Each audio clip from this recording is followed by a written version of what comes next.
When this guy transfers to a high school filled with the worst bastards in the city, he has a plan. And the moment the teacher introduces him, he looks at the entire class of tough guys and says he came here to destroy them all. Then he walks to the only free seat next to the biggest bully in the class and sits down. Park just sits there and ignores him while this guy talks some bullshit. Then the bully makes the worst mistake of his life and slaps our guy. Park instantly smashes his face with an elbow and sends him flying. Now all his classmates are shocked and scared, especially when Park tells everyone not to even try waking him up. No one dares to come close to him during the lesson, but then the leader of all these thugs gathers his whole army and announces that they're all going to beat Park up. And while Park is just sitting there waiting for the next lesson, suddenly everyone stands up and surrounds him. Not only that, but even more thugs with bats start filling the corridors, heading toward the same classroom. It seems like the entire school has gathered just to beat our guy. They're everywhere, and their only goal is to hunt down Park Han-joon. But as soon as they get close to the classroom, two beaten thugs come flying out of it. And when the approaching mob looks inside, they're shocked to see Park standing over a pile of beaten bastards, and he did it all in such a short time. Then Park steps out of the classroom, walking over the bodies, and tells everyone here that they should realize who the real prey is. They all rush to attack, convinced that their numbers are enough to kill him. But Park smashes them one after another so fast that no one can even get close to him. Looking at the bodies flying everywhere, they can't understand what kind of fucking monster he is. Then they decide the only way to win is to grab him all at once. They rush him from every side and completely pin Park down, grabbing his arms and legs. They start choking and beating him all at once. But Park knows exactly what to do. He stomps on one guy's foot and knees another right in the face. Then he sends the next guy flying with a Sparta punch. And only then does he completely smash the faces of the guys holding him from behind. Park moves so fast and precisely with his fists that, in no time, everyone who tried to grab him is beaten into complete mess. But he doesn't stop there. He keeps clearing the floor, moving like a complete monster until he wipes them all out. Park leaves the entire floor covered in bodies and just keeps moving forward. He's going to hunt every last one of them. So who really is he and why does he hate those guys so much? Our protagonist's story begins in a classroom, where he sits silently, ignoring his classmates' meaningless chatter. Suddenly the door opens, and a guy with an arrogant smile enters the room. All of his friends greet him, and a female student asks about his sales. The arrogant guy thinks it should be obvious as he reveals his sales of 48 million won in just a month. Her jaw drops, and his friends hope he's ready to throw a party. The guy lets them know they're all going to Doom Perignon this time. His friends sound excited, but the guy becomes serious out of nowhere and approaches the protagonist. He slams Park's head on the table and believes he has made things clear. The guy continues slamming Park's head and reminds him to buy next time or else he's going to get it. Park takes everything silently and holds himself back. The ones watching advise the arrogant bully to stop, or else he might get punished for it. He reminds them the teachers are literal scums. All he needs to throw is a little bribe. He forgets about the consequences and keeps beating the crap out of our protagonist. Park gives him a cold look, but the guy doesn't take the hint and keeps provoking our boy. The bully knows he can't turn to the police either because he's completely broke. He continues to annoy the protagonist, whose face shows clear frustration. Park can never forget what happened 2 years ago. Apparently, a high school gang suddenly gained the whole nation's attention. It was known as Nexus. Our boy was the one who stood against the gang's leader, Cheonsu Kim, all by himself. Just when Park thought things were finally over, his situation took a sudden turn when the gang's lackeys filed a suit against him. He couldn't win against fake yet consistent evidence,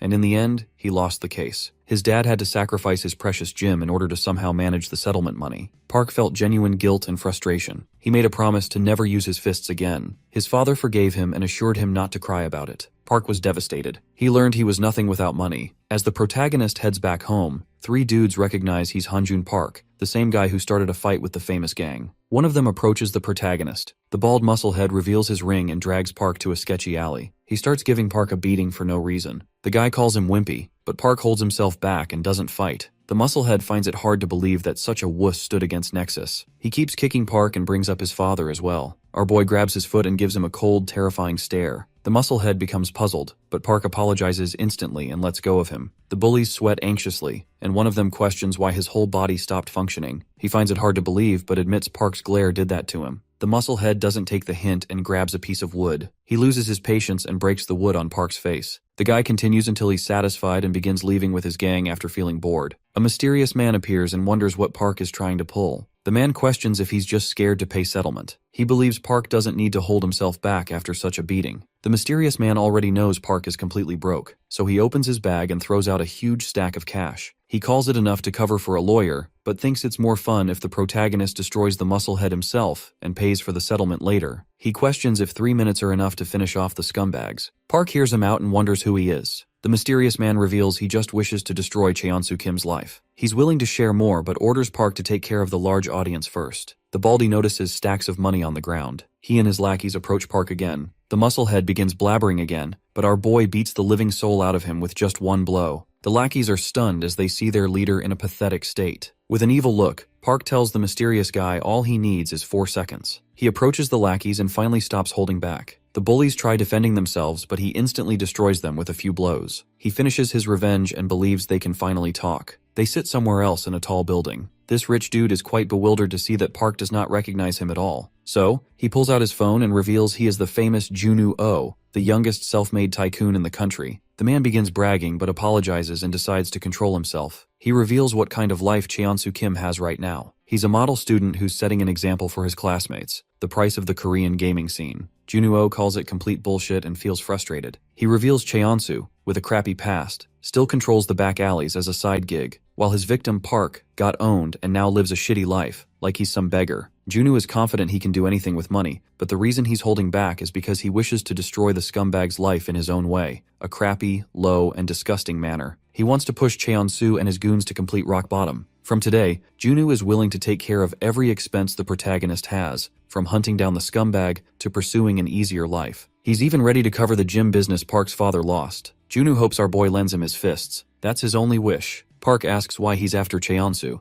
Junwoo's expression changes instantly. He believes it's not necessary but assures Park he will slowly learn everything. The next day, Park walks towards his class confidently, as he knows there's no reason to worry about money anymore. He swings open the door and hears the Nexus small fry threatening everyone again. Mogul orders everyone to spend $300 on his new line again. Park and Junwoo have a common enemy. Junwoo has ordered Park to clean the Nexus small fries from his school first. Mogul decides to check the order history and reminds the students he won't go easy this time. His friends laugh and enjoy the moment while some students become terrified. Park approaches Mogul and wonders if money is everything in this world. He prepares his fists and admits everything people desire comes from money. With a single punch, Park destroys Mogul, shocking everyone in the class. He finally accepts the fact that money is status itself. Mogul remembers he feared nothing. He could beat anyone, but then he met the protagonist one day. When he witnessed Park throw hands, he realized he stood zero chance against such a powerful guy. It was as if Park was not human. He fought like a wild beast. But he got unlucky when he met Cheonsu. The gang leader destroyed Park with lawsuits, took everything away, and dropped him on his knees. That's when Mogul finally learned money is amazing. Money can solve anything. He began working on his online store and forced his classmates to buy his crap. As soon as he got rich, Park was nothing more than a tamed beast. Mogul finally reached the top of the food chain using his money. As he gets punched the crap out of him in the present time, Mogul wonders why he's getting destroyed now. The guy tries to defend himself, but Park gives him zero chances and continues wrecking his ass. Mogul finds it unbelievable. He feels humiliated as he notices the whole class watching his ass get beaten up. Park slams him on the door. Mogul gets up in frustration and tries to speak, but notices the terrifying look on Park's face. He realizes he's done for, so Mogul pathetically calls his friend for help. The fatty is too terrified of Park, so he decides to just completely ignore everything. Mogul begins feeling hopeless. He pulls out his phone for evidence and reminds Park he's completely broke, but our boy ignores his words and continues kicking his face. Mogul finally gets what he deserves as he starts feeling the extreme pain. The guy hopes he can survive after this. He somehow manages to open the door and tries running away to at least save his life. The guy calms himself down and tries thinking rationally. Park follows his pathetic ass with the intent to kill. Mogul believes he won't win against a gym rat. He remembers he has the perfect guy for this job. Mogul opens the gym's door and starts begging Seung to save his life. Park catches up, so Mogul pathetically hides behind the gym rat and orders him to somehow beat Park and stop him. The gym rat thinks about it and demands $2 million for the job. Mogul agrees to it, as he has nowhere else to run. Seung drops the weights and apologizes in advance since he needs money for college preparation. Park understands he's desperate, so he pulls out a stack of money from his jacket and advises the musclehead to avoid straining his body. He orders Seung to stay out of it, and the guy listens with no objection. Mogul screams in frustration, but Park grabs the scumbag and throws him out the window. Mogul falls in front of a teacher. The old guy questions what's happening. He notices it's Park's doing, so the teacher starts screaming at him. Once school is over, they both get called to his office. The teacher doesn't let this one slide. He reminds Park what happened 2 years ago, and makes it clear he won't stop his expulsion a second time. Mogul sits confidently as the teacher talks about Park's poor father. The protagonist loses his patience and hits Mogul with a soul-crushing punch. The teacher becomes frustrated and tries to stop Park, but he continues to beat the crap out of Mogul. The bully finally learns his lesson. A man enters the room and advises Park to stop now. The teacher questions who he is. The mysterious man introduces himself as Byung-Gwon Kim, associate lawyer at KR. The teacher recognizes the guy but wonders why he's here. At Junu's building, Park questions how he pulled it off. He remembers the principal started licking his boots after finishing his conversation with the lawyer. The scumbag bully got expelled instantly as well. Junu calls it easy and believes the guy paid for his shitty behavior. Park is curious about the principal. Junu reveals taking care of him was child's play. The old man has been skulking around a lot lately, so Junu just used the evidence to shut him up for good.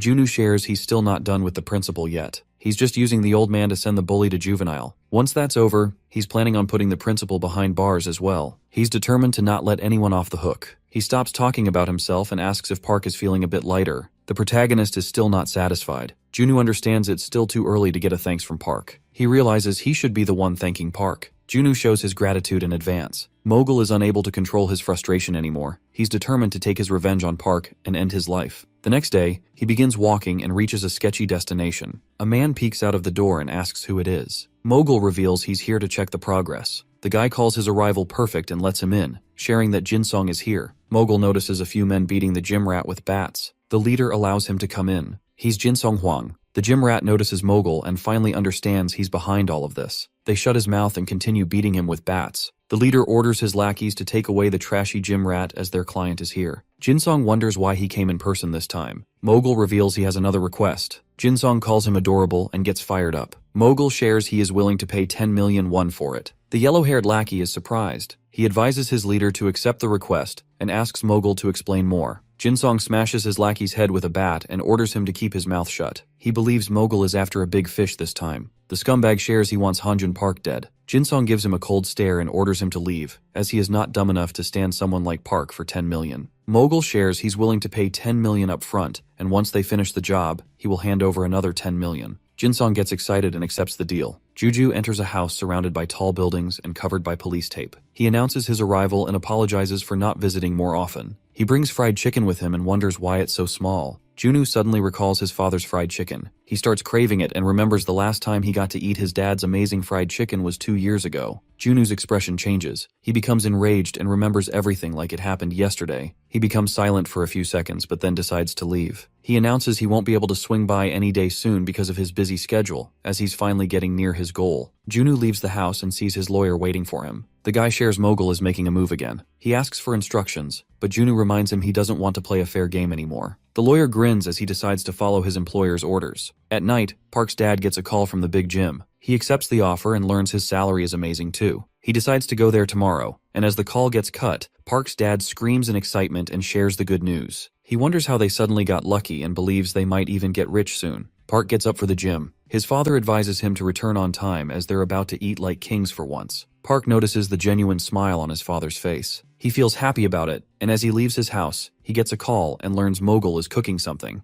Junu explains he hired some runaway students, but they won't be a big issue to deal with. Junu advises him to just give a call if he's in trouble, but the protagonist lets him know there's no need for that. Junu gets confused, so he clarifies that the wannabe gangsters are already here. Park questions who they are. He notices a van approaching him at full speed, ready to end his life. The protagonist instantly charges towards it and tries to somehow save himself. Park falls to the ground and gets a head injury. The thugs laugh at him as they all wonder if he's some sort of masochist. Jinsong is astonished. He calls it a smart thing to do as he notices the protagonist getting back up. Park becomes enraged and gets ready to end everyone. The men grab their weapons and get ready to face him. Despite not fighting for ages, Jinsong realizes Park still has strength and agility. He believes he can win since the guy is injured. The people living in the nearby apartment notice the noise and wonder what's going on. The thug smirks and orders his men to get inside the van. He hopes he gets to see Park again and leaves. Our boy doesn't let it slide. He starts charging toward the van with full speed. The thugs laugh at him and think he's crazy, but he proves them wrong by getting closer. The thugs become terrified. Park jumps onto the van and breaks the mirror. He grabs one of the lackeys and lets the van leave. The others ask their boss if they should turn around for their partner, but Jinsong orders them to leave him behind, shocking everyone. The guy who fell off tries getting up.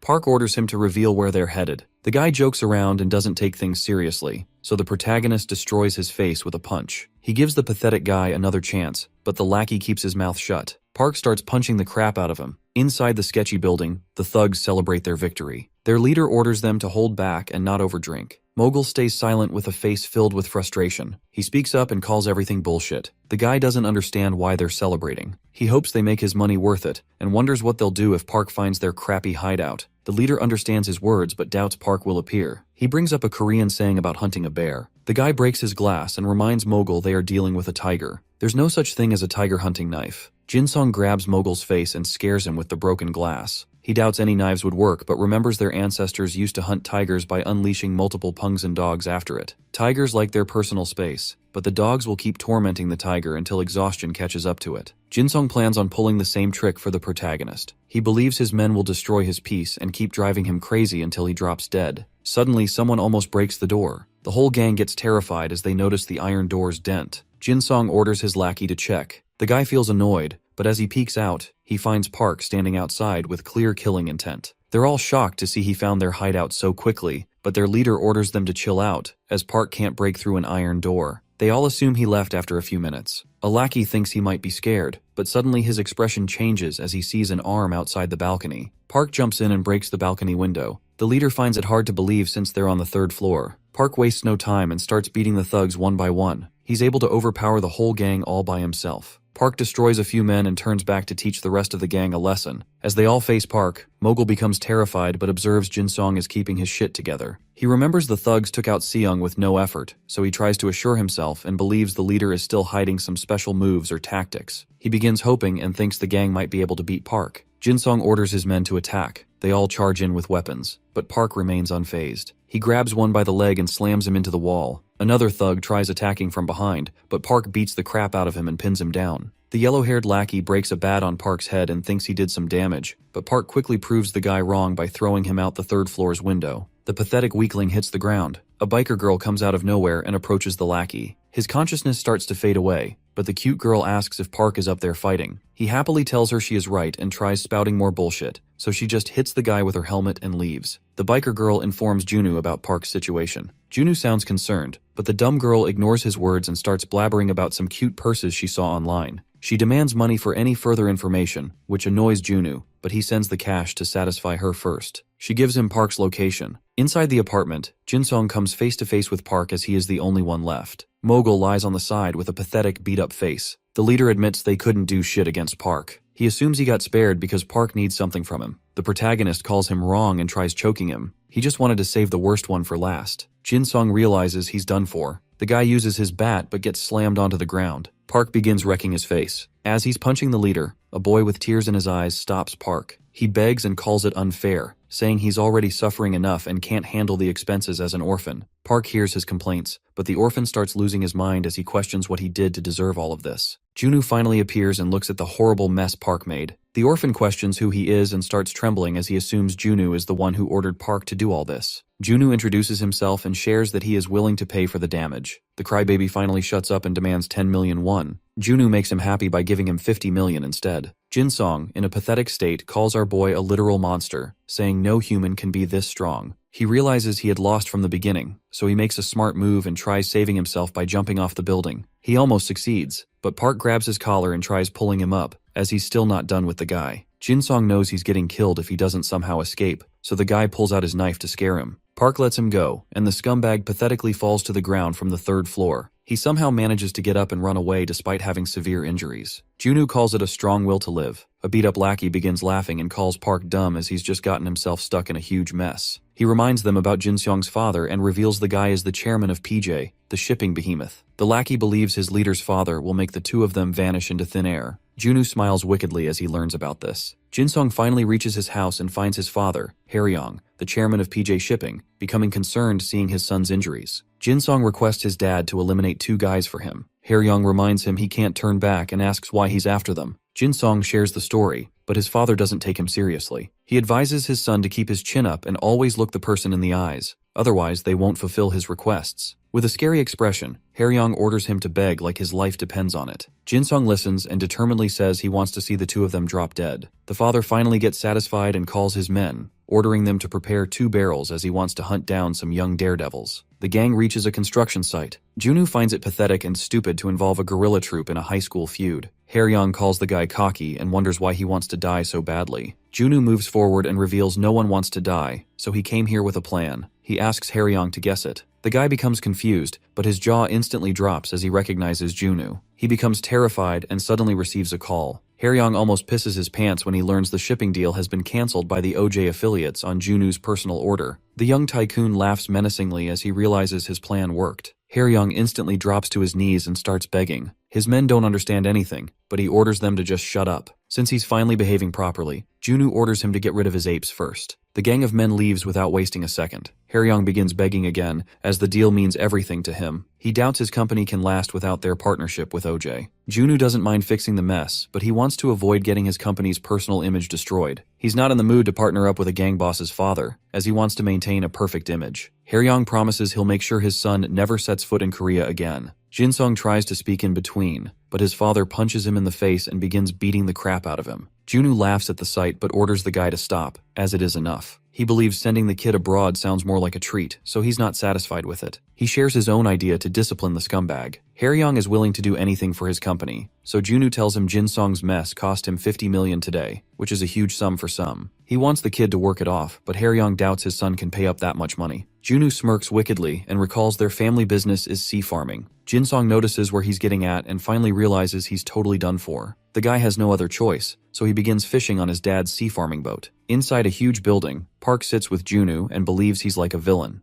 Junwoo admits he's not playing fair, but advises the protagonist to just ignore the matters that can be solved with money. He doesn't want our boy to get injured for no reason. Park tries putting up a tough act, but the girl from yesterday appears and points out the bruises on his neck. Junwoo shares she's their new partner, who's willing to help bring down Nexus. She's a celebrity acting as an informant for them. The girl feels embarrassed hearing such a label. Her name is Seoyeon Choi, and she feels a bit shocked as she assumed Park looked like a trucker after hearing so much about him. She calls our boy a dapper, but Junwoo reminds her not to get so close. She gives him a middle finger and lets him know she'll take a trucker instead. Junwoo suddenly recalls her stupid behavior the last time they called. She ignores his words and orders him to talk about business. Junwoo feels a bit irritated but remains calm and reveals they're here to make new plans for the next move. She believes there's no need for a plan, as Park can just whoop everyone into shape with ease. He reminds her Nexus has grown so rapidly, and Park alone can't do shit against such a huge army. He decides to begin with their combat force. The guy throws a file on the table and reveals someone might join them soon. The protagonist recognizes the high school name Junwoo is talking about and assumes it is Donghyun Kim. Junwoo calls him correct and reminds him it's the same guy who stood against Nexus alongside Park. Park remembers something else.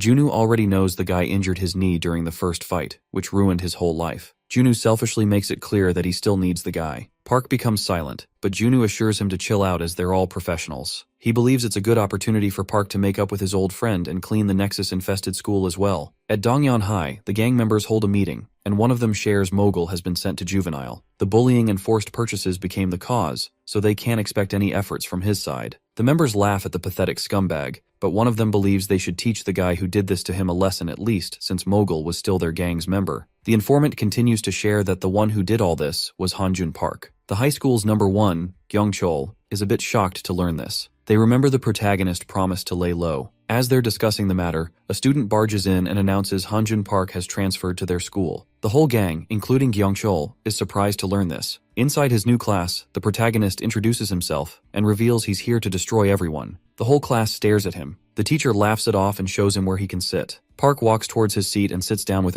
Jo. The guy begins talking and says he was advised not to mess with Park, but he's getting the urge to still fight. The guy clarifies he just transferred last year himself and has been hearing about Park ever since. He just wants to see if Park lives up to his expectations. The guy requests a fair fight, but Park completely ignores him. He gets annoyed and slaps Park to make things more clear for him. Our boy smashes his head and destroys him in one blow, shocking the whole class. At the batting cage, Choi still calls it a bad decision to add Dongyeon to their team. She knows many strong men for this job and believes Junwoo just pities Park's friend because of the knee injury. He calls her wrong and reveals that Dongyeon is probably the most tenacious man he knows. People underestimate the guy because of his small build, but they end up missing his unyielding spirit, which he used against Nexus. He believes people with such spirits can break, but they never bend. She still doubts he can be useful with a broken knee. He believes the guy might fail to retain his vigor, but he's definitely going to develop a whole new edge. She becomes silent and thinks he should write a book instead. At the school, Park walks through the hallway with thugs all around him. He finally finds his old pal. A guy comes in and kicks Donghyun for taking more than 5 minutes to bring the snacks. He thinks his money was a total waste, so he starts beating the crap out of the guy to teach him a lesson. The other bullies think beating isn't effective anymore, but the scumbag believes he can make Donghyun more scared of him to make him faster, so he keeps punching Park's old friend. Park watches everything with a cold expression. Inside Junu's office, Choi finally agrees to add Donghyun to their team, but doubts Park is the type to make up with an old friend. She believes it would be much faster if they just used money for it, but Junu reveals he's someone who doesn't care about money. He reminds her that the guy fought against Nexus just because Hanjun did. That's the only reason. He finds it completely stupid, but from what he's learned so far, a friend's enemy is his enemy. Donghyun can't see a friend getting hit. That's his real nature. At the school, Donghyun finally catches a break and sits down to chill. Park approaches him and greets the guy. Donghyun already knows why Park transferred. He doubts it's possible since the gang has grown extremely powerful. They don't only have men but financial power as well, so it's already over. Park makes it clear that he's aiming to win this time. Donghyun calls it delusional, as his determination didn't stop him from ending up in such a pathetic state. Park gets silent but challenges him to just watch. The leader observes them from the school window and calls it wimpy, seeing the guy team up with Donghyun. He orders his men to get ready to take the protagonist down. At the hospital, the doctor is happy that Donghyun is going easy on himself, but he reminds the boy that he might lose his mobility forever if he keeps waiting. He advises him to see a surgeon, even if it's expensive. Donghyun becomes silent, and as he leaves, Kyungchul approaches him and questions what the doctor said. Donghyun doesn't understand why he's here. The guy shares he's just here to check on how the former number 1 is doing. He mentions he saw the secret meeting Donghyun had with Park, so he came to confirm if he had recovered. He's determined to destroy Park's friend again, but Donghyun reminds him there's no chance he can be beaten alone if he's recovered. Kyungchul gets irritated and kicks the guy. He smirks and reminds Donghyun that he's no longer a sidekick and won't tolerate anything funny. Kyungchul brings up what happened last time and calls loyalty bullshit, as it almost crippled Donghyun. The guy points out that Kyungchul betrayed them and joined the shitty gang. He calls it wicked, but Kyungchul laughs and lets him think whatever, as he doesn't want to be a loyal, wimpy cripple. He doubts the guy can keep his loyalty up this time. At the school, Park sits silently as an announcement begins. Kyungchul introduces himself and tells the whole school that the famous Hanjun Park, who stood against Nexus 2 years ago, is here to break it. He calls it bullshit and warns Park to get ready. The whole class gets up and begins preparing themselves to fight the protagonist. Kyungchul admits he can't do anything in a one-on-one, but he doesn't have interest in playing fair. An army of students walks towards Park's class with weapons in their hands as the leader orders his men to get ready, saying they're about to teach Park a lesson. A few men fly out of the classroom, completely injured. The ones in the hallway get terrified and find out Park has already taken care of everyone. They're shocked to see the whole class has been defeated already. The protagonist comes out with an evil expression and invites everyone to come attack him. The huge army of students charges at once, but Park faces all of them without hesitation.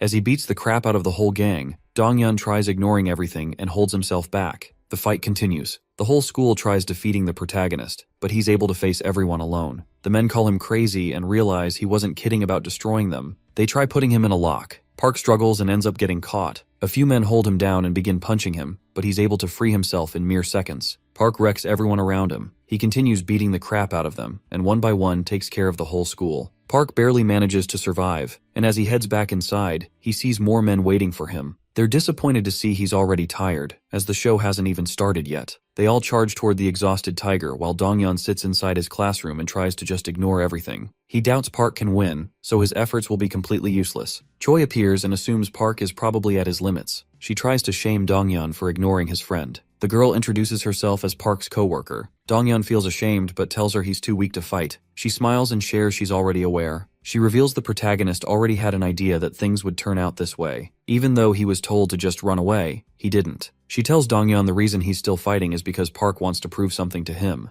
The guy suddenly remembers his friend's words and becomes silent. She assures him he's not going to regret anything, which makes Donghyun think about his decision again. Inside the hallway, Park finishes taking care of all the men. He's completely out of breath after facing such a huge army, but Kyungchul appears with more men. He praises Park for how strong he is, but doubts he can keep this up against the top 10 strongest students of the school. Kyungchul makes it clear for Park, but our boy remains determined and takes a fighting stance once again. The men charge at him to attack, but before their punch connects, Donghyun hits one with a wiper and hopes Park stops taking the spotlight every time. The thugs call him a sneaky rat, but Kyungchul orders them to calm down as they can just take both of them down together. They all attack Donghyun as well, but he easily takes down one of them. Another comes forward and grabs him, but despite the pain, he beats the guy up and continues to fight. Park keeps throwing punches as well, and together they become unstoppable. The men realize they're in real trouble and question why their targets are so strong. As they face everyone, the protagonist apologizes. Donghyun shares that he used to hate Park for whatever went down, but he admits he just needed to put the blame on someone. Park smiles as he hears this. The leader jumps in to ruin the moment, and as he tries attacking both of them, they dodge. Donghyun shares that he wishes to handle the guy himself. Park and his friend run towards a door. He calls them wimps and chases after them, but Park grabs him and throws him inside the room.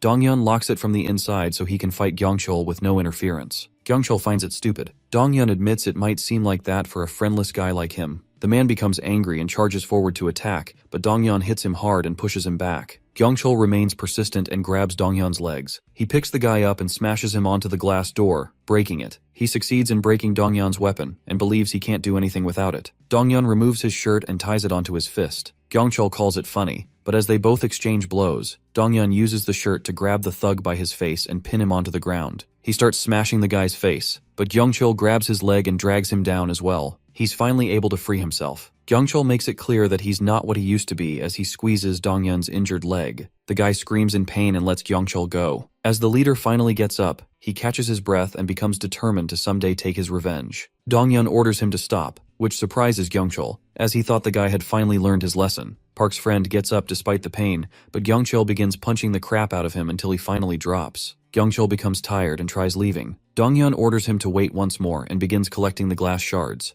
Gyeongchul feels frustrated, so he charges in without thinking. Park's friend uses this opportunity to throw the shards and destroy the guy with an uppercut. He continues to beat Gyeongchul. The guy doesn't expect anyone to understand, but still reveals he's going to feel embarrassed later in front of Park if he doesn't win this fight. Gyeongchul begins losing his vision after taking punches from the guy persistently. Donghyun remembers everything he went through and lands the last blow to knock out the musclehead. His leg hurts, but Donghyun ignores it and walks out to find out his friend actually won. Park grabs his injured friend and begins laughing as they both leave the school. The chairman of the board, Dong Yeon, gets shocked as he lays eyes on the school. The guy learns Park was behind all of this. He looks at the state of the whole school and finds it hard to believe all this happened over a single guy. He laughs and orders his men to bring him Min. As he comes face to face with the guy, Min reveals they don't interfere in their students' problems, but don't mind handling the grown-up conversation themselves. Dong Yeon learns who's behind Park but still calls it unfair, as he lives in a law-governed country. He calls it unfair, but Min drops a few suitcases and believes the guy will feel satisfied. Dong Yeon smirks wickedly. He orders his men to check and makes it clear that nothing besides the yellow stacks can satisfy him now. The lackey opens it, and they all find a few textbooks inside. Dong wonders what he's looking at, so Min orders him to check the headlines. He finds information about his gang recruiting DY graduates, and the headline also has evidence of DY stealing subsidies, committing tax fraud, and much more. Min warns him to back off, otherwise he's ready to dig deeper. Dong becomes enraged and threatens the guy, reminding him of the situation he's in right now. He wonders why Min is still sitting unfazed. The Four Eyes tells him things won't stop with his death, and if KR and DY fight each other, he doubts Dong will win. Adding the death threat on top is enough reason to start a deathmatch. Dong holds himself back and orders his men to pull back their weapons. He goes straight to the point and asks what Min wants. The Four Eyes demands the whole school, which surprises Dong. At the hospital, Choi finds it hard to believe that the protagonist stood against the whole school and still came out unscathed. Park begins answering her, but the doctor appears and informs them he doesn't know how the guy has been holding up. However, he looks relieved as he informs them the surgery was a total success. The doctor is sure Donghyun will recover from this. Park begins smiling as she hears this news. Somewhere at a fancy restaurant, Junwoo sits patiently near a woman, thanking Cheonsu Kim for his precious time. She begins taking his interview. Junwoo reads the news about the school and begins smiling in satisfaction. He hears the woman leave after the interview is over. Cheonsu recognizes Junwoo and understands why his team schedule got cancelled. He believes Junwoo is the one behind the magazine interview. Cheonsu is surprised that an important guy like Junwoo is trying to find him. He feels good about it, but Junwoo smirks and orders him to cut the bullshit. He sits down and reminds Cheonsu about himself. The gang leader smiles and assures him he remembers everything, but things have changed. He praises the guy for reaching such heights and believes he is nothing more than a gamer. Cheonsu shows his admiration for the guy, but Junwoo sees through his bullshit and makes it clear he won't move on so easily. Junwoo smiles wickedly and reveals he destroyed Dongyeon High. Cheonsu remains calm and starts leaving as he has nothing more to say. He tries going for a handshake, but Junwoo ignores him and doesn't show any interest. Junwoo hopes he can keep up his crappy smile the next time they meet. Cheonsu gives him a smile again, but as he leaves the restaurant, his expression shows frustration. Junwoo feels a bit relieved. He was unsure if he still cared about the grudge and thought he might end up getting intimidated, but now he realizes he was stressing for nothing, as Cheonsu's face still makes him angry. Inside a car, Cheonsu's driver wonders if he's going to take any action. The guy calls the school fight an invitation, and reveals he's definitely going to fight back. Cheonsu believes this battle will be the biggest in Korean history. At a fancy building, Tae-soo Choi walks into a room full of men. He questions why he got called for an urgent meeting, despite the others sharing their frustration about it as well. Cheongyu thinks they shouldn't be so negative. As all the leaders gather for the urgent meeting, Tae-soo learns they will be talking about Hanjin Park. He thought the guy had been lying low after getting his life destroyed by the gang, and the others remember the same thing. Dongcheon wonders who he is, as he doesn't know what they're talking about. Moon-gil Lee laughs at his confusion but guesses it's normal for a crappy noob like him. The guy mocks Dongcheon but begins explaining that Park is a huge pain for the whole gang. He used to be the leader of a small district. Nexus had control over the whole surrounding area and a few provinces, but Park didn't let go of his district, which was humiliating for the gang. The bigger issue was that more and more people got inspired after learning about Park, so Nexus had to deal with more enemies. The gang poured everything into destroying whoever stood in their way, but it didn't go perfectly, which is the reason they're gathered here. He shares that the unpredictable happened. They fought against Park with all their forces but still lost every battle. Soon, Nexus came to the point of breaking up because of a single guy. Dongcheon finds it hard to believe. Moon-gil thinks he'll understand once he sees the guy with his own eyes. He calls Park a literal beast. Dongcheon begins laughing and calls everyone a wimp, as they lost against a single guy. The leaders become enraged, and Moon-gil warns him to shut up or else he'll get reminded of his place. Ji-hyuk stops the guy and calls Dongcheon's words correct. Tae-soo agrees as well but believes it's old now. He thinks they're overreacting, but Cheongyu orders them to remain cautious. He knows it doesn't mean anything to them, but to someone like Park, their carelessness might become a huge opportunity. Cheonsu finally arrives and greets everyone. He apologizes for the urgent call and decides to treat them to dinner later. Cheonsu reveals the protagonist made his move, so a deathmatch is unavoidable. He's already decided it but wanted to have a face-to-face meeting for such a matter. Tae-soo doesn't mind his decision, but thinks there's no reason for a war. He thinks they're overreacting over a crappy school. Cheonsu's expressions terrify the guy, so he instantly shuts up. He questions if he's really making a big deal out of it, but In-soo-nam speaks up and calls his decision correct. He's willing to handle the matter himself. Cheonsu smiles and asks if he's sure about it. He reveals money won't be useful anymore, as their enemy has a strong backer this time, so he's going to need a lot of preparation. In-soo touches the scar on his face and coldly lets him know he's been prepared ever since he got the scar. Cheonsu begins smiling and decides to let him handle it. He asks if the others have any objections. All the leaders agree with him. Dongcheon feels excited since Park wrecked them last time. Cheonsu officially orders the Incheon chapter's leaders to take care of it and finishes the meeting. In-soo begins laughing maliciously as he finally gets the chance to take his revenge. During nighttime, a gang of bikers gathers at a mysterious place. In-soo reveals their opportunity to destroy Hanjin Park has finally arrived. A fat, ugly biker moves forward and asks his boss if he's finally allowed to kill the scumbag. Junwoo takes Park to the same burnt-up house and believes it is unfair that our boy knows nothing about his past, how he earned his wealth, or why he hates Cheonsu so much. He invites Park inside and says he's willing to share everything. As they both sit down, Junwoo reveals that the money he has actually belongs to the owner of this house. He explains what happened 2 years ago and starts by mentioning his childhood friend named Hyuk, who was extremely close with Junwoo,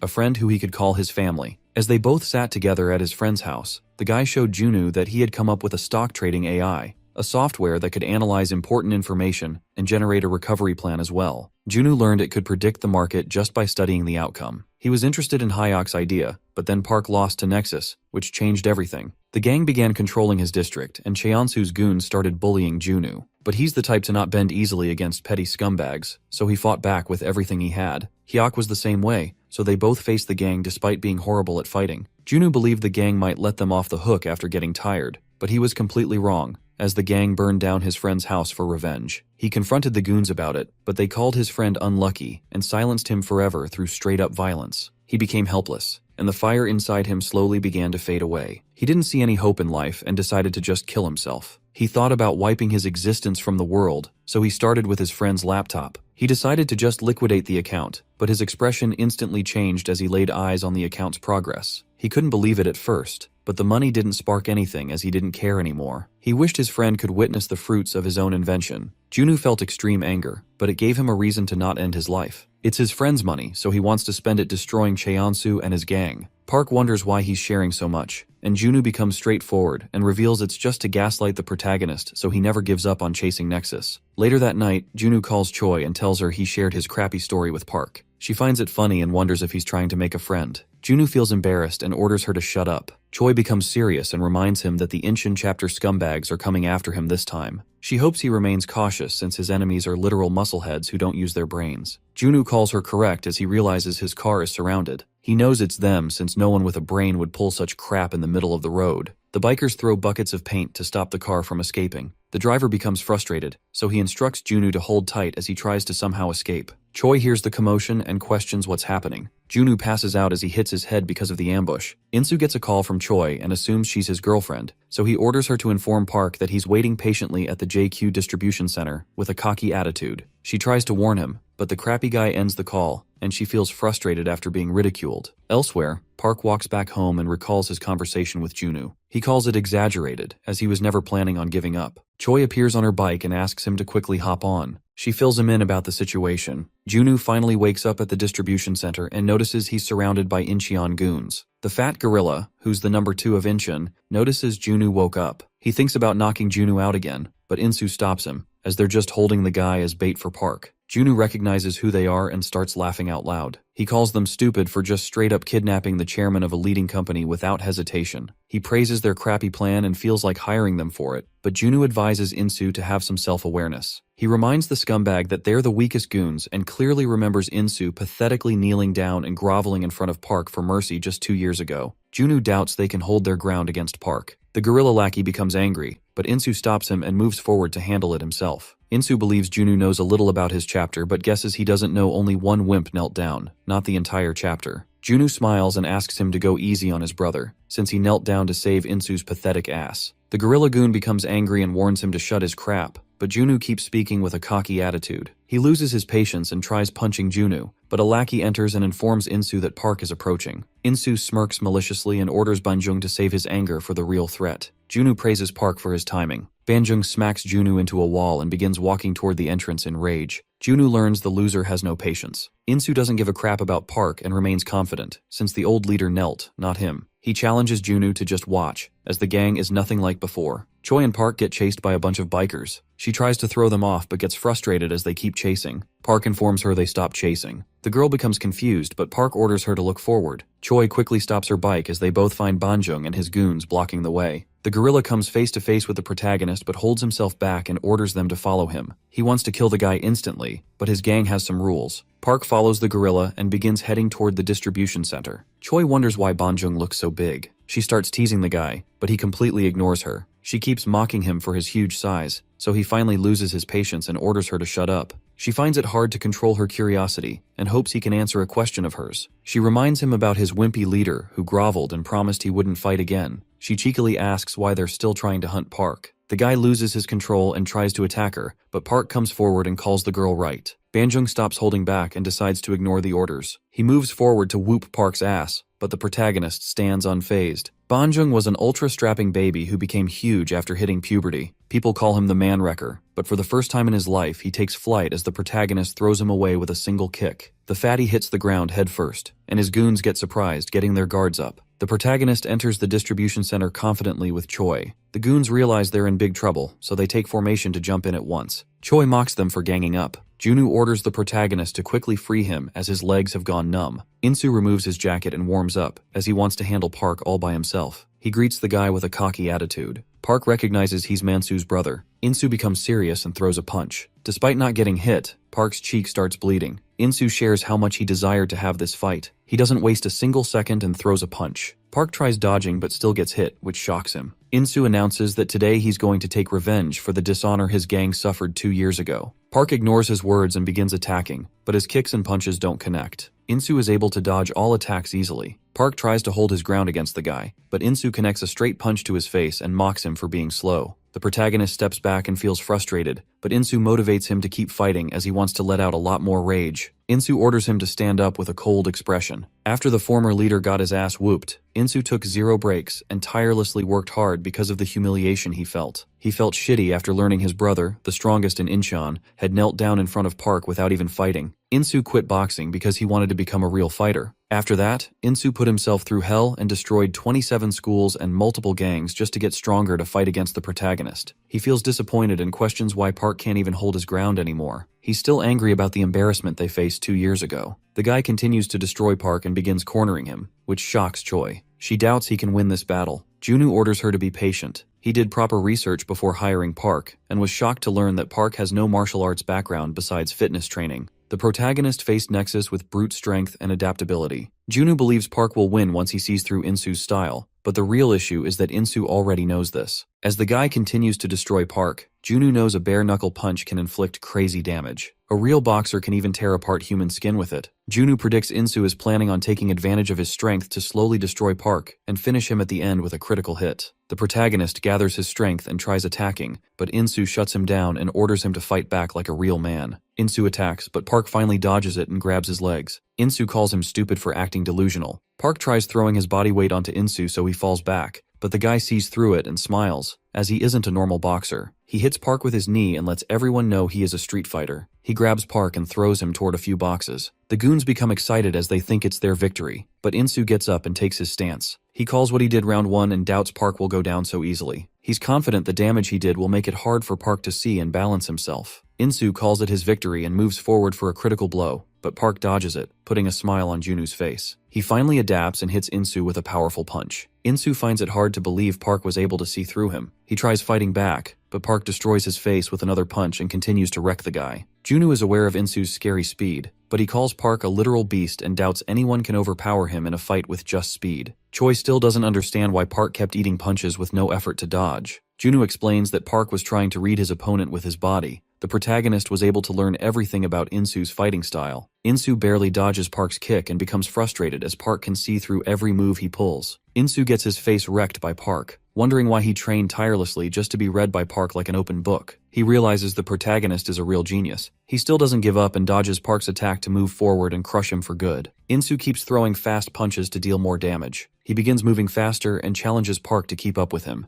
Junwoo begins smiling and calls it a checkmate as he sees Park wrecking Insu. The protagonist calls him slow and destroys him with an uppercut. The villain suddenly remembers his brother wanted to protect the people he loved, even if he had to throw his pride away for it. He believed the most miserable man would be the one who failed at protecting his loved ones. Park keeps whooping Insu, but he doesn't back down and suddenly remembers his brother groveled in front of Park. He called it bullshit and mocked his gutless brother for kneeling down. Insu moved forward to protect Incheon's name all by himself but got wrecked. In the present, Insu keeps standing determinedly. His men become concerned, and one of them asks why Banjung isn't doing anything. Insu starts losing his consciousness. He finally understands why his brother knelt down. The guy accepts that no man can fight against a beast like Park. He feels terrified and wishes he could run away but knows he has the responsibility of his whole gang on his shoulders. Banjung and the other goons charge towards Park to kill him. The gorilla orders everyone to destroy Park and assures he's willing to take responsibility, but Insu screams at them to stop. He falls down to his knees and announces that Park has won. Insu felt humiliated when the guy he used to call his boss fell down on his knees and groveled, but now he finally understands how heavy it was for his brother to kneel down with no one taking his side. He learns the one weighing his brother down was not Park, but his own men. Banjung becomes frustrated and orders his leader to get up.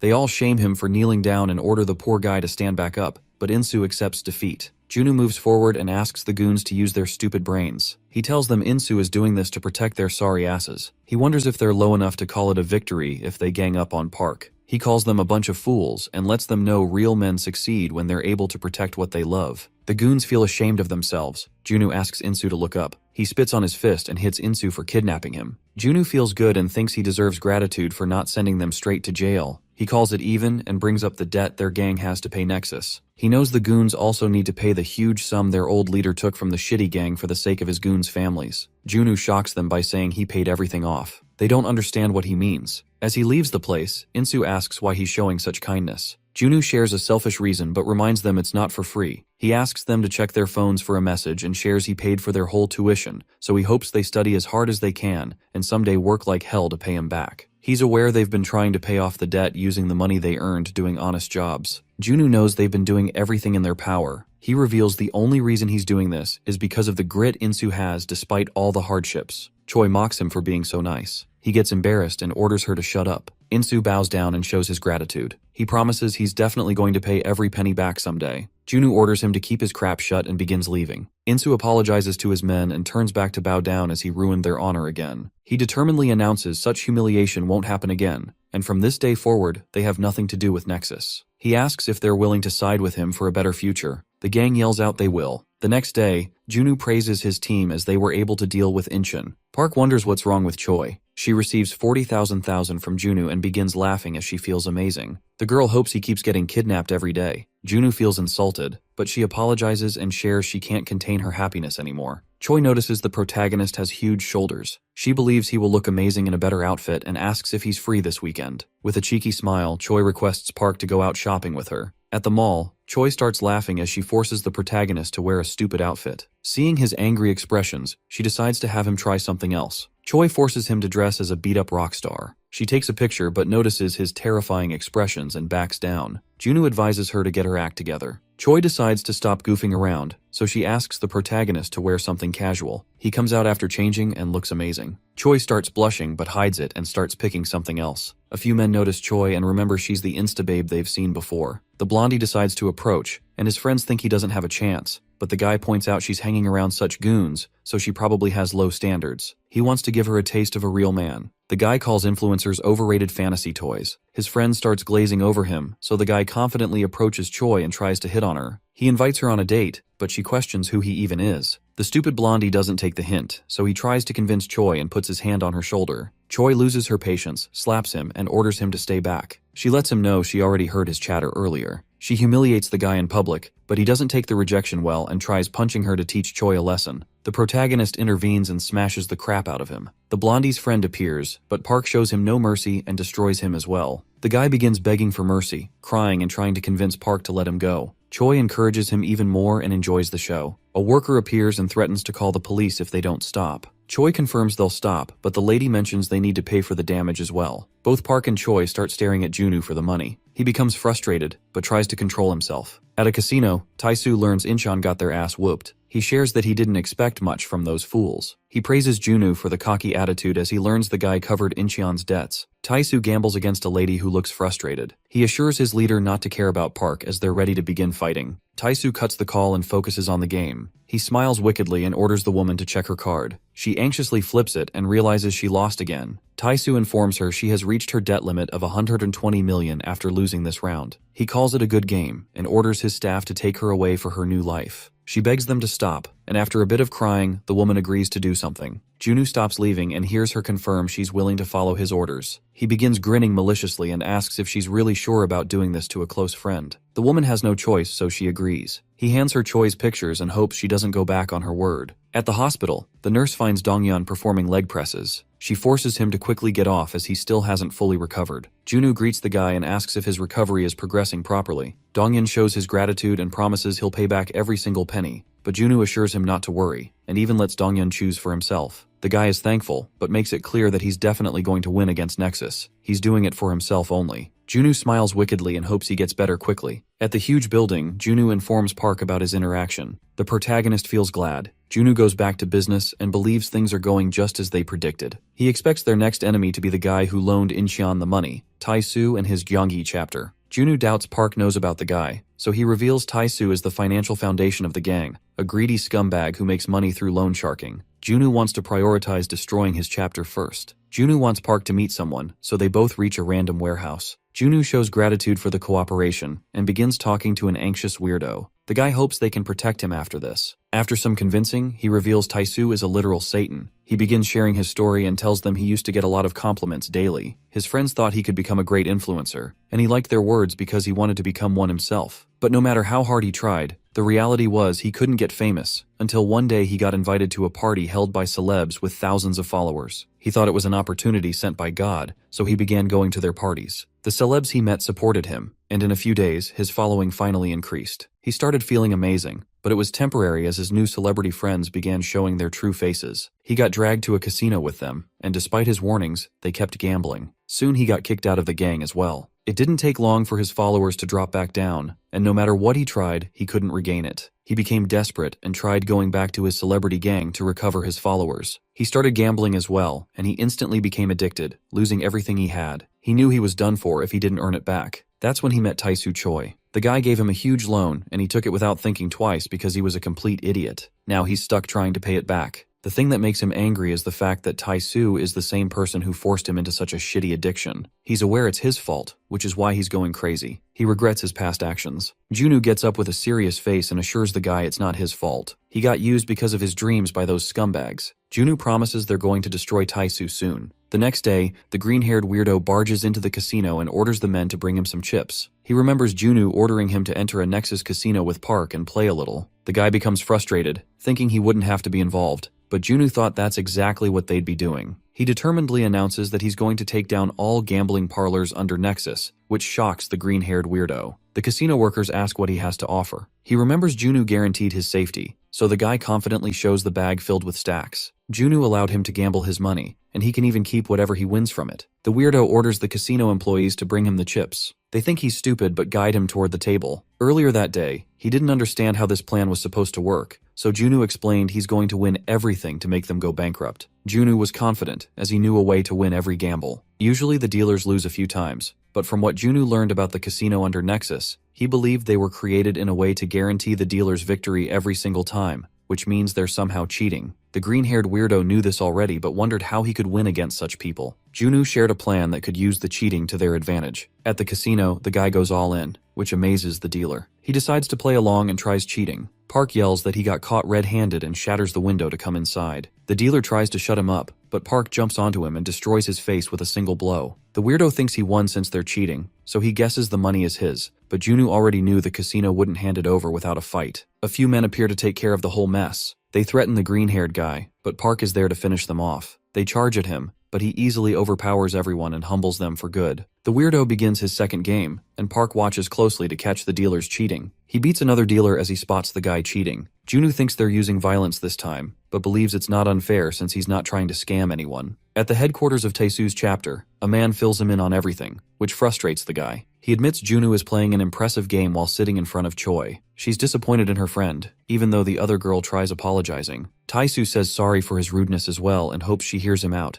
as he has an opportunity that might be beneficial. Choi becomes curious, so the guy continues speaking and requests information about Junwoo's plans. He assures her he's willing to pay 3 times what Junwoo is giving her. The girl agrees instantly and seals the deal, which shocks the guy. She sends him the account number, but the guy remains cautious and lets her know if she lies, he's not going to show any kind of mercy. She laughs it off and calls herself a horrible liar. Choi receives the payment, so she begins explaining what they're hiding. Choi starts a countdown, confusing Taesu. She announces the plan to destroy his headquarters has begun, shocking him again. The door breaks open and Park walks in like a beast. The green-haired weirdo follows him inside for his sweet revenge. The men rush towards Park to beat him up, but he instantly beats them up with no effort. Taesu begins feeling hopeless and realizes no plan of his can ever help him win against such a beast. Taesu's top men ask him if killing is allowed. He grants them permission, so they smile and rip off their clothes for a serious fight. Taesu accepts he can't do anything in this situation, so he starts running as fast as he can. He knows the men he hired are just scarecrows with no real strength. The 2 men get destroyed by Park. Taesu tries calming himself down. He knows he doesn't have the power, but he was always able to somehow manage with money and influence. He believes he's capable of defeating Park. The protagonist finishes cleaning the whole headquarters. Choi disappointingly informs him that the sucker ran away. The next day, Junwoo learns about the rat who ran away. He praises Park and orders him to stay ready. Junwoo becomes a bit frustrated, as he's aware it won't be ready. He expects Taesu will take revenge with a lousy plan. Somewhere in a sketchy building, Taesu's goon learns he somehow managed to escape. He calls it a wise choice, as it's stupid to fight such a beast. His goon orders something and assures the leader he doesn't need to worry. Taesu orders him to post it, so the guy uploads a 2 billion bounty on Park's head. Taesu's real influence and power actually come from online gambling. He has a following of 87,000 users. Men across Korea notice the bounty, but some of them know it might be a dangerous job if the bounty is so huge. Taisu knew people might back down because of this, so he introduced a special system that rewards people for small efforts as well. Students begin leaving the school to go after Park for the bounty. Many people start aiming to kill Park. Taisu's amazing plan begins rolling. As Park walks home, a girl calls him but apologizes while making an excuse. Park doesn't think about it, but the cheeky girl pulls out a knife and tries attacking from behind. Park is easily able to see through her. He observes she's not a part of Nexus. The girl gets surprised and mentions money. Another one attacks him with a bat, but Park easily stops the guy and smashes his head with the bat. He orders the girl to spit out everything, so she gets terrified and reveals an event is happening on the site she uses. Park learns Taesu Choi is behind this. He becomes enraged but notices more ordinary people coming his way. Taisu's minion starts getting reports. He learns the people are doing their best. At first, the guy was hesitant about Taisu's incentive system, but now he admits it's working perfectly. Taisu knows he might go broke because of his system, but he's already expecting a favorable outcome. He reveals he chose the gambling market because it destroys greedy men. If a rich guy was offered the same money, he would look down on Taisu,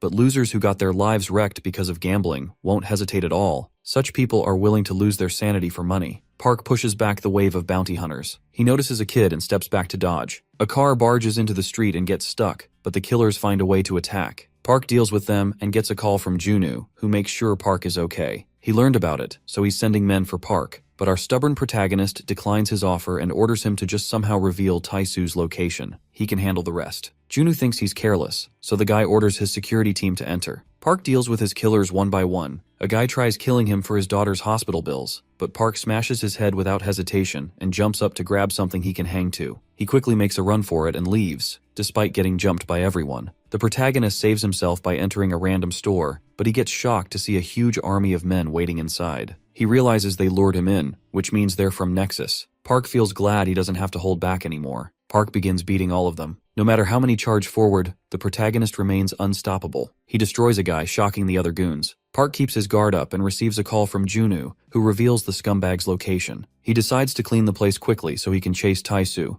but the men around him become terrified and back down. Taisu watches everything through a camera. He begins smiling as he assumes he has cornered Park, since our boy only wiped out a fraction of his goons. Another gang shows up to face Park. Taisu's lackey suggests they should deal with Junu as well while they're at it. Taisu praises his evil mind and promotes him instantly. The goon tries hacking Junu's camera as well, but as soon as he takes action, Junu starts appearing on all his screens. Taisu assumes this is part of his goon's plan, but the pathetic scumbag lets him know they're totally cooked. Taisu becomes confused, so Junu clarifies it was a trap. He laughs menacingly, which makes the leader terrified. His goon tries his best, but the broadcast doesn't turn off since Junu and his men already hacked into his crappy security. Junu calls their plan a complete failure and shares that he's just teaching them a lesson. The guy changes the bounty on Park and turns Taisu into a target. The guy becomes terrified, but Junu doesn't hold back and asks him to have fun with an evil smile. Nexus goons get the notification. They realize they've lost, so the whole gang quickly retreats. Taisu becomes hopeless, and as he suddenly hears a knock on the door, he orders his crappy lackey to take the money out of his safe, as they're both about to go underground for a while. The men begin chasing Taisu, but he keeps a cool head and tries prioritizing his own life over money. He's confident a new gambling website won't be hard to make, so he can maintain his wealth later if he lives. Suddenly, Taisu sees his goon getting completely wrecked. He falls onto Taisu and stops him. The leader becomes terrified as he notices Park has caught up. The protagonist wonders why he's in such a hurry, with a scary expression. The pathetic guy realizes his whole body is trembling in fear. Taisu tries bluffing and warns the protagonist to stay back with his crappy excuses, but Park smashes his face with a kick. He doesn't let go of this opportunity and tries teaching Taisu a lesson, but the rat dodges and makes a run for it. Park doesn't let him slide so easily. Taisu warns him again. He reminds Park about what happened the last time and pathetically continues to convince our boy, but Park continues to smash his face. The guy tries using money, but Park doesn't hold back one bit. Taisu offers billions, but Park stomps his face and wrecks him. The pathetic scumbag crawls away and tries reasoning with Park. He throws all the money he has at Park but realizes there's no point since Park is acting like an animal. The protagonist becomes enraged hearing this, but finally stops as he sees the guy begging for his life pathetically. Park wishes he could teach the scumbag a lesson but steps back to let the gambling addicts handle it from here. A huge wave of men charges towards Taisu in hopes of 2 billion. Despite his words, they smash his head to keep him shut and begin trying to end his life for 2 billion won. Taisu screams in pain as he gets his shit wrecked by gambling slaves. The bounty expires, and Junu's lawyer informs him that Taisu only has a few weeks in ward before his life ends. The lawyer assures him he's going to take care of everything. Junwoo praises his amazing work and gets up as he wonders if this much is enough to make Cheonsu Kim lose his head. At the hospital, Cheonsu Kim pays his lackey a visit. With a fake grin on his face, he wonders why Tae-soo's trying to ignore him. Tae-soo finally responds and assures him he's okay. The terrifying guy mentions money, which scares Tae-soo. Cheonsu squeezes his hand. The guy screams in pain, but Cheonsu assures him not to worry, as he believes Tae-soo won't give up. He orders Tae-soo to fix his mistake. A nurse congratulates Dong-yeon on his recovery and hopes he doesn't fight anyone. The guy grins and says he'll give it a thought. As he leaves the hospital, he notices a few Nexus lackeys bullying a crybaby. The guys demand money and try ripping the poor student's front teeth as compensation instead of letting it go. Dong-yeon moves forward to solve the issue.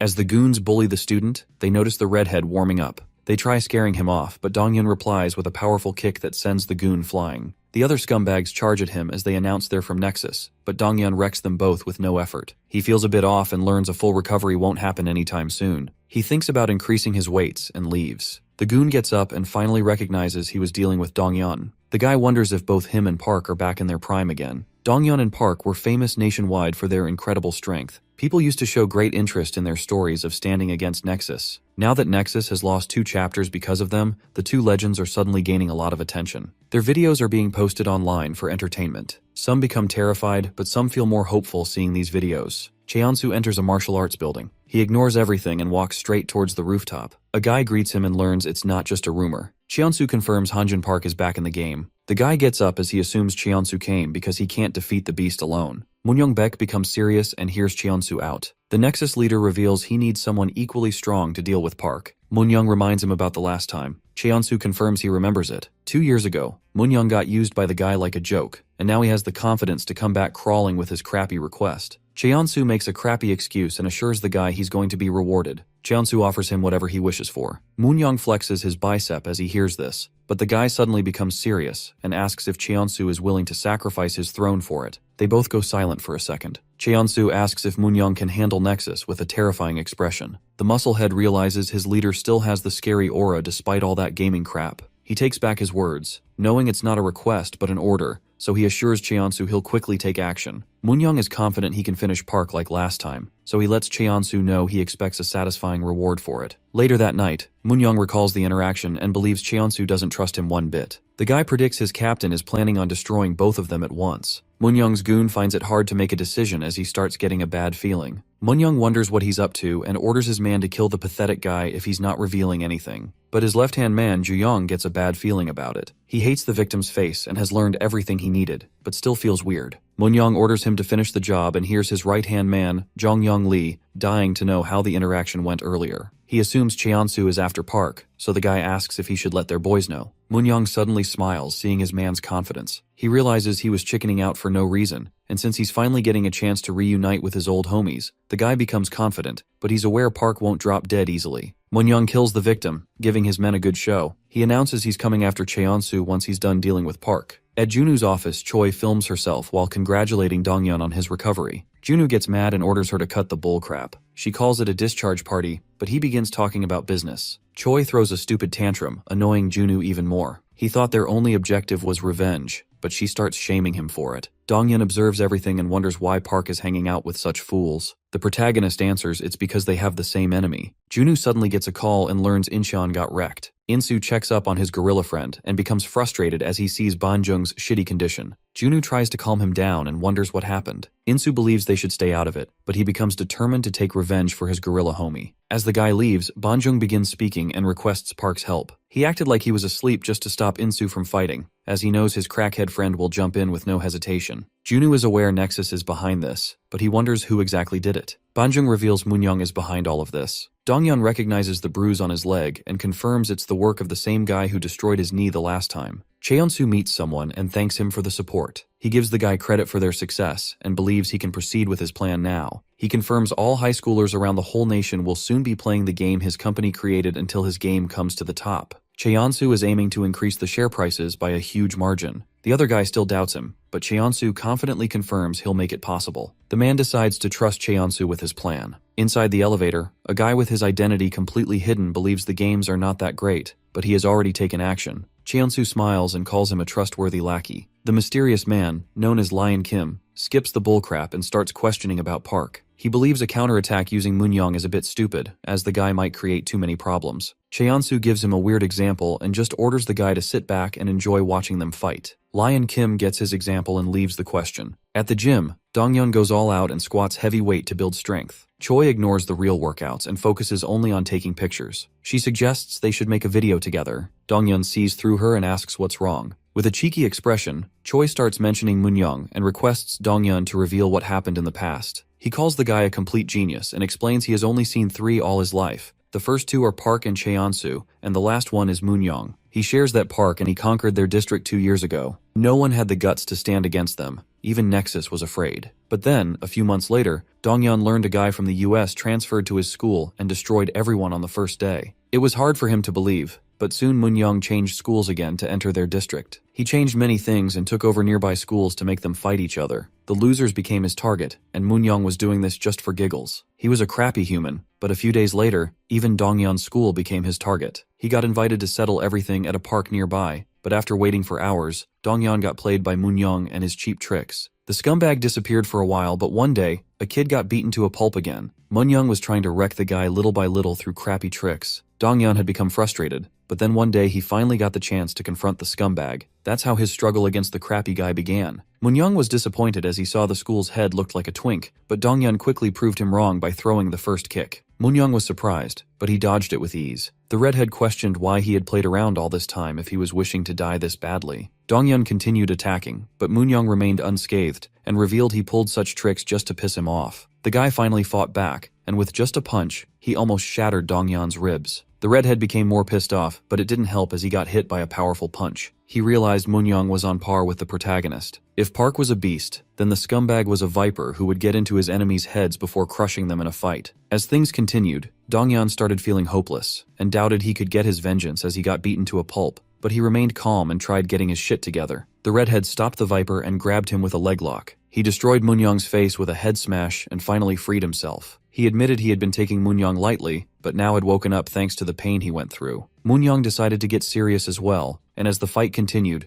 both of them destroyed each other and got knocked out at once. The goons around them were shocked, but the 2 unyielding beasts got back up to settle it for good. Suddenly, they all heard police sirens, so everyone ran to save themselves. Moonyoung admitted Donghyun was no ordinary fighter. He hoped to settle their business some other time and warned Donghyun to get ready, as he was soon about to be crushed. After a few days, Park learned about everything and asked if Donghyun wanted him to go teach the guy a lesson. The redhead knew Park would eventually face the scumbag, but he ordered Park to stay away if that happens, as he wanted to settle his score with the guy himself. At night, beneath a bridge, Jooyoung believed it was impossible since Moonyoung got his ass whooped by the weaker one. The persistent guy ignored his negative words and decided to somehow make it possible. He ordered his man to use the schools under them to gather 100 men who could move well. Moonyoung doubted the 2 beasts could win against 100 men in a fight. 2 years ago, at a restaurant in Busan, Moongil called the food delicious and wondered why Cheonsu was holding back. He learned the guy was a picky eater, so he decided to eat Cheonsu's food as well. He suddenly brought up Moonyoung, who was facing Park for some reason. Mun mentioned his men were feeling hopeless, even though they were close to conquering the whole nation, all because of the protagonist. Cheonsu smiled and let the guy speak. Mun learned Moonyoung almost defeated Donghyun, so maybe they could use the guy to destroy Park for good. Cheonsu ordered him to get up and forget about Park, as they had worse things to deal with. He saw the army of men gathering outside. The gang leader became frustrated as he saw them eating. He ordered his men to kill the scumbags, so the whole gang began throwing furniture and breaking the restaurant's glass. Mun got annoyed as he was hoping to eat the delicious balls for lunch. He ordered his men to get ready, and both gangs charged towards each other to attack. Cheonsu looked at the horrible sight and enjoyed it. The gang leader moved forward, but Cheonsu destroyed him with one punch. He began thinking about using Moonyoung against Park someday. At the school building, Moonyoung gathered 100 men and announced his objective. The men became terrified as they all knew how tough Park was. Moonyoung took their attention and explained their goal was to hunt down Park. He saw their terrified expressions and felt pissed off, realizing they were all literal wimps. He believed they were tired of suppressing themselves. The guy tried motivating them and helped them understand that Park and Donghyun were still just humans, no matter how strong they looked. He questioned if they doubted that 100 men were weaker than Park with him on their side. He convinced them to hunt down Park and assured them they could do whatever after that. Moonyoung continued and announced the self-proclaimed shitty gang who was terrified of Park. After defeating the beast, he aimed to crush Nexus and rise to the top. Moonyoung invited everyone to support him so that one day, they could all stand on top. The men got fired up, so they all became determined to crush Park for good. Suddenly, the protagonist himself smashed the door open, and with a terrifying expression, he made it clear that 100 won't be enough to take him down. Park got ready to destroy everyone and confidently walked towards the stage to confront their crappy leader. Moonyoung was happy he decided to appear, so the protagonist ordered him to move forward as he wanted to teach the guy a lesson. Moonyoung smirked maliciously while his men threw glass shards all over Park's body. He began bleeding, but Moonyoung didn't give him a second to process what was happening and threw a punch. Park blocked it but got his arm wrecked as the cheeky scumbag used splinters while attacking. Moonyoung called it just the beginning as he ordered his army to finish Park. The protagonist stood his ground against the men, but suddenly realized everyone had been sprayed with splinters, which meant Moonyoung was using them to destroy Park's arms and exhaust him. He took care of multiple men but got hit by a bat from behind. Park sent the guy flying and tore apart his shirt to use it for his arms. The evil leader ordered his army to move forward and attack, and as the beast faced everyone alone, the fight lasted for a couple of hours. Despite the shitty circumstances, Park became the legend and wrecked Moonyoung and his men all by himself. The evil scumbag couldn't believe he was getting destroyed, even though he never let anyone win against him, no matter how strong they were. He had even taken down the national #1, but now he was getting his ass whooped by Park. He couldn't understand how someone could hold this much strength. The protagonist finished Moonyoung for good and ordered him to never hold his head high. He humbled the guy and made it clear to never forget this day, or else he'd get crushed again.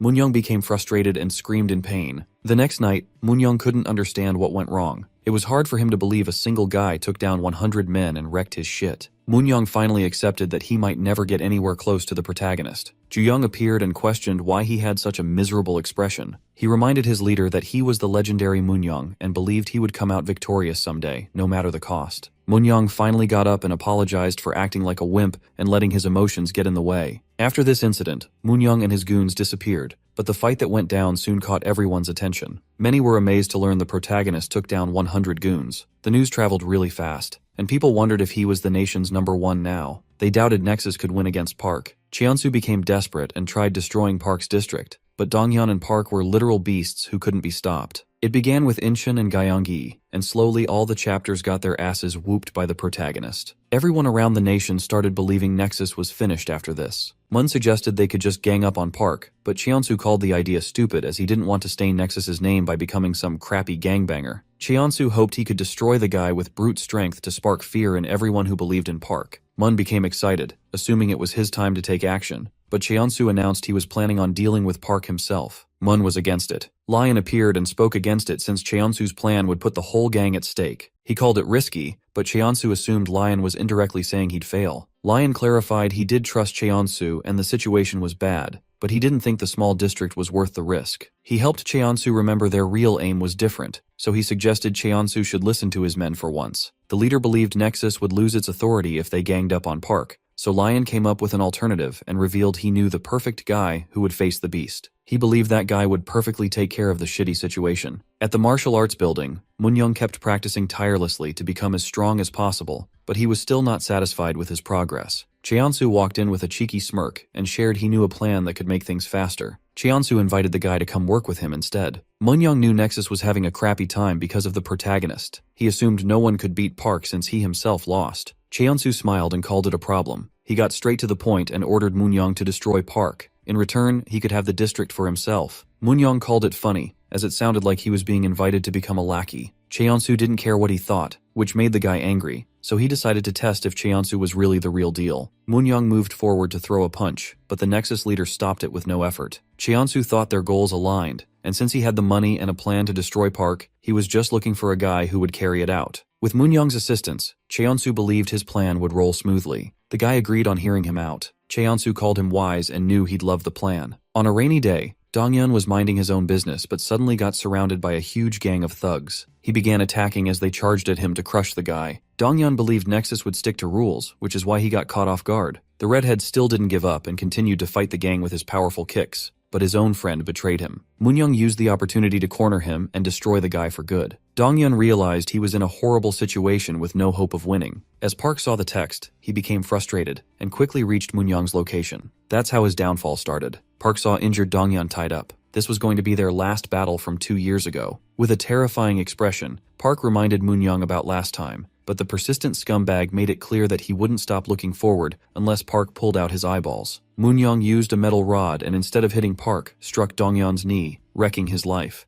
The protagonist felt so much rage that he rushed towards Moonyoung to stop him for good, but the villain's goons used chains to stop him from moving forward. They all began pulling the chains to somehow bring Park down, while Moonyoung's right-hand man started hitting our boy with a metal rod. Park gripped the metal chains and used his brute strength to pull them. He sent the men flying, but Moonyoung maliciously laughed and advised him to say his last words. The men somehow managed to hook the chains to immobilize Park completely. Moonyoung frustratingly called people like Park annoying, those who acted like heroes and made a big deal out of rules and friendships. The evil scumbag believed winning mattered most, so he smashed Dongyon's leg to relieve his frustration, and challenged our boy to save his precious friend. Park began using brute strength to somehow free himself, defeating multiple guys and shocking everyone by breaking through the metal chains with his hands. The goons started spilling petrol everywhere to proceed with their plans, panicking as they saw Park's beast-like strength. Moonyoung jumped forward to stop him and, with a metal pipe, smashed Park's head so hard it started bleeding. The protagonist began bleeding heavily and dropped down to his knees, unable to control his body anymore. Moonyoung became proud, despite his shitty tricks. He called it his victory and started stomping on Park, putting him in his place. The goons warned him to leave quickly, as they had already lit the fire, but Moonyoung had a score to settle since he clearly remembered what happened last time. The shitty villain repeated Park's words while the others watched him with concerned expressions. His men kept calling him to evacuate, but Moonyoung ignored their words. A few men dragged him out forcefully, but the shitty villain kept yelling that he was the strongest in the country. Dongyun ended up blaming himself for what Park went through. He believed the protagonist would have destroyed the scumbag if he hadn't been a burden. Dongyun felt horrible for dragging Park down with him 2 years ago. Park finally freed his friend, and they both safely got out of the building that was on fire. After they recovered, the police came out of nowhere, making them realize everything that went down had been pre-planned. Both of them ended up being held accountable for what happened at the building, and many witnesses came forward to oppose them. The police were unfair as well. Later, it turned out the building that burned down was Cheonsu's family's, so the guy hired a big law firm to destroy their lives. Their parents ended up paying huge settlements, and when they were at their limits, the scumbag demanded a public apology from both of them. Park came out of the shower and overheard his dad's phone call. The guy tried asking his friend for some money but didn't get any help. His father brushed things off with a fake smile on his face while his friend advised him to discipline his son. As the guy finished his call, he came out to see Park had already left. He guessed it was only natural after what went down. Park went outside and tried controlling his rage. He clenched his fists and punched a tree with all his might.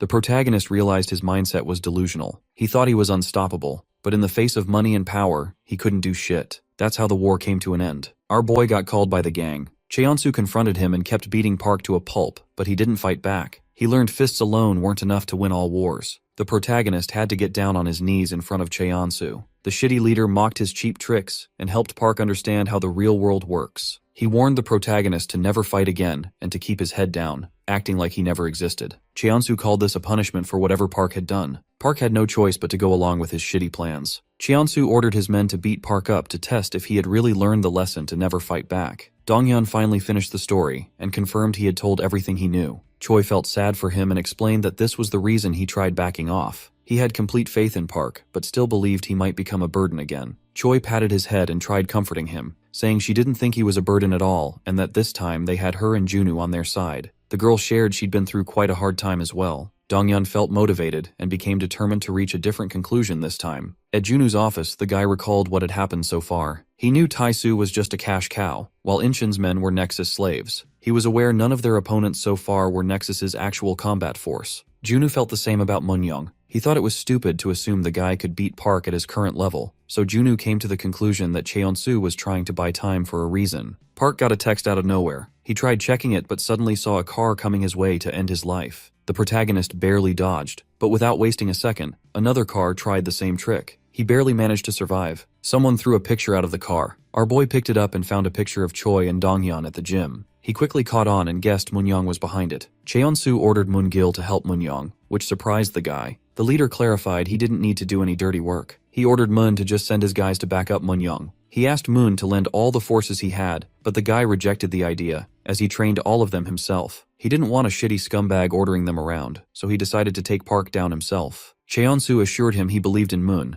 but since they needed to focus on something important right now, this was a horrible time to deal with such a mess personally. Cheonsu called his plans much more important, and thought Moonyoung was good enough for the job. He ordered Moon to focus on the important matters instead, and somehow convinced the guy to listen. Moon agreed, which made his leader feel relieved. At the gym, Dongyun took a shower to feel refreshed. A man sneaked in and somehow opened his locker to find his phone. The guy used a special gadget to hack it, which helped him install a tracker. After a while, as the redhead walked back, he suddenly got attacked by a biker, but his fast reflexes saved his life. It didn't stop with the surprise attack, as he saw an AC falling from the sky. Dongyun managed to dodge it as well. The bikers rushed toward him for a second attack, but Dongyun jumped forward and scared them away. They gave him a picture as well. This time, it was Park's picture, which confused the redhead. He became frustrated and wondered what Moonyoung was trying to pull this time. Moonyoung and his men gathered at the assigned location. Munli opened the door and walked forward. He greeted the shitty scumbag and offered a handshake, but the cocky guy called it stupid and ordered him to just do as he said. Moonyoung began mocking them since they got their asses whooped by the protagonist already. He called the goons useless but hoped they'd perform better under him.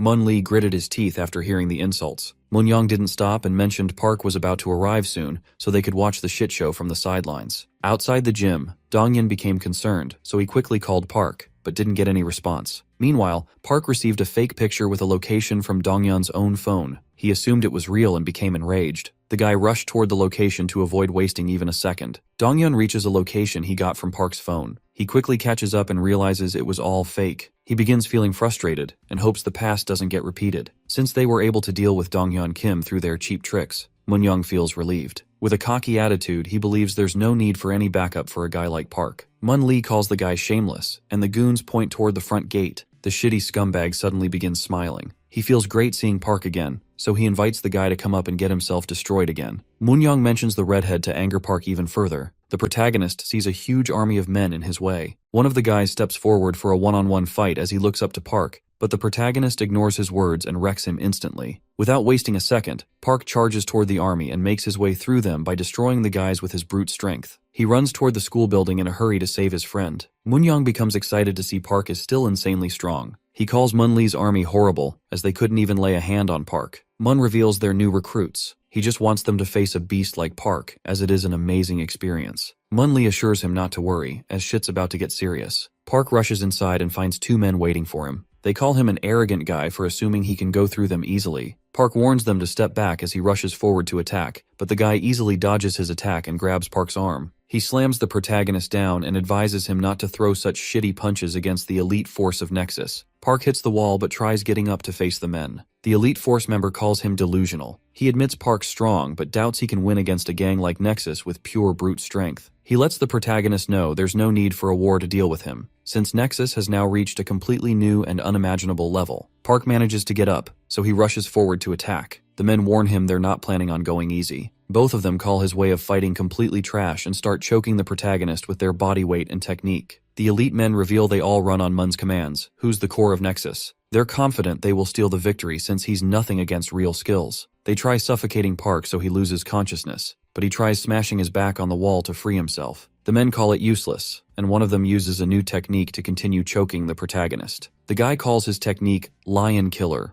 Park begins bleeding from his mouth while the man shares that humans can win against even lions with this technique. The protagonist runs toward a wall. The men call it useless, but he ignores their words and successfully smashes one of their heads on it at the cost of his own. They still keep their shit together to continue choking Park. His eyes begin losing focus, but Park remains determined and pulls the same trick again. He rams both his and his enemy's heads on the ground. They both struggle to contain him but still keep hanging on tightly, so Park smashes his head the third time. The elite force member gets his head wrecked and finally falls down. The protagonist frees himself and easily destroys the other guy as well. Before the fight, Mun Chad made it clear that they can't win against Park. They called it unfair since they already went through insane training to reach this point, but even though he understood them and the determination they had in their eyes, he knew they'd assume they can win. But soon, they're going to learn their lesson. The elite force members finally learn Park is a literal beast. They thought it was unfair for Mun to be sending them in since he didn't even trust them, but the guy called it necessary and admitted no one on their side could ever win against Park. It doesn't make them weak. It means Park is just a different kind of human. He believes in his men and wants them to use their strength to slow him down. Mun ordered them to only exhaust Park as much as they can, and once he's on edge, the protagonist will have to face the fastest boxer they have on their side. A new elite combatant greets Park, who's trying to catch his breath after the previous fight. Choi picks Donghyun up on her bike but disappointingly shares it's still going to take them an hour despite the top speed. She also mentions some guys and suddenly stops somewhere. Donghyun recognizes the Incheon men. Insu speaks up and assures them he has already taken care of the hackers. The guy orders everyone to begin moving. Choi grins, and the whole gang starts rushing toward Park's location. At the school, Park begins his fight with the fastest guy, but not a single punch connects. The guy predicts all his moves with no effort. A few minutes before the fight, Moon advised his fastest man to face Park once he's exhausted, and believes he needs to hurry up to save his friend. Mun predicted Park's going to rush, which will be easy to read.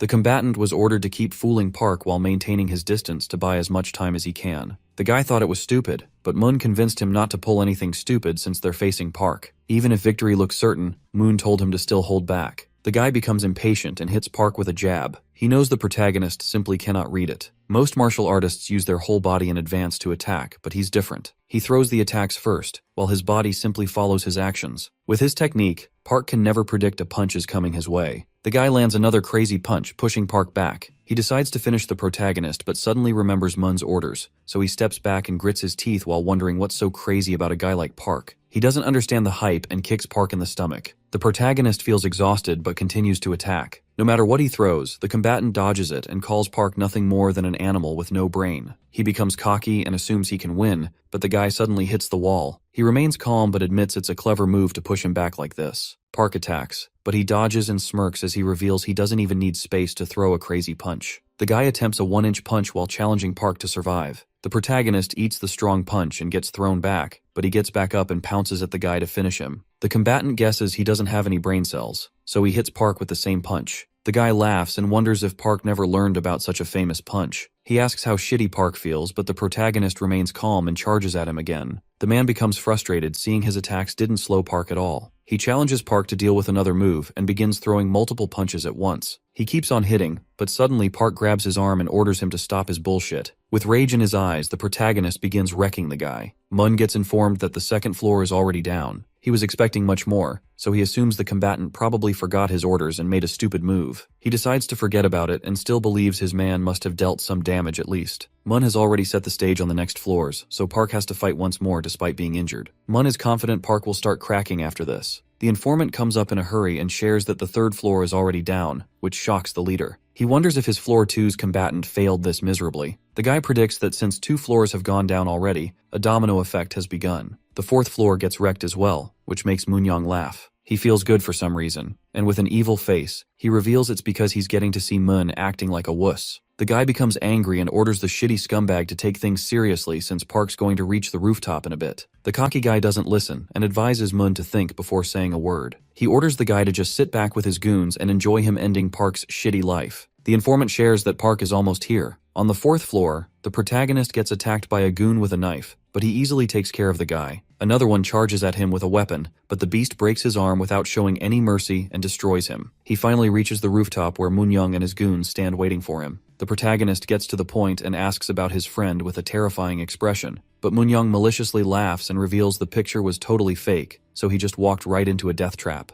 A net gets thrown towards Park. He's able to see it coming, but it's too late for him to dodge. The protagonist gets stuck while the goons move forward to beat him to a pulp. He grits his teeth and screams in anger. Moonyang suddenly hears bike noises. He becomes shocked and terrified as he sees a huge biker gang coming towards the school with Donghyun. The redhead asks Choi to drop him, so she smiles and helps him make an insane landing. As he begins beating men to a pulp, the Inshin men join him. Insu orders Donghyun to go forward and save his friend, while assuring they'll take care of the men down here. The redhead thanks them and begins running. Moonyang gets extremely frustrated and calls the redhead a sneaky rat. Insu uses his bike to push the army back so the redhead can easily rush toward his homie. The goons call him a traitor, but the bikers ignore their words and continue to fight. Moonyang's right-hand man joins the army and starts beating multiple men, but Donghyun kicks him in the face, destroying his cocky behavior. While Insu is busy ordering his men, someone tries kicking him, but he barely manages to block it in time. Mun Lee greets him with an arrogant attitude, but suddenly gets attacked by Donghyun. The guy orders the redhead to focus on saving his friend instead, as they have no reason to fight each other. He reveals he's just interested in teaching Insu a lesson. Insu gets ready to throw hands and assures Donghyun to keep moving as he can take care of everything himself. The redhead leaves for Park. Mun feels relieved as he finally gets the chance to take his anger out on Insu. The scar-faced guy goes along with it and gets ready to throw some punches. They both begin fighting. Meanwhile, on the rooftop, Moonyang frustratingly looks down on them, but then suddenly calms down as he's confident the plan will still roll perfectly. He orders his goons to finish Park, so they start hitting him with wooden bats. Park almost destroys the net while eating so much damage. Moonyang calls his goons crappy and moves forward to attack the protagonist with a bat. Park finally frees himself, but the shitty guy thinks it's too late. He swings his bat with everything he has, but Park manages to hit him as well. The goons grab onto him and try pinning him down while Moon-young loses his patience and pulls out a screwdriver from his pocket, ready to end Park's life. Moon-young rushes forward to gauge out our boy's eyes for looking down on him, but Dong-yeon finally arrives and stops him with a kick in the face. He's a bit disappointed Park's having a hard time with such crappy goons. The protagonist smiles and shares he did his best to save some for the redhead.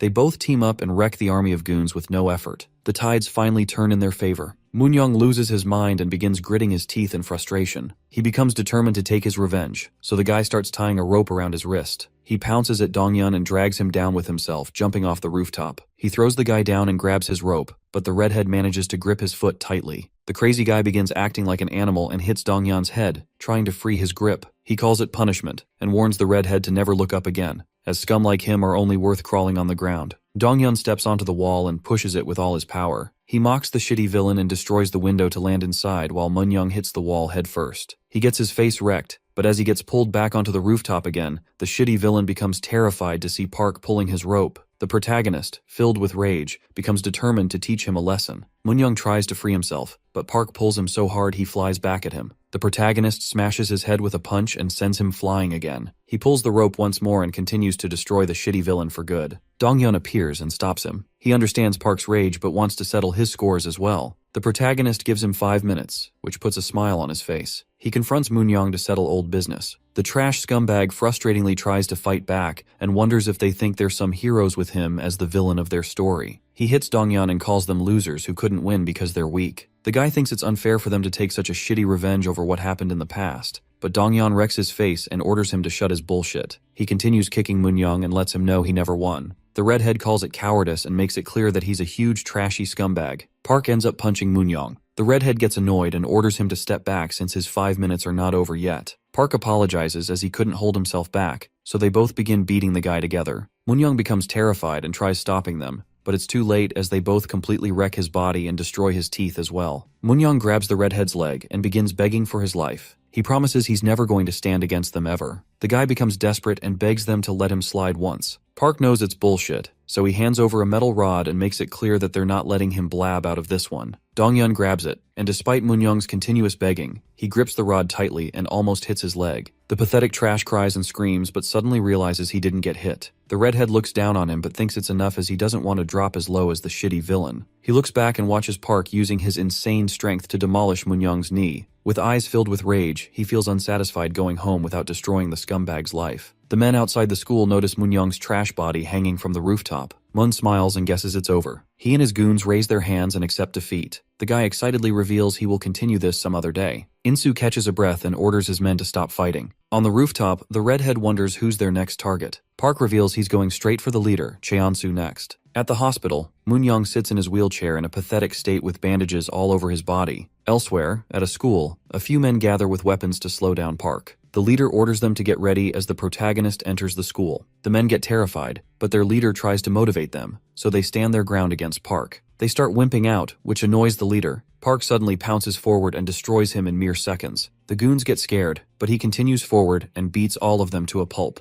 Park sends the picture of the goons he wrecked to Choi. She laughs and shares that he's done dealing with the school. She gets surprised as she gets a positive report from both Insu and Dong-yeon as well. Junwoo ignores her words and keeps on thinking, which annoys the girl. He asks for some space and reveals he's almost done reaching the conclusion. Junwoo's eyes widen as he suddenly cracks the case. He gets up in excitement and finally understands it. She asks what's wrong, so Junwoo frustratingly reveals he knows what Cheonsu's trying to pull. It's the Pascal, a game that made its way to the top in only a few hours after release. He finds it suspicious that the traffic is still being generated even after a whole week. Because of this, the shares of the game have increased by 600%. Choi doesn't understand what he's trying to say, so Junwoo makes it clear that Nexus is behind all of this. At Cheonsu's office, Moon reveals he learned that the protagonist and his men are going around conquering all the schools one by one. People believe Nexus is laying low because the gang is too wimpy. As things are going, they will slowly lose all the control they have. Moon believes it's time they take action against this. Cheonsu understands his words and asks Lion about something. He replies that exactly 7 days later, their plan will become successful. Cheonsu orders Moon to just back down for a week and avoid wars with the enemy. He guarantees everything will be dealt with in a week. Cheonsu wants to avoid taking action against nobodies. He's confident that in just a few days, they'll have 100 billion won to their name. Cheonsu shares he still believes in Moon, so the guy thinks his leader is aiming for a better plan to ruin Park's progress. He puts his trust in Cheonsu Kim. At Junu's office, Choi assigns a few schools for Insu and Park to take care of, and as for Dongyeon, she decides to assign Dongtaek High, a school led by Baekhyun Choi. She explains there's nothing extraordinary. The guy just has an MMA background, but it will be effortless for Dongyeon. She finishes things for today and wishes them good afternoon with a smile. As they all leave the place, Dongyeon catches on and notices Choi's unusual behavior. When she's about to leave on her motorbike, the guy stops her and asks if she's sure about what she said since the guy she mentioned is from her own school. She's surprised he has a working brain. The girl hands him the helmet and invites him to ride with her unless he has other plans. They both reach a new place, so she begins her story and mentions someone who was a part of Nexus. Choi brought up her past as well. She learned her father was trash who ran away with a woman he was cheating on their mother with. Choi's mom ended up working day and night to support the whole family. Things kept getting worse, so Choi began despising her life. She wished she'd stop skipping school so much, but the woman was totally powerless. Her brother felt concerned about everything as well. Choi began hanging around with people who had similar shitty lives. She felt a sense of belonging and finally found people she could call her friends. She kept engaging in weird activities but trusted them to always have her back in it. Choi ended up getting taken by the police one day, so her teacher came to pick her up. She advised him not to waste his breath as she was dropping out soon. The man didn't care about her business, but he found it weird as she had insanely good grades for someone who didn't want to continue studying. He advised her to study even harder, but she called it pure luck and tried brushing it off. The teacher didn't agree and reminded her that most kids can never score 80% from pure luck. He gave her all the books she threw out earlier, but made it clear he didn't care about it. He allowed her to do whatever since it was her own life, but he ordered her to keep her shit together at least till she actually dropped out. He began leaving and advised her not to pull stupid shit again in front of the police. Choi took his words seriously, and later that night, she sat on a bench near her gang and began reflecting. The nearby activities caught her attention. A musclehead blondie slapped some kid over money. They started shaking in fear and promised they'd do better, but the guy was too furious. He had no intentions of letting it go, so the guy just opened his pants zip and began peeing on the innocent students. He laughed maliciously, but Choi had enough of his crap, so she got up and threw her helmet towards the blondie. She called them crazy as they went too far with literal kids. She believed they crossed the line. The blondie began bleeding from his head and felt enraged. The shitty goons grabbed her hair and started surrounding her instead. One of them slapped Choi and ordered her to shut her crap. The blondie frustratingly wondered why she was trying to act like a hero. She felt the pain in her cheek but suddenly noticed a single man beating the gang all by himself. The guy used a bat to destroy multiple men. Choi recognized he was her little brother. She became confused while the goons charged at him to teach the guy a lesson. He didn't lose against anyone and easily won against the lackeys. The brother used Choi's helmet and destroyed the blondie effortlessly, shocking everyone. He got up and coldly announced he was the district's new leader, Baekhyun Choi. Choi and her younger brother had nothing in common. She was rebellious, but he used to do his best to become a better son. But he ended up becoming the target of Nexus. A gang member began beating the crap out of him. The trash goon saw the brat backing off, so he repeated his words about Baekhyun's sister. The guy kept on rambling, but Baekhyun became so pissed, he moved forward to throw a punch. The gang member dodged it easily and punched Baekhyun to teach him a lesson. Poor Baekhyun didn't get the opportunity to live a normal school life. He was aware no one was coming to save him, so the boy pounced onto the Nexus goon,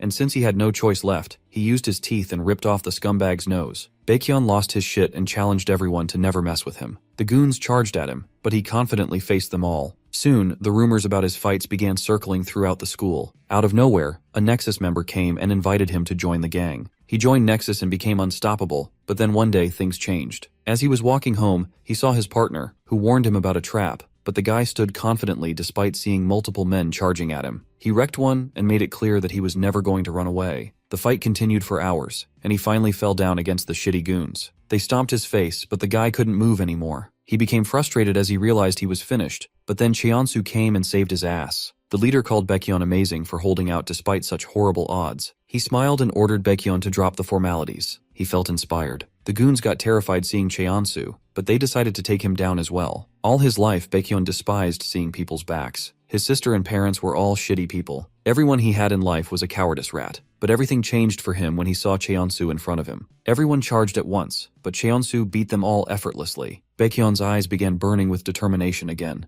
He decided to follow Cheonsu for his life purpose. Choi confronted him about his decision later, but he didn't care about her words at all. He revealed Cheonsu himself chose him, and he was only here to fulfill Cheonsu's orders. He made it clear to never get in Cheonsu's way, and announced he'd kill the person with his own hands if it came to that. At the pool club, Baekhyun addressed the issue of a huge number of dumb brats who didn't know they were supposed to fear Nexus. He believed it was because of zero support from the teacher's side. The guy called them wimps for not cooperating and wondered why they acted so carelessly. He decided to end their nonsense and ordered them to cooperate with whatever plans he would suggest. The teacher spoke up and made it clear that the teachers didn't care about his shitty orders. Baekhyun coldly asked if they had a problem. The teachers called him correct, so he didn't hesitate and used the snooker stick to destroy the teacher and stab his leg, shocking everyone else. He invited the others to come at him but warned the wimps not to take his actions lightly. Choi felt sad about her brother's situation, but she couldn't do anything to stop it. The teachers started getting tormented every day. Baekhyun kept destroying their lives in a shitty manner. Most teachers in the district gave up and left the schools. Choi's homeroom teacher was surprised teachers would leave for such a cause. He was ready to throw hands if he ever needed to confront the student himself. He guessed the teachers could avoid all the issues by resigning, but he was worried about his students who were continuously getting death threats from the gang. The guy became determined to protect them no matter what. The teachers who didn't back off got their lives completely wrecked by the guy. Choi's homeroom teacher ended up being sent to the hospital. He assured the girl he was fine, but at that point Choi felt a new kind of guilt. She felt ashamed, so the girl threw her ring away and left Nexus for good. She made it her responsibility to destroy the scumbags herself. She finished her story and believed people couldn't change so easily, so he didn't need to hesitate just because Baekhyun was her brother. Donghyun decided he would try his best to convince the guy. At some food store, Park hunts down the school's leader, and despite hearing him beg, the guy shows no mercy and wrecks him. Insu completes his job as well. They both laugh and wonder what's wrong with Donghyun.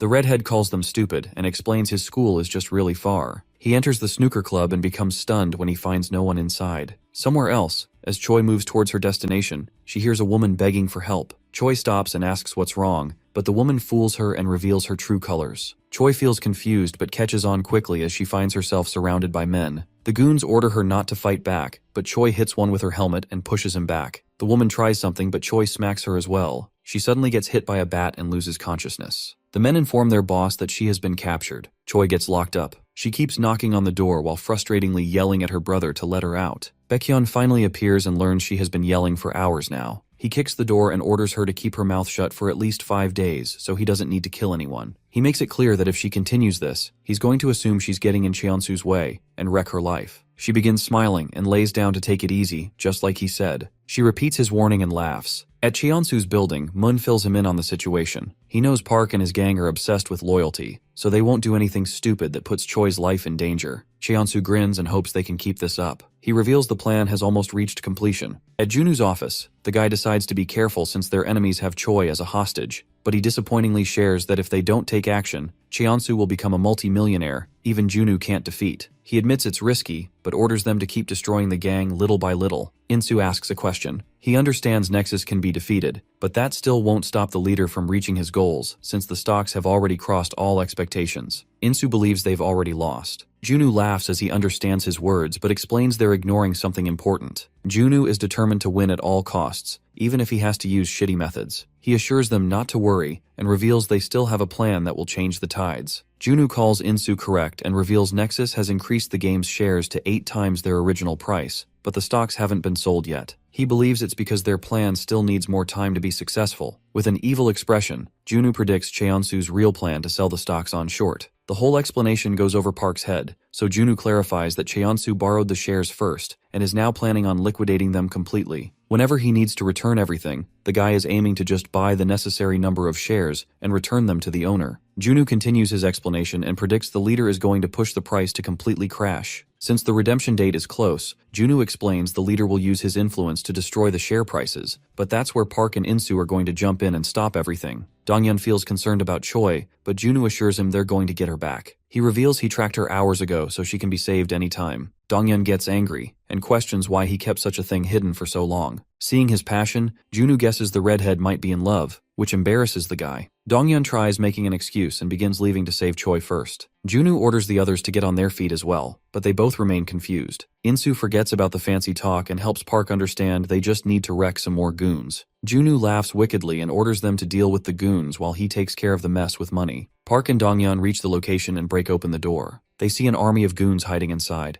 The men are surprised they got tracked, but they all rush forward to defeat the beast and his friend. Park decides to take care of the goons and orders his homie to move forward and protect Choi. The redhead rushes towards the helpless girl. A goon informs Baekhyun they're being attacked by the protagonist. Choi calls her brother stupid and reveals she had a tracker on her all this time. She lets him know he's about to get a beating. Baekhyun opens the door, and with a cold expression, he calls her the one who screwed up. Donghyun and Park finally reach the floor, but they both end up stopping as they see the scumbag taking his own sister hostage. Baekhyun warns them and orders them to just leave, which frustrates the redhead. He glares at the guy. Baekhyun suddenly gets his ass slammed on the floor by his sister. She reminds him she isn't as weak as she looks. Donghyun takes the opportunity and moves forward. He throws a crazy punch, sending the guy backward. Baekhyun starts feeling shitty. He admits he made a mistake underestimating his sister, but since he doesn't want anyone to wreck Cheonsu's plans, he becomes determined to destroy the guys. Baekhyun throws a window toward the redhead. The guy mocks him for his cheap tricks, but Baekhyun grabs his face and corrects him, saying it's called strength. He almost wrecks Donghyun's face, but his punch gets dodged. The guy keeps throwing attacks continuously, but the redhead sees through everything and remains unscathed. He throws a kick and wonders who labeled this crap strength. Donghyun guesses it was their shitty leader. He tries explaining the guy is only using Baekhyun for himself, but Choi's brother keeps on glazing him and punches the wall in anger. Donghyun decides to teach him a lesson, so he hits the guy with a kick and throws him backward.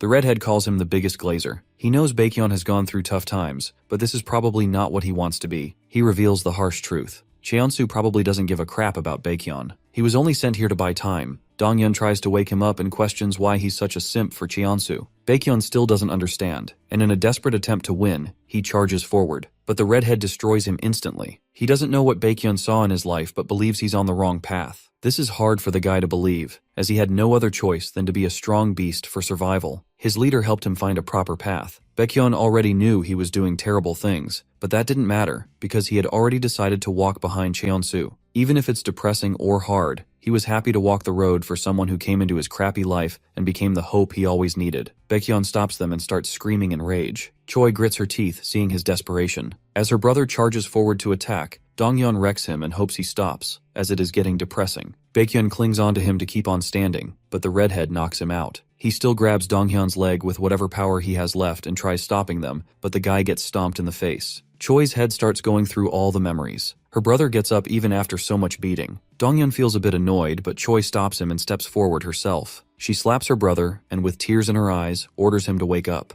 Choi reminds her that Nexus destroyed her friend's knee. Park's life got ruined through insane lawsuits, and Junwoo lost his precious friend and family. She helps him understand her shitty gang will someday betray him and destroy his life as well. She apologizes for what happened and begs him to change. Donghyun supports the girl and believes he should try harder to fix his own life. The redhead moves his hand forward and tells Baekhyun he can still change and start from zero. The desperate guy holds Donghyun's hand but suddenly pulls him in and attacks. He begins acting like a total animal and lets them know he's never betraying his leader. Baekhyun jumps through the window and escapes. Choi feels frustrated, but Donghyun assures her the punch didn't even connect. He's honestly more worried about her brother because once Cheonsu loses his shit, Baekhyun's whole life will shatter again. At Cheonsu's building, the leader observes his men selling short and learns their progress today is at 20%. Lion is amazed by how fast it's dropping. He feels bad for the people losing their money, but Cheonsu doesn't care one bit. He praises everyone and stops for today. But as he's about to leave, a trader begins screaming as he sees a 6% gain. They begin losing money, which shocks the leader. His men believe someone is manipulating the market from the outside. Somewhere else, Junwoo sees through their whole scheme and easily sets the tide in his favor. With an evil expression, he reveals Cheonsu is dead if the price begins flying. Cheonsu's men begin panicking, seeing the price soaring high. They hope it maintains a downward trend, but they finally lose their shit as the price crosses 18% and the trade closes. Lion's face becomes colorless. He starts getting calls while the traders find it hard to imagine someone could manipulate the price like this. They can't believe it's possible, but Junwoo smiles at his place and somehow makes things possible. Cheonsu's anger becomes visible. He finally loses his patience and suddenly sees Baekhyun trying to enter. The guy calls Cheonsu and requests more backup while promising he will take care of it. He feels glad his leader is listening, but Cheonsu kicks him in the stomach and turns the guy into his punching bag. He sends Baekhyun flying and calls him worthless since he didn't fight till death to buy them the time they needed. Cheonsu orders Mun to listen and admits there's no other way for him to win besides getting his own hands dirty. He tells the guy to gather all the chapter leaders. Mun becomes excited as he understands what's going on. Cheonsu calls him correct and gets ready to deal with the protagonist himself. The next day, Cheonsu's trader is shocked as he sees the news about Pascal's partnership with Junwoo's corporation. The trend keeps rising, and everything goes according to Junwoo's plan. Cheonsu finds it hard to stop laughing and wonders what his enemy will do after this if they even have any cards left to play. Outside a school building, Cheonsu greets his army, the elite force of Nexus.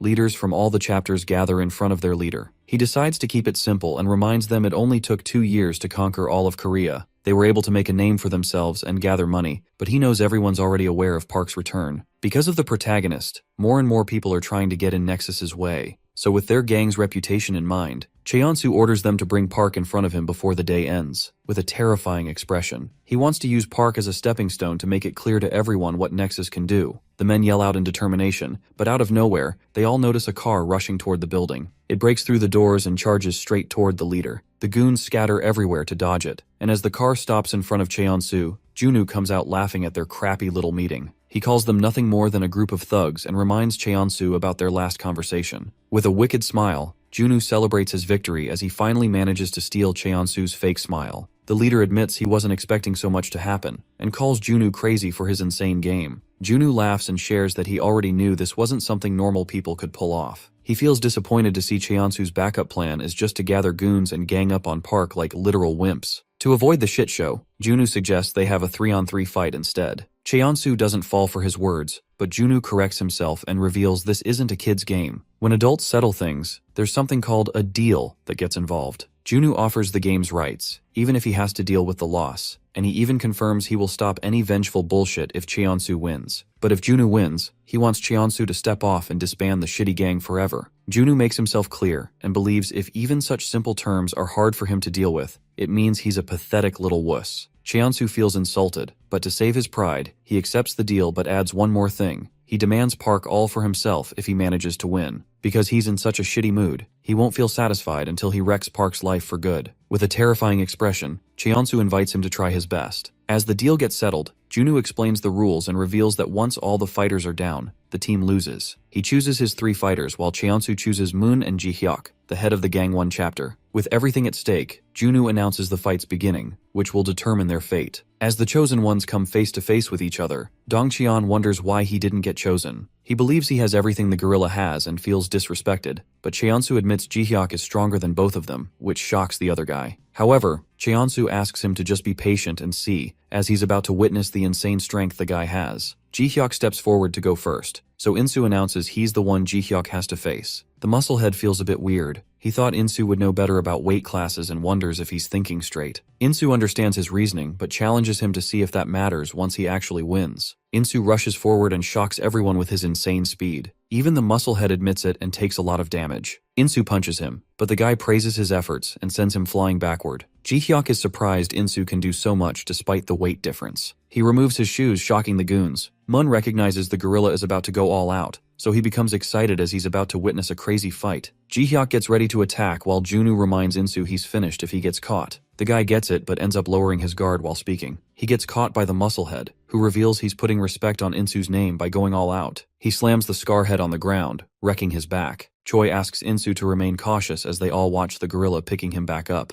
He slams Insu back on the ground twice. Before the fight, Junwoo told Insu his chances of winning were extremely low. He explained Ji-hyuk was a literal fighting animal, and rumors even say he ripped apart a huge tree with sheer strength, both in mass and talent. Junwoo called him better than Insu, so the guy wondered if he should just drain him out. Insu frustratingly got up and made it clear that he would do his absolute best, even if winning was impossible. Junwoo wondered why Insu got so riled up, as he was expecting the guy to steal the victory since he's paying a shitload of money. Junwoo advised him not to feel hopeless, and, with an evil look, believed there's definitely a way for a man to destroy even a fighter bull. In the present, Insu kicks the guy's stomach and frees himself, frustrating the goons. They get angry but notice Insu's barely hanging in there. The guy feels alive and realizes this is the reason Junwoo called it almost impossible. He admits if he gets caught in the same attack again, he's going to drop dead without a doubt. The musclehead rushes forward to finish the game, but Junwoo smirks and believes it's time Insu humbles the bull. The guy uses his hand to block Ji-hyuk's face. The musclehead thinks he's getting his sight blocked, but Insu pushes him aside effortlessly, using a technique called Toromachi. Insu sees him charging again and admits he will need to play a lot more tricks to win. He decides to connect his punches and attacks the musclehead while maintaining a distance. Ji-hyuk easily blocks them and reminds Insu his punches are completely useless, but suddenly the guy switches to infighting and destroys Ji-hyuk's jaw. The gorilla recovers instantly and charges at him once again, but despite Mun's warnings, he doesn't change his path and gets his face destroyed by Insu's crazy punch. Despite such a heavy blow, the gorilla remains standing. He gets confused by Insu's crappy tricks, but as they both charge at each other, Insu orders him to keep his mouth shut and dodges the hands coming his way. He almost connects a punch, but this time Jihyuk sees through the old trick. Insu still remains 2 steps ahead and hits him hard on the face again. The goons start feeling anxious, but Moon advises them to chill out as it is impossible for Insu to attain victory with such weak punches. He believes time is still in favor of Jihyuk, so even if Insu continues dealing more damage, he needs a real critical blow to actually end the match. Insu gets pushed backward as he receives a heavy punch. Mun's guts tell him something's off. He suddenly notices Junu smiling and yells out to warn his man to stop, but it's too late for Jihyuk as he gets his nose smashed by Insu's knee attack. Junu begins grinning as things go the way he predicted. Jihyuk admits his mistake and finally understands Insu's plan. Mun becomes concerned but notices the musclehead has grabbed Insu's knee. Jihyuk is amazed by the move but reminds Insu he's no ordinary man. Insu doesn't understand what went wrong. He struggles to free himself and gets slammed once more. His homies become concerned, but Dongyan believes he's still okay. Jihyuk shows no mercy and keeps on demolishing the guy, but suddenly Insu throws dirt to throw him off and finally frees himself. The goons wonder how he's still standing. One of them feels weird and points out Insu has completely lost focus, but he's still standing. The guy moves forward and uses his elbows to cut through Jihyuk's skin. He instinctively continues to move and deals a lot of damage as well. Jihyuk becomes frustrated as he eats so many attacks. He throws a punch in rage, but Insu's punch connects first. The goons watching on the side no longer understand what's happening. They notice Insu's acting like a complete animal. Mun calls his goons correct and reveals Insu has pushed through his limits and has reached a new level, so now he's moving instinctively instead of using his head. He's now turned into an animal with nothing but reflexes and instincts controlling his moves. He believes only a seasoned fighter with insane mental power can pull off such a feat. Mun is shocked that the guy who betrayed his gang is suddenly inspiring him. Insu's moves completely change. His endurance goes through the roof, and the elbow cut can destroy anything in its path. Jihyuk admits he's in a horrible situation, so he needs to take the risk and somehow counter it, or else he'll lose. He rushes forward and grabs Insu with extreme rage in his eyes. Despite struggling, Insu gets smashed onto the ground again. As the smoke clears, Insu, in a pathetic state, feels crazy as he nearly dropped dead. Despite having extreme injuries, Insu gathers enough strength to get up and becomes the winner who destroyed Jihyuk.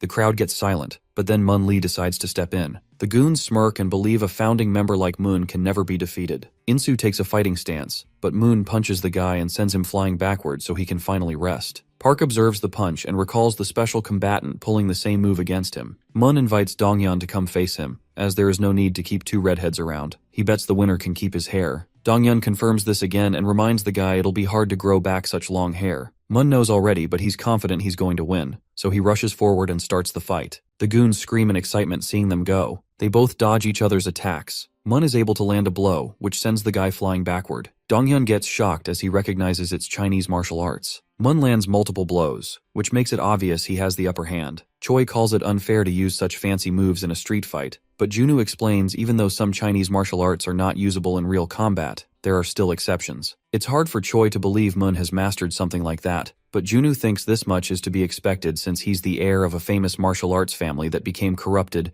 and used the skills for their crappy activities. Mun kicks him hard, but Dongyan still holds his ground and rushes forward. He disappoints the guy who was hoping for a better fight than this. Mun calls Dongyan's skills pathetic and destroys his face. Dongyan loses his mind and finally lands a kick. Mun admits the kicks have insane strength behind them, so he begins grinning and gets excited. Dongyan hits him with the same kick twice and admits he has no chance of winning, so he's just going to keep smashing the same spot until the guy falls. Mun sees through his moves and calls them absolutely pathetic. He destroys Dongyan's jaw and lets him know such obvious moves won't work while smacking his face. Dongyan ignores his words and repeats the same move, but Mun calls it basic and demolishes his collarbones with an insane punch. He feels disappointed, as he was expecting a real fight after hearing tales about Donghyun's skills. He wrecks the guy with another punch to the face. As a kid, the redhead used to get bullied wherever he went because he looked skinny, but then one day, his bullies annoyed Park and got their asses kicked. Donghyun got to witness the beast's insane power. He asked Park for some advice so he could be stronger too. The guy told him to just fight back whenever he got hit. From that day, Donghyun trained tirelessly, even though he knew the advice was complete dog shit, but that made him learn he could be better as well. He soon came to learn and accept that he had zero talent for fighting, and his skinny build was another disadvantage he couldn't change. In simple words, he could never reach Park's level. He knows some call him tenacious, but he doesn't find it pleasing, and it was never his intention to be tenacious. It's just he had nothing else going for him. Donghyun gets back up and tries whatever he can, even though he knows he's not a genius. He feels determined to keep fighting back against shitheads like Mun. He kicks the guy and remains tenacious until it turns into a talent of his. He finally wakes up and announces it's his turn to beat Mun's ass. Mun falls to his knees as his bone cracks from the kick. He finally understands why the guy kept hitting the same basic move over and over again. Mun tries, but he's unable to move his legs. Donghyun shows no mercy and begins smashing his head. He keeps punching the guy and challenges him to repeat his insults again. Donghyun mocks his cocky behavior from earlier, which frustrates Mun, but Donghyun doesn't let him go. He smashes the guy's face with his knee, shocking the watchers. Mun keeps blocking the punches and finally gets an opportunity to attack. He pushes Donghyun backwards and gets tired of his bland moves. He calls Donghyun a pathetic trash with no talent. It's hard for him to accept that he could ever be defeated by someone like Donghyun, but the redhead shuts his mouth as he throws another attack. Mun pushes him back, but the guy rushes forward to attack again. They both keep exchanging insane blows, making the watchers anxious. Donghyun keeps hitting the same spot and cracks Mun's arm as well. The guy gets completely wrecked by Donghyun. He still doesn't believe he's about to lose against a talentless trash. Mun's prestigious family survived for decades thanks to the techniques passed down through generations. As he was chosen to be the next ruler, he determinedly trained his whole life, but he quickly realized he had nothing special going for him. Mun was also talentless and had nothing to match the family's standards. He became the cause of shame and humiliation for his family, but he remained determined and pushed himself through rigorous training that no normal person would even consider. After working so hard, he thought he could finally lead the family, but one day he learned that working hard was nothing but the bare minimum. His father brought in some kid to replace him as the leader. He was in disbelief, but his father helped him understand that they needed talent to keep the family alive, which he didn't have. The father blamed everything on Mun's past life and ordered him to just piss off while the boy could take over his position. Mun became frustrated and stood against the decision. He worked too hard to change. He begged for another chance, so his father challenged him to defeat the kid if he wanted to keep his precious position and honor. Mun agreed to it, as things were unfair for him. But when he faced the kid, he finally learned that a talentless guy like him was useless. He just couldn't believe it, but he had no other choice but to leave. With the fire of revenge burning in his eyes, Mun became determined to prove that talent could be defeated with nothing but pure hard work. He wanted to prove this to everyone. That's when Mun met Cheonsu, where he faced the second unconquerable obstacle. He challenged the guy to a fight after feeling pissed off. Cheonsu effortlessly wrecked him. He tried to stand his ground against the guy but learned that Cheonsu was another crazy genius. He wondered if this was a sign for him to accept defeat. The guy became frustrated, and in a desperate attempt to win, he rushed towards Cheonsu and tried throwing a kick, but got his ass handed to him by the genius. Cheonsu's face got scratched, which was something rare for him. He praised Mun for his effort. This riled up the guy even more, so he got back on his feet and rushed forward again. He stopped his punch midway after hearing Cheonsu calling him strong. Cheonsu hoped they could be friends and offered a handshake. For the first time ever, Mun heard someone calling his pathetic ass strong. That's how he began working under Cheonsu, and with time and continuous effort, he became even stronger and reached the position he's in right now. Mun thinks the stakes are too high for him to back down now. He keeps exchanging blows with the redhead. As they fight each other, the watchers get concerned, as they believe both guys will come out injured, no matter who steals the win.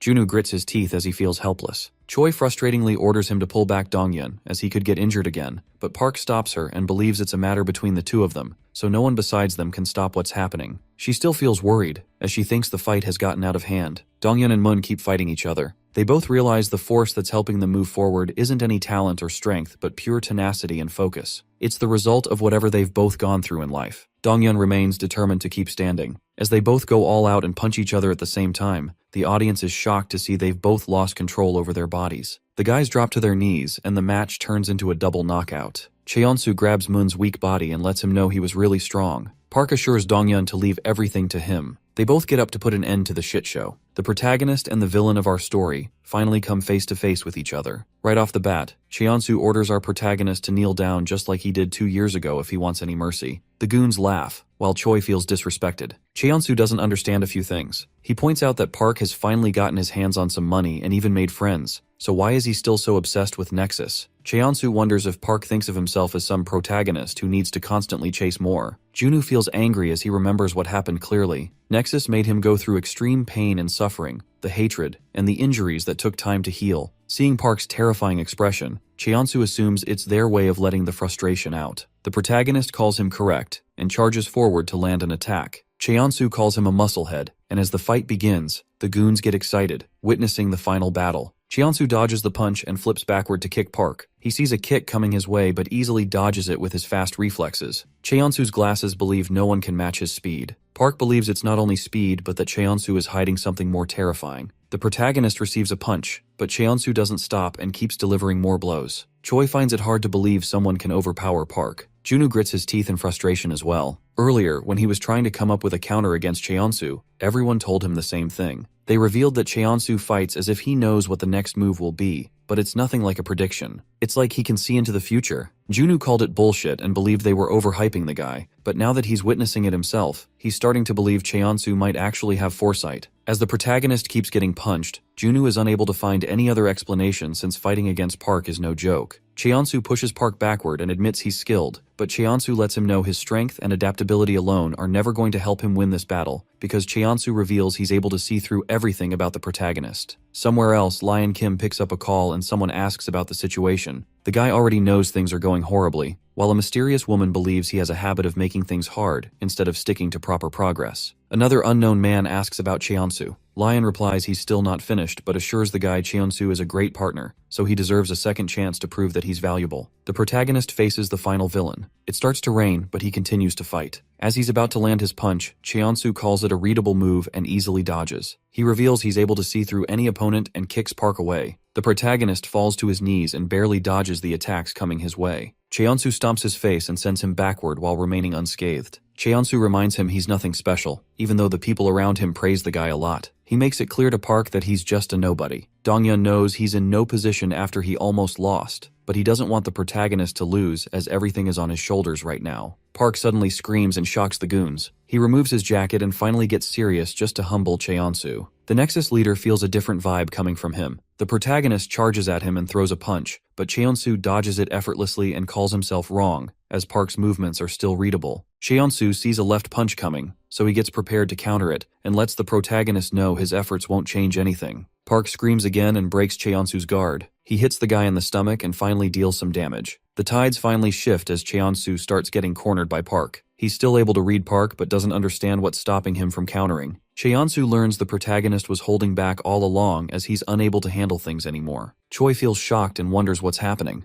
Junwoo explains Park was just holding back so his opponent doesn't die, but it feels like he has stopped caring about it anymore. The protagonist's father was a gym owner. He used to get requests from trainers to enroll his son, but he always rejected them. One day, a guy asked what the reason was behind stopping Park from training. His father lived his whole life doing martial arts and would get stuck in weird situations quite often that would push him to fight someone. Sometimes, he would lose his patience and start seeing hundreds of possibilities to destroy his opponent and wreck their lives. But that's the reason he decided never to have his son train anything, because the father knew Park was a special kid born with insane strength. Even a small mistake would send him straight to a lifetime in jail. Choi is shocked to learn Park was hiding this much power, but she doesn't understand how he managed to reach this level without real training. Junwoo smiles and explains that despite not going through any real training, Park has gotten stronger through real combat. He's a literal beast with insane adaptability. As the protagonist faces Cheonsu, he hits the guy with his knee and wrecks his face. Cheonsu is sent backward, and as he notices his head spilling blood, his eyes widen in excitement. With a cold expression, the protagonist challenges him to read his moves now. Not just in games, even in real life, Cheonsu was easily able to dominate anyone in a fight because he could just easily read his opponent's moves. Everyone began following Cheonsu, so he rolled with it since it was a satisfying feeling. Despite being such a genius, even he couldn't outsmart money and power. He knew the harsh reality but didn't feel any hatred toward people with real power. He just felt extreme jealousy and wanted to someday achieve what they had. One day, he found the perfect opportunity and created his gang to climb his way up the ranks. He didn't feel any guilt or regrets as he thought the world was already full of people chasing the power he envied. Whatever he had to do, his goal was to just attain money and become even stronger than the people he was jealous of. He worked tirelessly, and little by little, he was finally getting closer to his goal. But now, all of a sudden, he's seeing Park's punch coming at him. The guy doesn't understand why he feels so excited about a crappy fight. Cheonsu feels alive for the first time. Junwoo notices his laughter and becomes confused. For the first time in his life, Cheonsu wants to demolish someone without caring about money or power. He maliciously laughs, and despite his plans getting destroyed, he feels good for some reason. Cheonsu doesn't understand this new feeling. His goons notice his behavior has changed as well. Their leader charges forward himself this time and attacks Park with a kick. His followers feel relieved to see he's actually making the first moves now. Cheonsu begins seeing things more clearly. He's even able to find the protagonist's weak spots. Cheonsu hits Park hard and continues throwing more attacks. His goons start believing they're about to actually win, but Moon orders them to be patient. Someone like Cheonsu going all out means Park holds the strength to push him so hard. Moon thinks they're both evenly matched, and even a small mistake will turn the fight upside down. Cheonsu keeps exchanging blows with the protagonist. The fight grows more and more intense, and as he gets hit in the face, Cheonsu admits Park is a beast, even though he's readable. He begins feeling an insane thrill and feels alive, which gives him a solid reason to go all out against Park. Cheonsu and Park throw punches at each other and try their absolute best to come out victorious. It becomes an insane battle of brutes determined to win.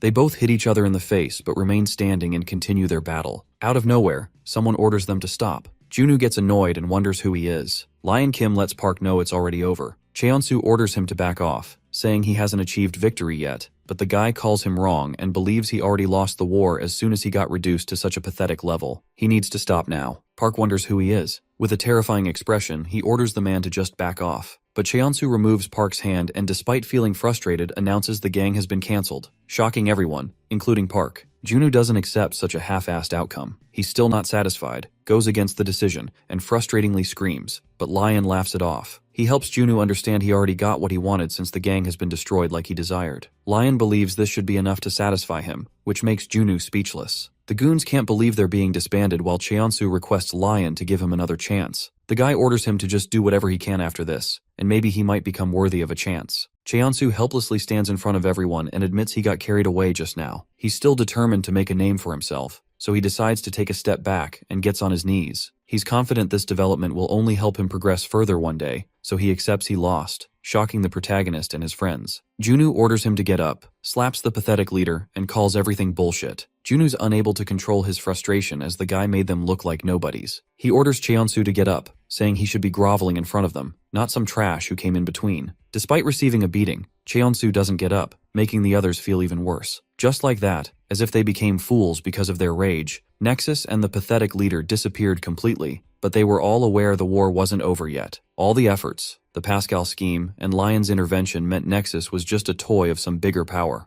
Junwoo has no proof of their identities, but believes they haven't achieved victory yet. The war has just started. Junwoo assures them he will soon find the ones behind the scenes. But after all of this, they had no other choice but to go back to their old school lives. The peaceful days made it look like the battle they had never actually happened. Soon a whole month passed by. One day, at the convenience store, a little girl asks the worker if he's going to propose finally. He asks her to mind her own business. Out of nowhere, Choi enters the store, so the little girl wishes him the best and disappears. The awkward guy sees Choi and starts making weird faces. He tries to control himself, but his heart begins beating harder. The guy calms himself down as he has been preparing for this moment for a long time now. He sees her coming every day, so the stupid lover assumes she's trying to make a move. He scans her things and decides to make his move as well. He gathers courage and lets her take a gimbap with her food for free. Choi wonders what's wrong with him. The guy regrets how he phrased things despite practicing so hard. Choi thanks him with a beautiful smile, which blows away all of his worries. He realizes this is love but ends up getting the wrong idea. Choi feels confused, and all of a sudden, Incheon appears on their bikes. The gorilla enters the store and reminds Choi they don't have time for stupid activities. She calls him crazy and becomes annoyed, questioning how they found her location. The anxious store worker observes their argument and gets angry seeing the musclehead talking to his beloved like that. He assumes his lover is stuck in some kind of weird situation. The gorilla eats the gimbap and orders her to hurry up. Poor lover sees his precious gift getting eaten by someone else. The fatty leaves the store after giving Choi a warning. She feels irritated and asks the lover boy if there's any back door for her escape. He gets the wrong idea about the whole situation and quickly points toward the back door that will lead her outside. She shows her gratitude but wonders why he's acting this way. Choi escapes through the back door. The weirdo puts up a break sign and goes outside to confront the gorilla. He reveals his amazing sleeper build and orders Banjung to spit out the gimbap he gave to his precious lady, or else he'll throw hands. At a barbecue restaurant, Insu gets informed that Choi got kidnapped again, but Banjung takes responsibility for it. The guy gets too carried away while roasting his food and completely ignores his goon's information. Outside the store, the fatty tries punching the lover boy, but the powerful punch doesn't even faze the guy. He kicks Fatty and destroys him with just a single attack. The weirdo finally understands why poets call love crazy. The gorilla falls down and wonders who he's facing. He guesses the weirdo is one of those tigers who disappeared after Nexus got wrecked. Since Nexus is already finished, many fighters are appearing out of nowhere with the determination to steal Cheonsu's empty throne. Strong fighters who were laying low, and many new gangs are showing their faces now. They are called secondary shocks. Dongyun appears and slaps the weirdo while frustratingly questioning about Choi. The lover boy assumes he's the boss, so he grits his teeth in anger and orders them to leave his precious princess alone. Banjung warns Donghyun about the guy's strong kicks. The redhead attacks, but Loverboy throws the same kick to block. They both take a step back, and Donghyun remembers he learned many new fighters were coming out. He still wonders how he didn't notice such a strong guy before this. He guesses the guy isn't a student. Loverboy takes a fighting stance and expresses he's surprised someone in Korea can keep up with him. He throws a punch, but the redhead dodges it. Donghyun admits he's strong, and as he begins getting cornered, the redhead hits Loverboy's knee to push him back. They both stop holding back, and as they begin exchanging blows, Choi appears and yells at them to stop.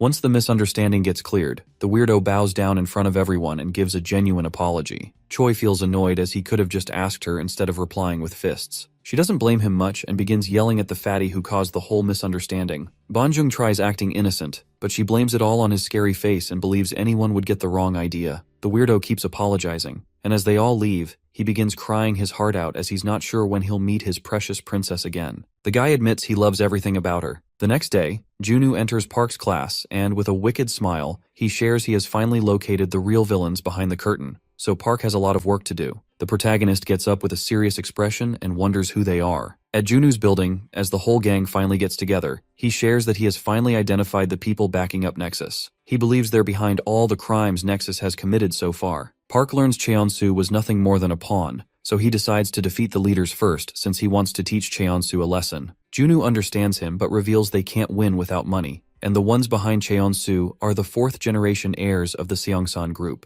This shocks the gang. He reveals Lion is the second eldest son, and behind him is the eldest, Dongho Lee. Choi recognizes the name and remembers they're so rich they can most probably buy the whole planet in a few years. She doesn't understand what they aim to get from a shitty gang like Nexus. Junwoo remains confused as well, and since the ones they're fighting against are no joke, he knows it won't be an easy win. So, Junwoo warns everyone to get ready for what's coming. Somewhere else, Dongho Lee announces they're going to conquer the entirety of Korea. He clarifies what he means and shares his desire to become the most supreme and incomparable, just like their parents. He doesn't want anyone to stand in their way and leave everyone behind in terms of money and power. The guy expresses how disappointed he is after his brother finally got the chance to prove himself, but he ruined it and became a joke instead. He apologizes for his brother, but the blondie laughs at Lion and can't believe he's so different, even though they belong to the same family. Lion becomes frustrated hearing them laugh, but the blondie calls him inexperienced and believes he's not ready to play the dominating role. The guy expresses he's disappointed to see how careless Lion is with the country's public. With a cocky attitude, he decides to take care of the guy's mess, but the woman laughs and doubts he'll achieve anything different. She decides to deal with it and assures Dongho she already has the perfect plan. Dongho calls it laughable as it almost looks like they already knew Nexus would fall. They both try brushing it off with a smile, but Dongho forgets about this, as he knew he would someday have to set the pecking order within their gang.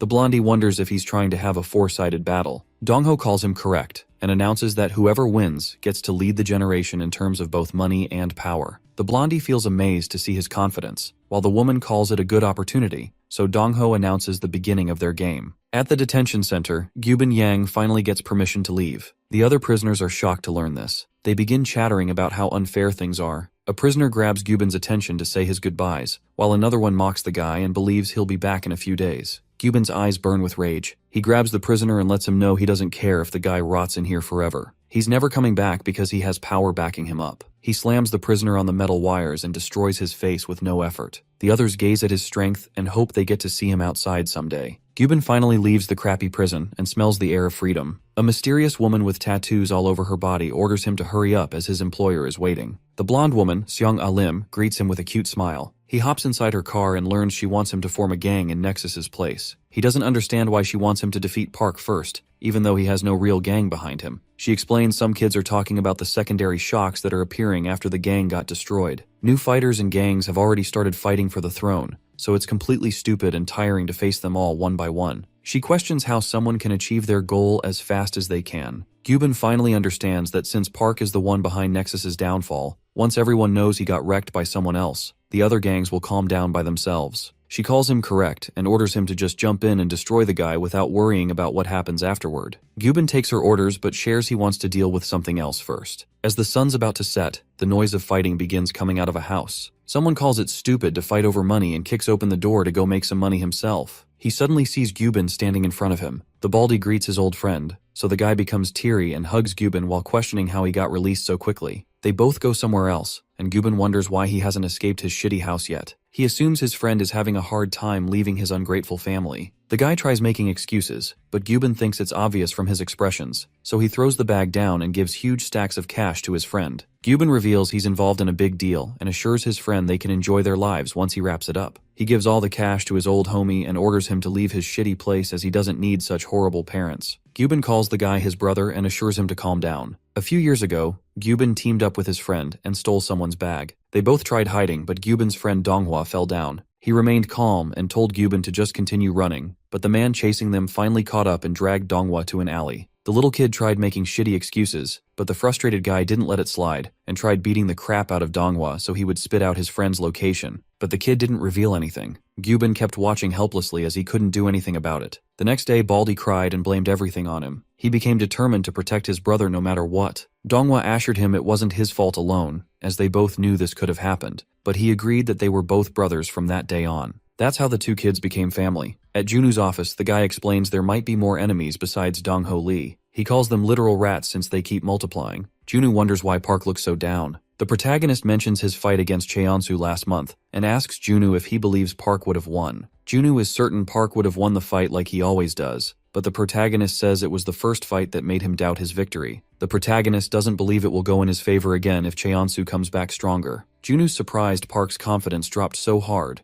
but he calls the guy right and believes they should do their best to stay prepared, so they'll need new plans that will make their victory absolute. Somewhere else, Cheonsu meets up with Lion and asks for an honest answer. If the fight kept on going, he asks Lion if he would have stolen the victory or not. Lion doesn't give a proper answer, as he's not experienced in gang fights, but he makes things clear that the next time Cheonsu needs to win no matter what. The villain becomes determined and takes Lion's words seriously. Donghua rushes towards a few goons running for their lives. They feel terrified and wonder why he's back even though their leader got sent to juvenile. Suddenly, one of the goons gets sent flying. The other ones almost piss their pants as they recognize Gyubin is back. He gets surrounded by the two friends. Gyubin hopes the guy had fun mocking him while he was at the juvenile. The baldy repeats his words and scares the guy. Poor dude falls down on his knees and tries making shitty excuses to save his life. Gyubin throws a brick towards him and orders the pathetic guy to use it to prove he feels sorry, so he doesn't need to hide all his life like a little rat. The pathetic victim is left with no choice, so he picks up the brick and uses it to smash his own fingers to prove his loyalty. Afterwards, as the guy walks back with his friend, Seong-ai appears and mentions the message she sent about avoiding any other jobs. She questions if it's too hard for him to understand Korean, but he explains he was just dealing with personal matters, that's all. The guy demands more money since he wants to pay his homie's debts, and since he's extremely poor, a single bag full of stacks wasn't enough. She insults him and throws a few more bags filled with cash. The woman gives her word that he doesn't need to worry about money, but from here on, he can't take any actions unless she orders him, and if he continues doing sideline jobs, she's not going to show him any kind of mercy. Gyubin takes her up on the offer and smiles wickedly. At Junu's office, he explains what's been happening in Seoul. One news is from Myeongdong. The area is usually very noisy and crowded, but these days there are no activities happening. He talks about Gangseo District next, and reveals the schools that were attacking each other have suddenly joined forces. They're now known as the League. Junu wonders why the public is having such different reactions seeing two unbeatable beasts arriving out of nowhere. Choi checks the reports and notices the same lover boy she met a few days ago is behind it. She takes charge of Gangseo District as she is sure she has met the guy before. At the convenience store, the weirdo still continues to regret what happened that day. Ever since he fought with Donghyun, his princess stopped visiting the store for ramyun. He accepts a guy like him might not keep her happy, but he still finds it hard to give up on her. The guy suddenly hears someone entering the store. His expression changes instantly as he sees his princess approaching him. She calls him Jonghyun Cheon, a 19-year-old who came back to Korea after Nexus was finished, and within days, he destroyed the schools nearby. With a serious expression, she questions if she got something wrong. Jonghyun swears he didn't do anything. He explains he got dragged into weird situations and feels horrible hearing his precious girl accusing him so casually. Choi gets confused, and as she tries to talk, someone throws a huge air cooler inside. The leader of Gangseo League pulls up outside to take revenge for the men Jonghyun beat up. He orders the weirdo to come out. Choi almost gets hit, but her lover boy saves her, and feels disappointed he couldn't show Choi his real side. But he gets ready to deal with the men all by himself, so he lets Choi pick her ramyeon and enjoy. She becomes worried and offers help,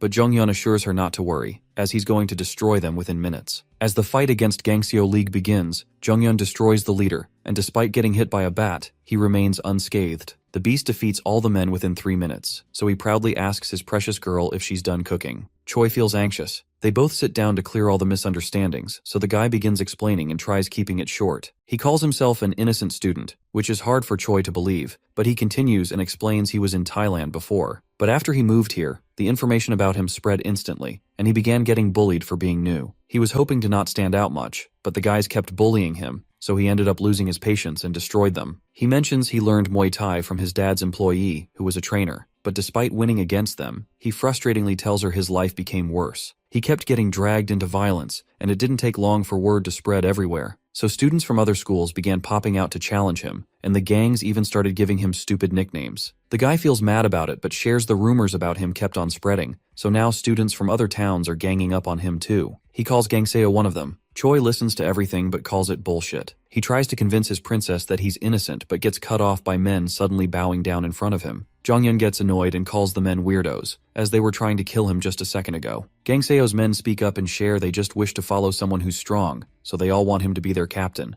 The lover boy wonders how they can call someone sir while they look 49 themselves. The man tells him age doesn't matter. They all wish to follow him because he's stronger, so they request him to become the leader. Jonghyun gets mad at them for pushing such weird expectations every second, but this makes Choi laugh out loud. She calls him a weirdo, but assures him she believes in what he said earlier. Since he's not some thug on the streets but knows how to move, Choi smiles and asks him to join her team. She hands over her phone and mentions her boss is a literal cash cow. Jonghyun takes the wrong idea, so he gets on his knees and shows his gratitude while politely taking her phone. The guy promises he's going to do his best just for her. Gangseo's men get confused at first, but they all get on their knees in front of Choi to follow their boss. Choi accidentally becomes the lady boss of their league. Outside the gym, a kid thanks Park's father for the training. He promises to do his best, and as he leaves in a taxi, Park's father gets a bit surprised as he notices his son standing behind him. He realizes there's something wrong with Park. The protagonist requests his father to help him get stronger. The guy becomes serious but knows this day was inevitable. Outside his school, the redhead contemplates his previous battles. Despite giving his all, the best he could manage was just a draw. Even against Jonghyun, he doubts he would have won the fight. He feels extremely frustrated and blames himself, but Choi surprises him from behind and, with a cheeky smile, tells him to calm down. Jonghyun greets him as well. Donghyun gets shocked as he recognizes the guy, but Choi quickly fills him in on the situation and laughs as she tells him the weirdo is under her now. Jonghyun calls her correct and promises he's ready to do anything for his precious princess. Donghyun calls him mentally unstable, but Choi thinks that makes him better for the job. The lover boy properly apologizes for what happened the other day, but Donghyun assures him it's alright. The weirdo excitingly points out that Donghyun is definitely not a normal fighter, so he's curious about what training the redhead went through. Donghyun shares that he hasn't done any real training in his life, which is a bit surprising for Jonghyun. He admits Donghyun's kicks felt raw, but the strength he was putting behind them was insane. He believes only a few real fighters he has faced made him feel that strong sensation. He calls Donghyun a genius, but the guy feels disappointed and wishes Jonghyun was right. The weirdo says it's hard to deal with the frustration when your strong will is not enough to smash through the limits, but happily suggests Donghyun join him and meet someone who can help. After school, Jonghyun calls them lucky as his dad's friend is still working, and he's coincidentally in Korea right now too. He calls it fate. Choi learns her dad has a mango importing business. She assumes they're already rich, so she doesn't understand why he was working as a cashier. He believes these are his dad's efforts, so he wants to achieve something himself later. Donghyun suddenly notices a man examining his legs. The weirdo recognizes it's his master, Taesik Cha. The old man begins crying after he finds out the redhead has such amazing quads. He believes the kid went through harsh training, so he can't help himself but cry. The weirdo excitingly agrees with his master. Taesik assures the redhead he already knows about the whole situation and asks if he wants to get stronger. Donghyun replies positively, so the teacher promises he's going to reach new heights after training under him. The old man feels motivated, so he moves his hand forward and asks Donghyun if he's ready. The redhead knows his teacher will have to go through real trouble dealing with him, but if he doesn't mind the burden, Donghyun bows his head and requests the old man's guidance and training. Taesik smiles and calls it perfect. At Park's father's gym, the protagonist continues training tirelessly and destroys another punching bag. His dad reminds him that he's really powerful even right now, so he wants to confirm if Park is sure about training. The protagonist tells his father it's really important, so the dad decides to roll with it since he trusts his son. But before they start, he asks Park to promise two things. Under normal circumstances, even if he feels enraged, his father wants him to avoid fighting if his opponent has no spirit to continue. Otherwise, he's not a real fighter. His dad explains the second thing. Martial arts is just a collection of techniques that help someone maximize their power so they can win efficiently. When these techniques are properly analyzed, some moves seem to be more useful, so they become classics and are added to martial arts. So, being a martial arts student means Park is going to gain all the experience and wisdom of the human race, and he needs to use it logically. That's what it means to be an honorable fighter. His father hits the punching bag and with a serious face, asks his friend to promise he'll follow these rules. The protagonist gives him his word. Inside a mysterious dark building, Gyubin checks the reports and guesses it's in his destiny to cross paths with Insu Nam once again. The next day, Gyubin meets up with Seong-A and shares he's thinking about starting with Insu. She calls the guy dumb and reminds him she wanted him to defeat the protagonist first, but he thinks they're going to defeat Insu either way, so it doesn't matter who he starts with. He also mentions he needs to settle a few personal scores as well. The woman decides to let him do whatever, and thinks this can be a test to see if he's capable of defeating Park. He calls Insu just a warm-up, but thanks the woman for her permission. He decides to pay her favor with a quick victory. After a few hours, Gyubin informs his goons they'll start by destroying Incheon first. The goons are shocked they're getting paid so much just for some weaklings. A man hears everything, so he quickly disappears and informs Geo Park that his competitor's men are about to chase down Incheon first. He's surprised but admits Seong-A is good at taking the first step. He orders his man to keep him updated and reveals the news to his goons. He orders them to crash in right now if they care about the medal. All three of Geo's goons are professional athletes. Incheon's men suddenly get stopped. The goons ask who's there, and one of them gets shocked as he notices Gyubin and his lackeys. The baldy feels glad to see his old pals, but without wasting a second, he throws them off their bikes and destroys them instantly. He orders his men to charge in, so they all wage war against Incheon and use weapons to defeat the gang. Banjung fights a few men while asking about Insu. He orders Incheon's men to call the leader ASAP. Gyubin feels nostalgic, but his friend believes there's a reason behind his choice. He doubts Gyubin would take such a long detour for just a warm-up, so Donghua expresses his curiosity. The baldy helps him recall the time he was in big trouble after having an accident. Incheon's the gang he was hiding behind, and Nam's gang became a safe place for him. Nam was kind enough to let Gyubin stay with them, even though Insu was hesitant and cautious about it. Gyubin felt weird at first, but learned Nam's gang was loyal and reliable. They had fights from time to time as they were living together, but time would always fix everything. He was finally inside a gang that would fight back to back, and during the war for Incheon City, Gyubin stood beside Nam and fought with everything he had. Donghua listens to the story, so Gyubin continues and shares he assumed they were all loyal people at some point. But despite calling them his family, he got betrayed, and they threw him out like he was some useless trash. He hates them more than his enemies, and tells Donghua the only guy he trusts and calls family is him. Insu rushes toward his gang on a motorbike to save his men.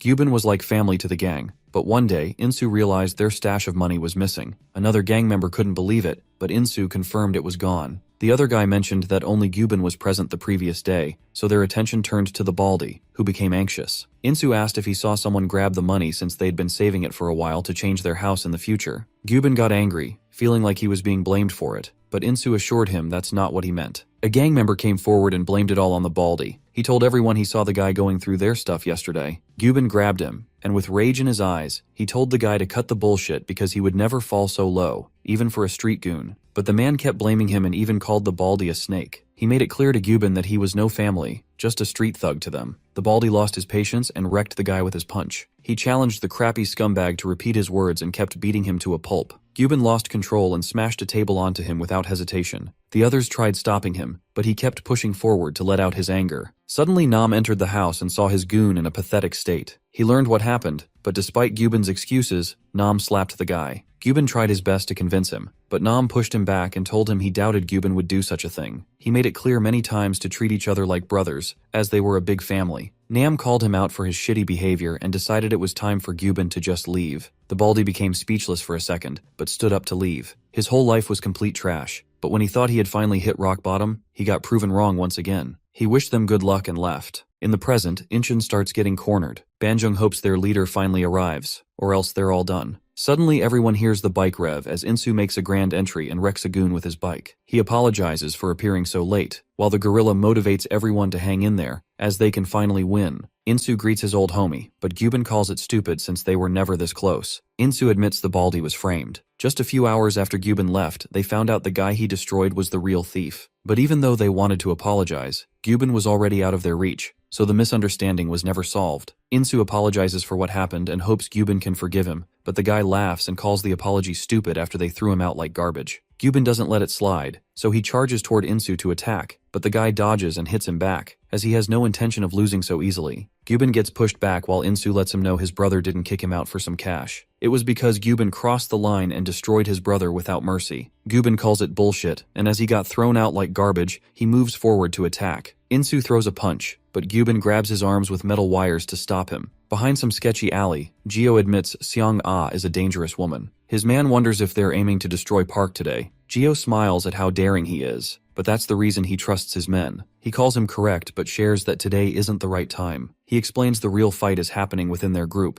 and once the game is over, only one of them will come out victorious. That's why he wants to start by destroying the weaker ones, like Seong-ah Lim first. His lackey finds the plan perfect, as it will be beneficial later. Gio calls him correct, and they both begin moving with their plans. The gang continues to fight with determination to not back down. Gyubin uses a glove and the metal wire to pull Insu toward him. He lands a powerful punch that sends the guy flying. Insu tries to attack as well, but the wire ends up ruining his movements, so he's unable to land any punches. The metal wire cuts deep into his skin whenever he tries to move. He gets completely wrapped in it, but Insu decides to sacrifice getting wounded and pulls Gyubin in himself. The baldy manages to dodge, smiles wickedly, and lets Insu know such crappy moves won't work against him. He reveals he grabbed the lefty because it's obvious he can't do much with his right hand. Gyubin uses this opportunity and lands the critical hit, but Insu realizes his opponent is just throwing random attacks since he's tied up. Insu uses this to pull Gyubin toward him again, as he wants to turn the tide for good. He uses all his strength to attack, but the baldy slides down and pulls him so hard that the guy screams in pain.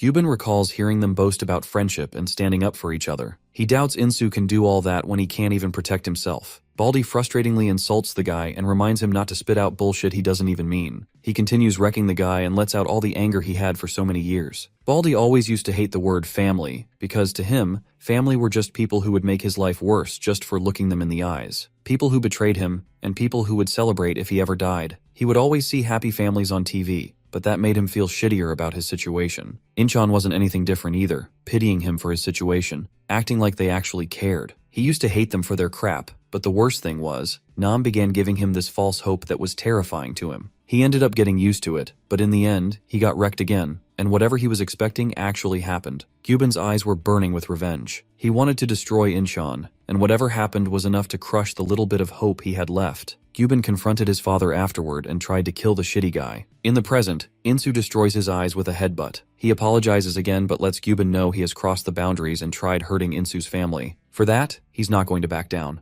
Insu wrecks the guy with a powerful punch. Gyubin goes flying away after such a hit. He realizes he played right into Insu's hands and ended up getting closer. He admits he's going to lose if this keeps going, so the baldy tries maintaining his distance again, but Insu doesn't let him go so easily. He grabs the guy and hits him with an elbow attack, completely destroying his head. Insu continues to hit him, but Gyubin finally frees himself and gets back his distance. Insu pulls him back once more and lands another crazy punch. Gyubin wonders if the guy trained while he was gone, as he doesn't understand how Insu's gotten so much stronger. As he's getting his ass whooped, the baldy tries remaining calm. He pulls himself back together and puts everything on the line since he never wants to lose against someone who betrayed him. Gyubin tries pinning Insu down. He grabs the guy and jumps off the edge so they both die. Insu manages to grab an edge. He keeps holding onto the metal wire so his old homie doesn't die. Gyubin frustratingly orders him to just let go, but Insu tells him to shut up as he's about to drop dead if he ends up falling down. Gyubin ignores his words as he doesn't mind dying, then getting saved by him, but Insu yells at him to cut his bullshit, which makes the guy go silent. Insu knows he's angry, but he orders the guy to just chill out for a second, or else he won't get the opportunity to continue his stupid fights if he ends up dead.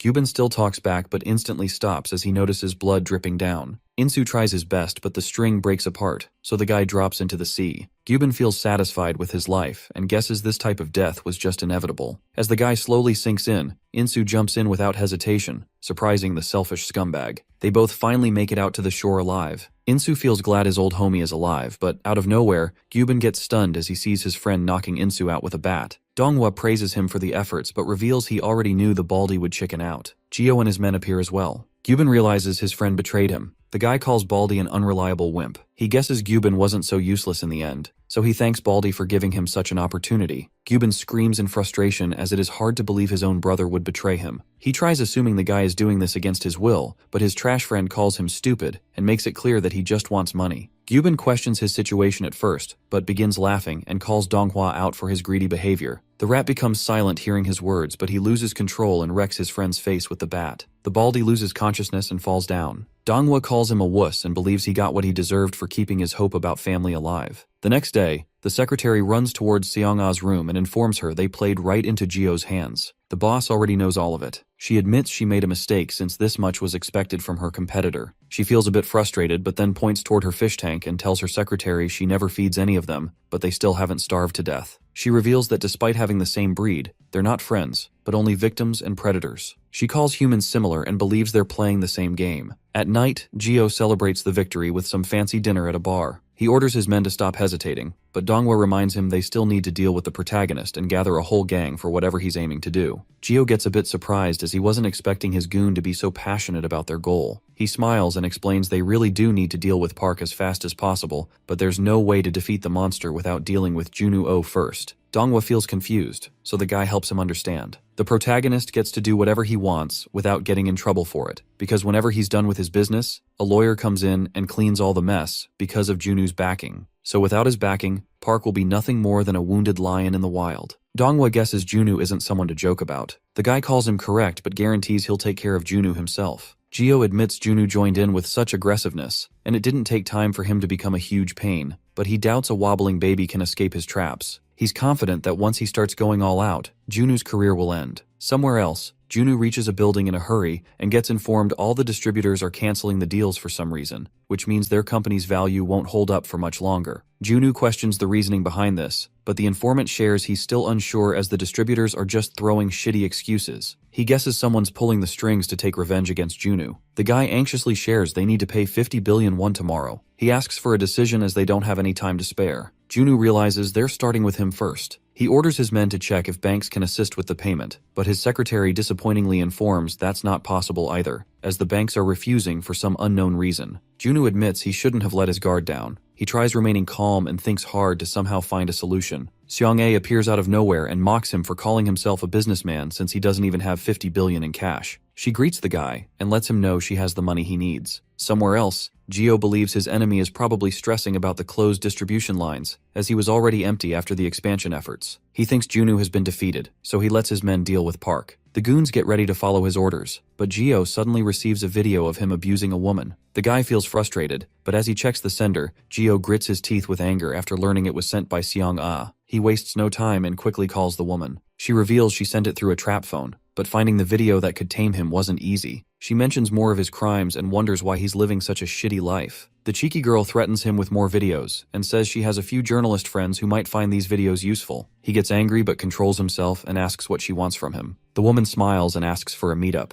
At night, Jio pulls up to the construction site and aggressively questions if Seong-ah is in the mood to fight him. He repeats his harsh words and reminds her that he knows some dark secrets himself, but the woman keeps smiling and believes he deserved it for getting in her way. She feels pity for him as the guy he brought with her might scare him. Junwoo comes out of the dark with an evil expression. Shio wonders why he's here. The guy assumes they're trying to flex their friendship, but Junwoo assures him that's not the case. He reveals Jio got called so he could propose an idea. Junwoo believes they're on the same boat, so they should chill out, as they both know someone might get away while they're busy fighting each other. Jio understands he's talking about Dongho Lee, so he lets Junwoo talk. The guy suggests they should just be straightforward so no one needs to deal with any humiliation. Junwoo thinks an all-out war with fists and only fists is a great idea, but the loser has to admit defeat and leave the game. Jio sees through his cheap tricks and questions if Junwoo holds no confidence in anything besides violence, but the guy calls him wrong and confidently lets him know he's sure about power, money, or whatever else. Junwoo mocks the guy and uses his words to make him angrier.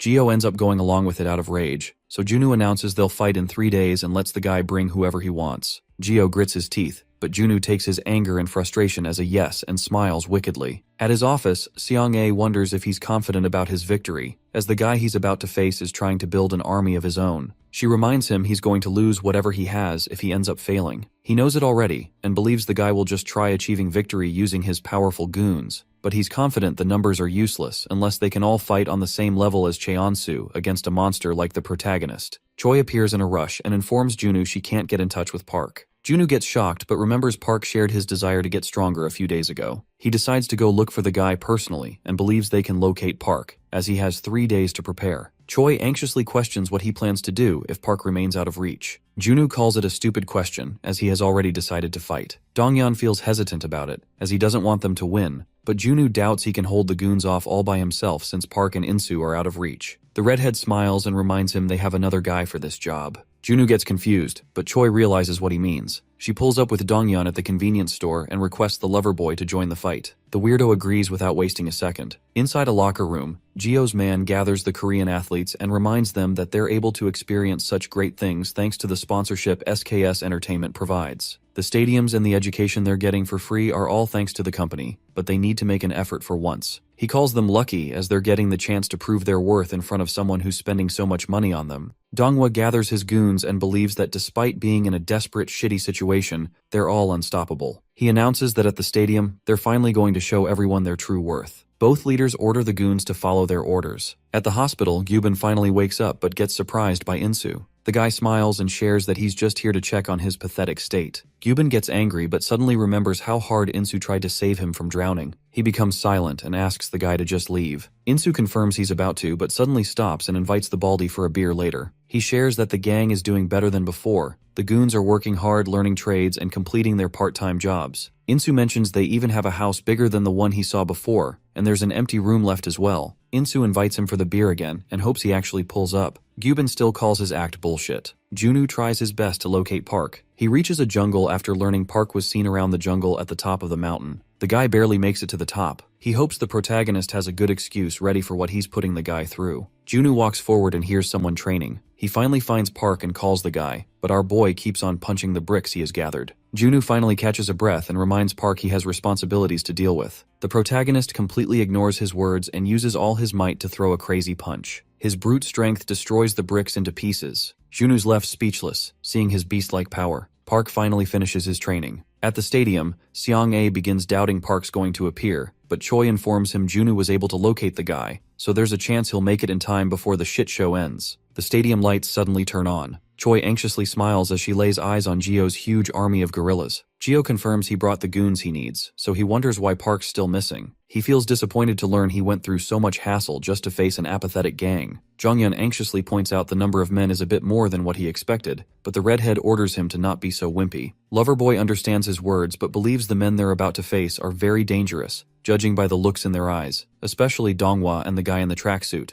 Donghyun calls it his lucky day, as he's finally getting the chance to test out his strength. He confidently reveals he loves punching bags that actually fight back. Jonghyun smiles and calls the guy a worthy rival. He becomes motivated to challenge the redhead for the love of Choi. They both take a fighting stance and confirm they're ready. Gio believes they're underestimating him. He's curious to see how strong they are, so the guy challenges them to do their best without the protagonist. His goons get ready and charge toward Junwoo's men with weapons in hand. Donghyun warns the gang as he believes the fight might take the whole night to finish. Someone tries sneaking up on the redhead, but Jonghyun yells at him to duck and uses his kicks to wreck the guy effortlessly. Donghyun and Loverboy begin charging forward, destroying the men with their insane techniques and becoming unstoppable together. Loverboy advises his homie to remain cautious as they're getting attacked from all sides. The redhead assures him he's ready to get wrecked a few times whenever he enters a war. He appreciates the help, but makes it clear that Jonghyun doesn't get to lecture him just for that. The Loverboy smiles and hopes Donghyun takes the next one without complaining. Seong-ae feels disappointed seeing the weak gang Gio gathered. She stops worrying and admits she's impressed, as they can achieve so much even without Park in the picture. Choi reminds her things can change in a second, as the real fight hasn't even started. She points towards the gang leaders as they begin making their moves. Banjung notices Donghwa Lee and remembers Insu revealed Gyubin got backstabbed by the guy. Everyone kept believing he was just Gyubin's sidekick, but no one knew Donghwa was secretly trying to cook something. Insu heard Gyubin mention that if they both went all out, he was unsure about his victory. The only reason Donghwa was trying to avoid standing out was to keep his hands clean. He was aware of Gyubin's gullible personality, so he used the guy like a disposable tool. That's how he achieved so much through Gyubin effortlessly. Insu warned Banjung to be wary of the psychopath who didn't care about anyone but himself. The lover boy suddenly gets kicked in the stomach. He grits his teeth and asks the redhead to cover his own back from here on out. Donghyun lets him deal with his own business as he's busy destroying Donghwa himself. He lets out his anger on the rat that betrayed Gyubin without hesitation. He tries landing a kick, but Donghwa remains calm and calls the guy stupid for his overconfidence. He grabs a goon and uses him as a meat shield to avoid Donghyun's kick, leaving him speechless. Donghua uses this opportunity to throw a strong blow. The redhead begins bleeding, so it's hard for him to properly see what's happening. He grits his teeth in frustration, but Donghua believes he should spit out such bullshit with people he's close to. He reminds the redhead that he's not in his gang's circle, so if he's here looking for a fair fight, there's no way he's saving himself from this one.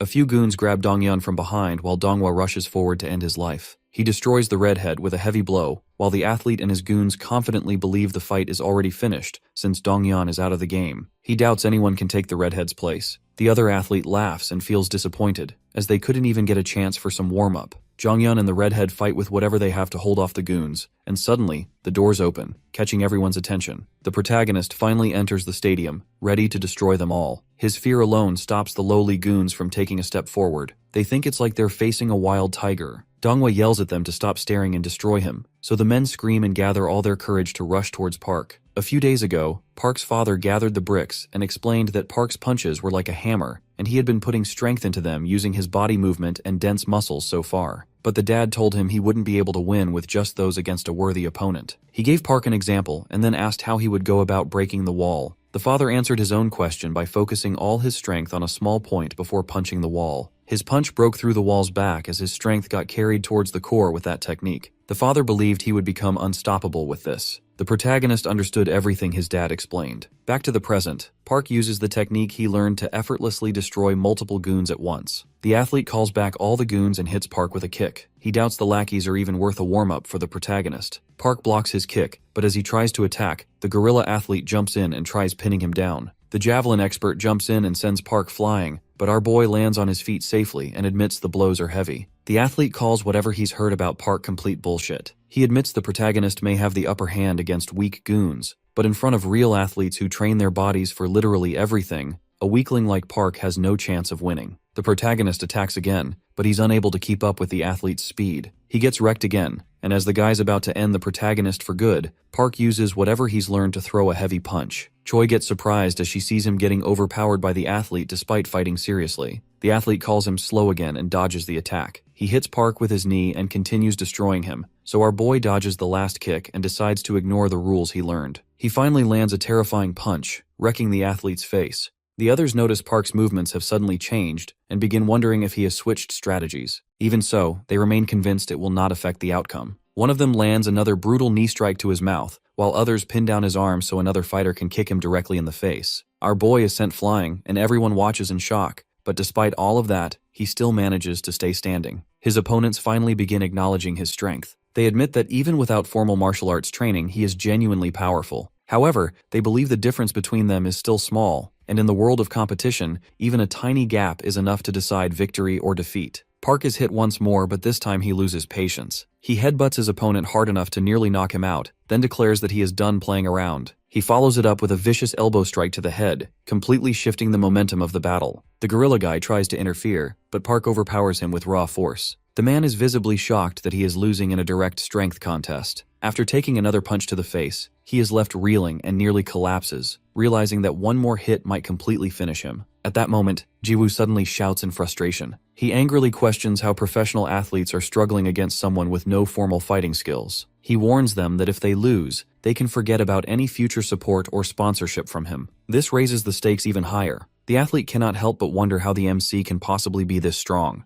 No matter how much training he has done in his life, he feels like he still cannot reach Park's level. He is forced to admit that Park is truly powerful. The three fighters then attack together. One of them gets a bad feeling right before things go wrong, but before he can react, our boy lands a crushing punch directly to his mouth. As this fighter starts fading out of consciousness, he remembers his own past. He was once considered one of Korea's greatest hopes in the 100-meter sprint, but because sprinting is not a popular sport, he never received proper support no matter how hard he trained. His future in athletics always felt uncertain. Sponsorship would have changed everything for him and his teammates, giving them a real chance to prove themselves. That is why they ended up working for Jiwoo, who rewarded their dirty work generously with wealth and luxury, including black cards and financial backing. So at first, he actually convinced himself that what he was doing felt kinda humiliating, but whatever, it was still worth it for the dream. But fast forward, and his teammates are already down on the ground, completely wrecked. That's when it finally hits him. His failure had nothing to do with his situation or the lack of support he always blamed. Turns out, those were just excuses he used to hide from his own limits. The truth slaps him hard, and then he finally blacks out.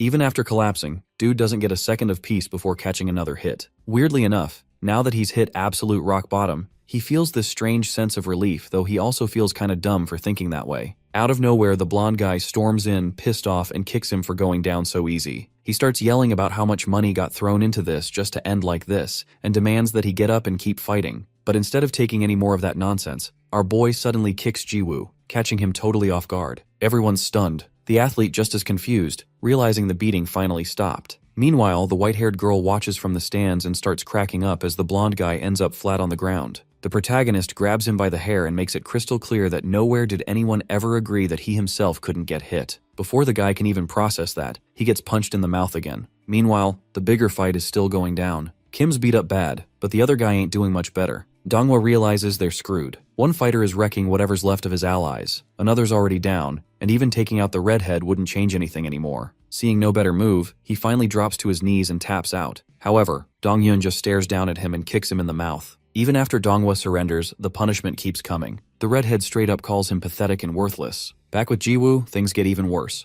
Punch after punch lands as he gets thrown around like a rag doll. Everyone else can only watch in disbelief as Park keeps hammering him with the same intensity he showed in the fight. The guy desperately brings up their earlier bet, insisting Park can't hit him since it was supposedly part of the deal. The protagonist coldly points out that he's heard about the bet, but he never actually agreed to any of it. Now genuinely scared, the blonde guy starts begging him to stop. For a sec, the protagonist hesitates, remembering his dad's words. His old man once told him that a strong person should never keep beating someone who's not willing to fight back, because restraint is also part of real strength. Too bad for Jiwoo, he immediately blows his chance at mercy by threatening Park again. He warns that if he takes one more step, he'll use all his crazy connections to completely ruin his life. Hearing this, our boy gives him a chilling grin, deciding that since Jiwoo's clearly still down to fight, the lesson ain't over. He punches him so hard the guy goes flying. The blonde guy scrambles up fast, jumps over a wall, and bolts while still yelling threats. He insists Park should just wait and see how he'll destroy his future. But before he gets far, the protagonist suddenly appears right behind him and silently dares him to try. Another nasty punch sends him flying again, turning the whole scene into something almost terrifying to watch. Our boy calmly walks toward him, but before he can keep going, a baseball whizzes past his head at nearly 300 kilometers an hour. Jiwoo grabbed a pitching machine and starts firing balls at insane speed. Even with all that, Park dodges every single shot like it's nothing. The blonde guy watches in total disbelief. Our boy responds by bouncing off the wall and slamming him headfirst into the machine. Now that the adrenaline's wearing off, Jiwoo finally feels every single injury at once. Pain floods his whole body, and for the first time, real fear kicks in. All he can think about is surviving. Terrified, he starts apologizing like crazy. Park shoves his hand into the guy's mouth and asks one last time if he still wants to fight. The guy immediately folds and swears he's done. Even after hearing that, Park still drags him up by the hair. And outside the arena, the defeated fighters slowly start getting back on their feet. Then Junwoo shows up right as the Jiwoo's getting helplessly lifted into the air. And just like that, his side secures the win. The story then cuts somewhere else. Lee Dong-ho appears, calmly takes off his glasses, and reveals that everything's going exactly according to plan.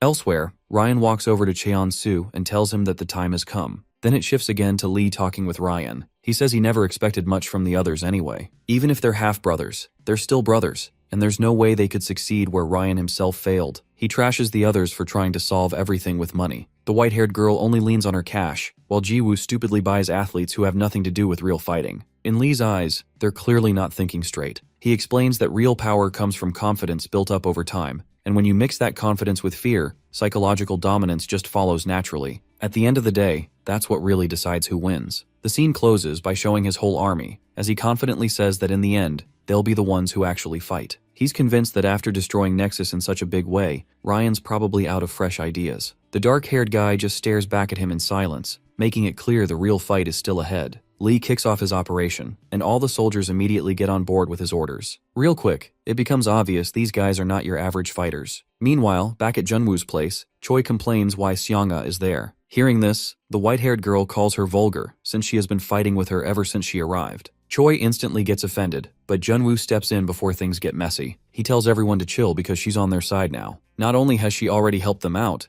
but she's also the only one who actually knows anything important about Lee. The white-haired woman explains she's got her own reasons for joining. Since she loaned Junwoo a stupid amount of money, she can't afford to watch them fail. Hearing that, Choi ears perk up and she asks if that's for real, clearly dying to know just how rich this woman is. The woman casually drops that she's got a bit more cash than Junwoo himself. Hearing this, the girl tries to play it cool and welcomes her to the team, but everyone can see her suddenly getting way friendlier now that money's involved. Later, Seong-ah starts spilling the tea on the Seongsan group's origins. She says it was born out of all-out warfare between organizations in South Korea, tracing back to what used to be the country's biggest criminal outfit. Back in the day, this group had total dominance in every area: money, influence, raw power, you name it. Over time, it got so massive it started messing with politics and the economy. As the years roll on, that insane power lets the organization evolve beyond just being a gang, eventually turning into a major conglomerate. But even with that shiny new look, its criminal roots never really go away. The group keeps its violent legacy alive by secretly holding onto its old-school traditions. To make sure their influence carries over to the next generation, they start training elite gangsters. These guys are carefully prepped to pass down their methods and eventually back up the future boss. The next heir is supposed to inherit not just the organization, but all the authority that comes with it. When someone asks if these people are legit elite gangsters, Seong-ah confirms they absolutely are. She explains the organization is always keeping an eye on talented young people. Once someone gets picked, they go through brutal, super disciplined training until they're basically turned into human weapons. Junwoo finds this weird and asks if the organization already has people training to become elite gangsters,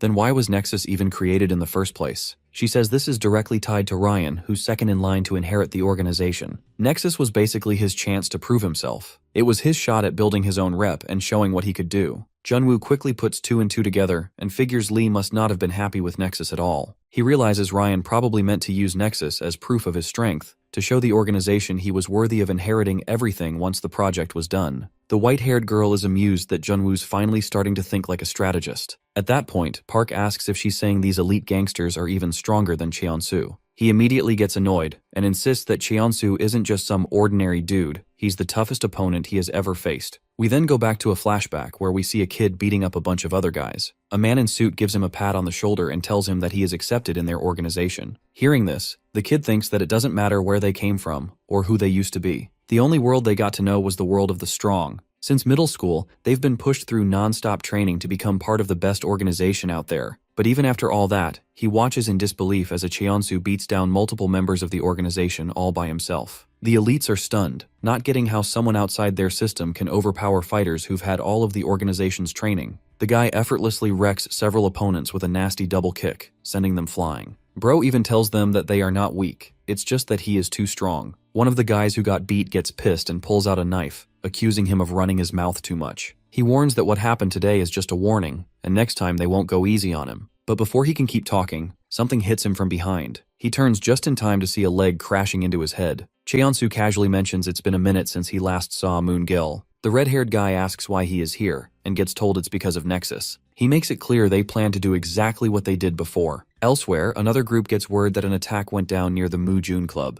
A request for backup has already been sent, and there's worry that their people might have been captured. One of the higher-ups doesn't seem bothered, just casually noting that stuff like this happens all the time in that area anyway. He first thinks about reprimanding the people involved, but then changes his mind. Instead, he decides the adults should stay out of it. He orders the younger members to handle things instead, figuring they need some real-life experience. This brings out the top 3 elite members of the group and they confidently tell him to just leave it to them. The scene then moves to a bar where a guy's getting interrogated. He nervously admits that his side got completely crushed and wonders if their enemies really think they can provoke them without consequences, since he has connections with the Seongsan group. But before he can say much more, someone points a knife right at him. The guy holding the blade mocks him, saying he clearly doesn't get how serious this is. He tells him to contact the Seongsan group immediately, explaining that they're actually the main target. Suddenly, the fat guy notices something weird and watches someone get launched across the room. The others are confused and ask who just showed up. They're told it's only 3 people, but even with those low numbers, these Seongsan group trainees managed to wipe out MT Masan by themselves. Hearing this, the guy quickly realizes these are exactly the people they've been looking for. Before anyone can even react, one of the guys next to them suddenly gets blasted and sent flying.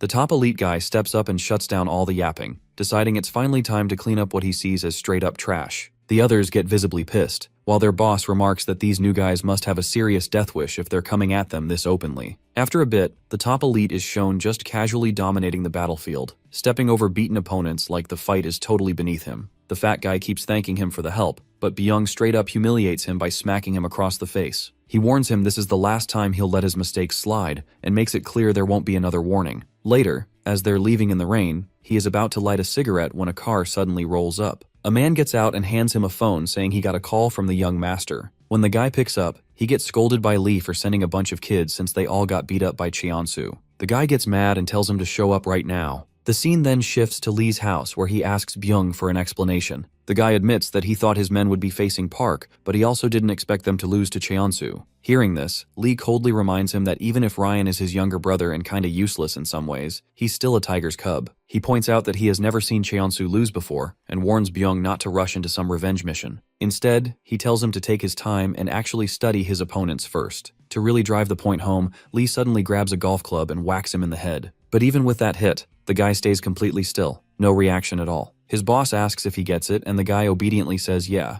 Meanwhile, under a bridge, Moon meets up with Cheonsu. After hearing his plan, he bursts out laughing, thinking it's ridiculous. He can't believe he thinks anyone would agree to start a new nexus after everything that's happened. The red-haired guy reminds Cheonsu that he's the one who abandoned everything for his own gain and only cared about his own success. In his eyes, the people who used to follow him never really mattered to him, so he doesn't see why anyone would suddenly trust him again just because he's talking about rebuilding Nexus. Then, out of nowhere, the white-haired guy drops to his knees. Moon is shocked and can't figure out what he's doing. Cheonsu admits he's been selfish and mentions that only after everyone left that he finally realized how wrong he was. He genuinely wants to ask for forgiveness, but the red-haired guy immediately shuts that down. He tells him to never kneel in front of anyone again, because seeing him like that feels like an insult to everyone who once had his back. He orders Cheonsu to leave, saying there's nothing left to talk about, then walks off alone into the rain while the guy stays kneeling behind him. Elsewhere, Jongyun watches the redhead training and comments that this is exactly what he expected. He notices Donghyun's guard and overall defense have gotten way better, proving all that hard work is finally paying off. The redhead, though, still isn't satisfied. He feels like he's nowhere near strong enough yet. While training, he remembers a conversation with his master, who once asked him why he fights. His master taught him a key principle of Muay Thai that the reason for fighting has to be fully channeled through your fists. He thinks about how, up until now, he's just been a burden to Park. But from this point on, he decides he's finally going to do his part and stop leaning on others. Filled with determination, he keeps training and lands a massive kick that completely shatters a wooden dummy. His friend watches, pretty impressed, thinking this is exactly the level expected from him. At the same time, he realizes he can't afford to fall behind either. Back at Junwoo's place, he explains that from now on, everything's basically going to be a one-on-one showdown. If they move carelessly or make dumb decisions, they'll be easy pickings. Getting caught off guard would mean instant defeat, so everyone has to be super careful from here on out. The white-haired girl argues that giving the enemy time puts them at a disadvantage, especially since they're already outnumbered. She suggests going after Ryan could be a smart move since he seems like an easier target. Junwoo immediately shoots that down, warning it's way too risky. Since Cheonsu is with him right now and has become an unpredictable wild card, attacking carelessly could totally backfire. So because of that, he insists they prep for every possible scenario. For now, they should avoid messing with the current balance of power. If they make a move too soon, the whole situation could blow up fast, leaving them no room to recover. At the same time, in a dark alley, Cheonsu is walking alone when someone suddenly appears in front of him. Without any warning, the stranger pulls out a knife and lunges at him. Just before the blade lands, the white-haired guy dodges. As he gets his footing back, he's surprised to realize his attacker is actually Baekhyun.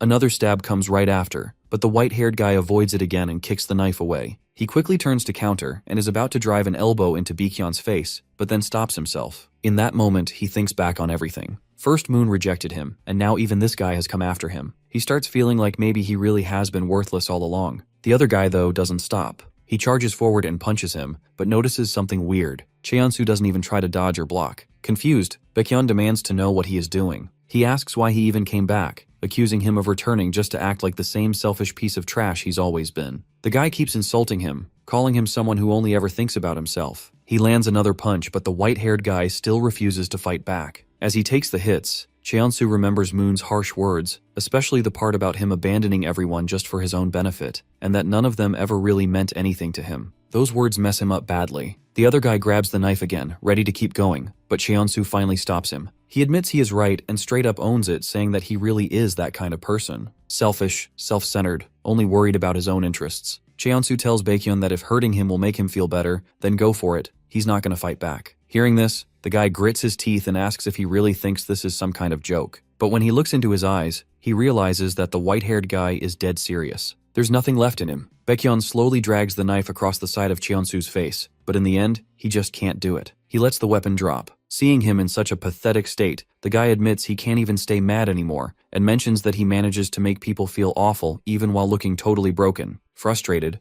Baekhyun bitterly tells him to keep being the same sorry mess he's always been. then leaves him there alone. The scene then cuts to a gym, where our boy is going crazy on a punching bag. He throws punch after punch with insane power until he finally hits it hard enough to destroy the thing completely. Covered in sweat, he mutters in frustration, clearly annoyed by everything going on around him. From a distance, someone's secretly watching him. The elite members report that they've finally located Park. Meanwhile, Cheonsu tries approaching the former Nexus members one by one, hoping to talk to them and maybe rebuild some kind of connection. But every single one of them ignores or shuts him down. At the same time, the elite members quietly watch and follow him from a distance. A report gets sent to Byung saying Park is currently staying inside the gym and isn't going anywhere. As for Cheonsu, it's confirmed that all the former Nexus members are rejecting him. After hearing this, one of the guys lights a cigarette and calmly orders everyone to start moving. Their operation is kicking off right now. At the old Nexus building, Ryan wonders if things really had to end like this. He always knew rebuilding wouldn't be easy, but he at least hoped Kim wouldn't quit halfway. He knows that without Park, the gangsters tied to his family, and the support of former Nexus members, they've got almost no shot at winning. Feeling pessimistic, Ryan admits this might really be the end. Cheonsu, though, refuses to accept defeat. Even knowing everyone resents him, he insists he can't give up no matter what it costs. When Ryan asks what he's planning to do, he doesn't give a real answer and simply walks away. At the same time, a guy rushes to Lee with urgent news. He reports that Cheonsu is attacking them right now. Lee initially refuses to believe it, convinced Nexus couldn't possibly be back. But the guard quickly clears things up, telling him that the man is attacking alone, and he's doing it completely blinded by rage. Lee is almost amused by this and comments that Cheonsu is totally insane.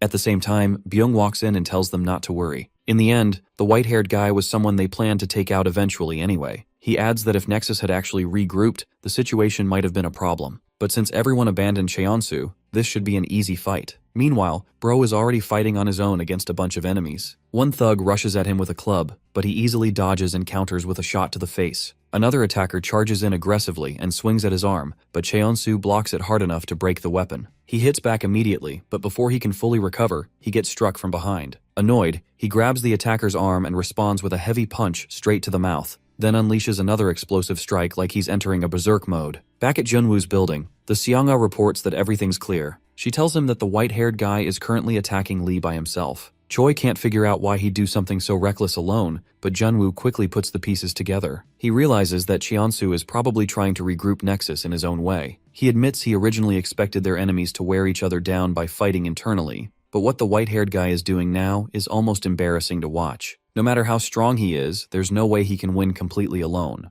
Because of that, Junwoo immediately orders Choi to gather everyone and announces that the next big fight is about to start real soon. Back in the action, the guy is still crazy outnumbered. He keeps dodging and countering, taking down regular enemies despite the overwhelming numbers. Even so, he keeps taking damage. Eventually, he notices something different about one of his opponents. This person is clearly not like the others. He soon realizes it's Soo-hyuk, the third-ranked elite fighter. The guy admits he is stronger than expected, but calmly says it won't be enough. In his opinion, if Cheonsu really wanted to win, he shouldn't already be this gassed. He explains that everyone he has fought so far were just disposable pawns. From here on out, he'll be facing real elite warriors. Not only that, but Cheonsu is already completely worn down. Every opponent from now on will only be harder to beat. The white-haired guy, though, isn't trying to hear it. He tells him to shut up and fight. The elite fighter calls him arrogant, claiming that without Nexus, he is nothing. Right after, everyone rushes him at once. The fight turns into total chaos as punches and kicks coming from every direction. As Cheonsu gets beaten down, he silently admits the man is right. He knows he betrayed Nexus's trust and thinks he deserves to go through all of this alone.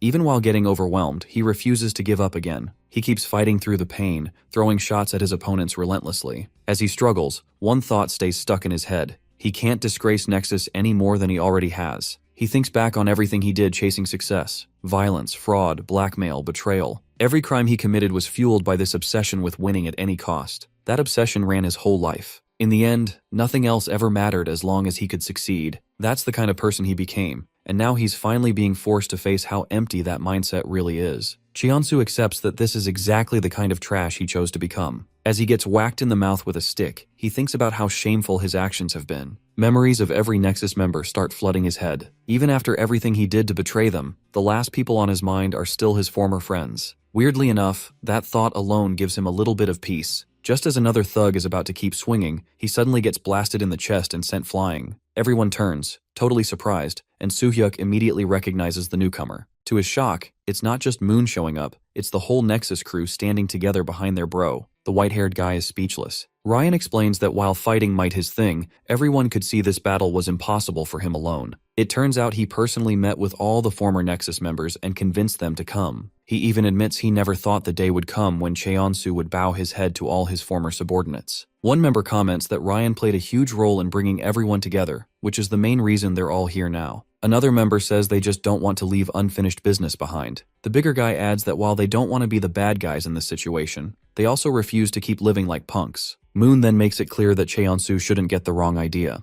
They haven't fully forgiven him. If he wants to earn back their trust, he's got to prove himself from here on out. He has to keep getting stronger, whether he wins or loses, and this time he has to see it through to the end without running away. With that, he tosses the Nexus ring back to Cheonsu. The white-haired guy stares at it and asks if that's really all he has to do. After getting the okay, he smiles and promises himself he won't let them down again. Soo-hyuk brushes the whole moment off as sappy nonsense. Right then, Cheonsu notices the arrival of the #1 elite fighter, the one and only Byung. The guy is surprised to see Nexus rebuilt in such an unexpected way. He never imagined things would shift like this so fast and starts wondering if Ryan is the reason everyone changed their minds. Just then, Lee arrives and calmly tells Byung that this whole situation is on him. If he wants to make up for his earlier screw-ups, then he's got to personally handle the Nexus members. He also orders him to capture Ryan specifically. Even though he is his little brother, he gives the elite fighter the green light to wreck him completely and leave him with nothing. Byung takes the order without hesitating and immediately charges at Cheonsu. The white-haired guy quickly notes that he is fast but not fast enough. The fight finally pops off. Nexus members clash with the enemies all around them while their leader and #1 elite guy start their own intense brawl. Cheonsu spots an opening and drives a nasty strike into Byung's stomach. As he fights, he realizes he can read all of his moves. The man caught off guard by how much stronger Cheonsu is than he expected. He's only ever heard rumors about those weird eyes that supposedly predict an opponent's every move. Despite that, he pushes forward aggressively and grabs his arm. He mocks him,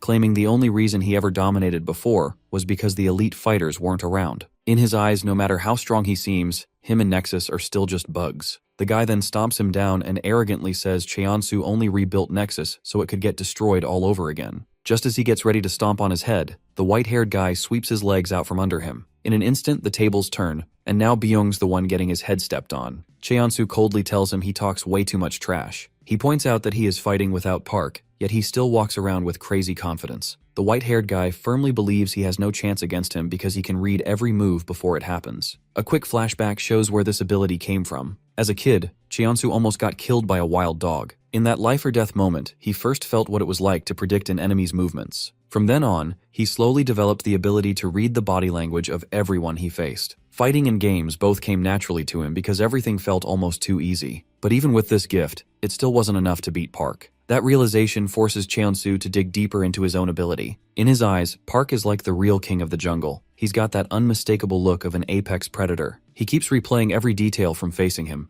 The sounds, the smells, the overwhelming aura, and the killing instinct in his eyes. By living through that terrifying encounter over and over in his mind, the white-haired guy starts to understand the deeper instinct behind fighting. He becomes convinced he's finally figured out something new, something that might let him take down that beast someday. Back in the current fight, he predicts Byung's about to throw a punch and then use his other hand to slam him into the wall. Sure enough, the guy attacks, but he smoothly dodges and counters with a kick to the head. When his opponent falls, Cheonsu avoids another punch and immediately follows up with another kick, even flipping backward while doing it. He breaks down his understanding of combat, noting that all animals instinctively give off signs before an attack. Subtle stuff like eye movement, changes in breathing, even shifts in heartbeat. If an opponent can't hide those signals, then from his perspective, fighting them is like fighting a blind person. Using that edge, he lands another strike right to Byung's face. As he keeps attacking, he confidently says his opponent's defeat is already a done deal. However, the guy spits out blood and starts laughing. To him, real defeat only means death. As long as he's still breathing, he doesn't consider himself beaten. In his mind, Cheonsu can never truly win unless he kills him. The white-haired guy responds with ruthless seriousness, making it clear that if that's what it takes, then today might really be his last day. Pissed off, Byung throws a powerful kick, but Cheonsu dodges again. He immediately reads his next move, realizing that he's going to try to grab him and slam him to the ground. As the guy reaches for him, he shifts aside at the perfect angle, knocks the attack away, blocks another incoming strike, and drives a punch straight into his face. With this, the fight gets even more chaotic. The white-haired guy tells him that just charging in mindlessly like this isn't going to solve anything, but his opponent thinks that it can still create the opening he needs. He eventually lands one clean, heavy hit. Byung insists that in a fight where you're risking your life, the most important things are strength and endurance, which he sees as his biggest strengths. Meanwhile, the white-haired guy calls that more meaningless trash talk. He leaps over the man with an acrobatic flip and crashes down with another brutal kick right onto his head, keeping the pressure on non-stop. Soo-hyuk and the other elite guy watch the fight closely and admit the situation is starting to get legit concerning. Lee starts questioning Byung, wondering if he's not even taking the battle seriously. Even though he wasn't a normal human, Lee personally picked him to stay by his side, yet he still can't take down one of Ryan's guys. The boss warns that if he really intends to lose, then he himself will personally deal with him afterward.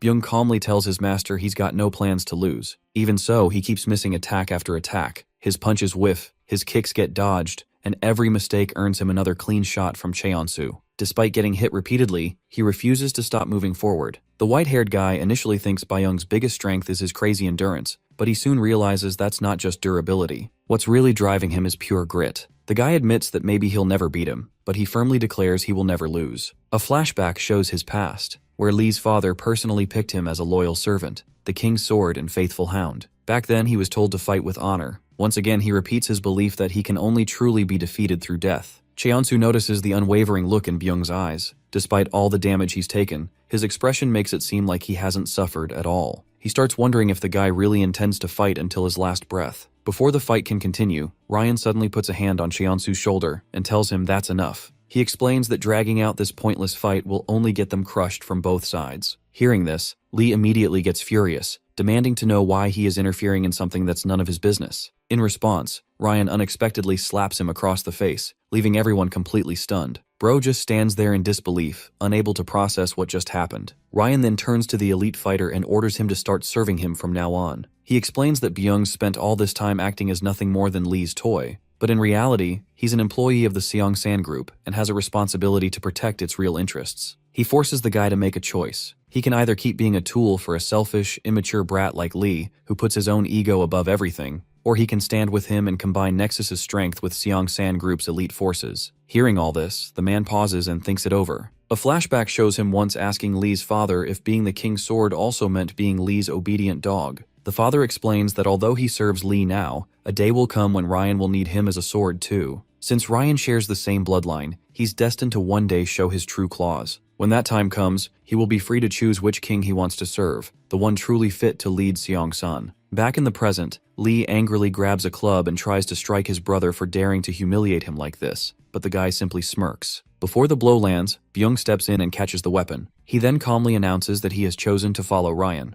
Lee is completely outraged. He can't believe that someone he considers a mere servant would dare make a choice against him. In his eyes, Byung exists only to obey his commands. However, his brother ignores his outburst and orders him to kneel. The elite guy immediately grabs him by the shoulder and forces him down onto his knees. Ryan then asks him if he finally gets the situation. Consumed by rage, Lee tells him that he has lost his mind. He thinks Ryan's only acting bold because he happened to win once. He insists his brother should accept his place as second in command forever because he's the true heir to Seongsan. Ryan completely dismisses this and calls him a fool. He explains that if Lee really were the sole heir, then their father would have stopped him the moment Nexus was created. The fact that their father never interfered proves otherwise. Unlike him, who's always had everything handed to him, he was given only one shot. He grabbed that chance and made it count. Now he tells Lee to give up because he's the rightful heir of the Seongsan group. Lee is left speechless and totally humiliated. Everyone there, both the elite fighters and Nexus, just watches the scene go down. Ryan openly admits how satisfying this moment feels. Cheonsu quickly reminds everyone they now need to cover up what just happened. Ryan then formally announces that from this point on, Nexus and Seongsan's elite unit will unite as one force. In his eyes, this outcome was always inevitable. As a reward for everyone's hard work, he promises he'll personally take care of all their friends and families for the rest of their lives. However, he makes it clear that before any of that can happen, there's still one obstacle left. They have to beat Park. The guy asks if they're ready to win against him. In response, everyone loudly confirms their loyalty and determination. Cheonsu reflects quietly, realizing he'll finally get another chance to face the protagonist. Elsewhere, at Junwoo's building, everyone's gathered together. Choi gets a message revealing that the gangsters and Nexus have officially joined forces. She immediately realizes Ryan has won, which makes the situation way more troublesome. Hearing this, the white-haired girl breaks down the new circumstances and explains that from now on, depending on who they're up against, winning just one fight could be enough to end the whole game. At the same time, dragging things out would only make everything more complicated. She asks Junwoo what his next move is. The guy calmly repeats what he said from the beginning.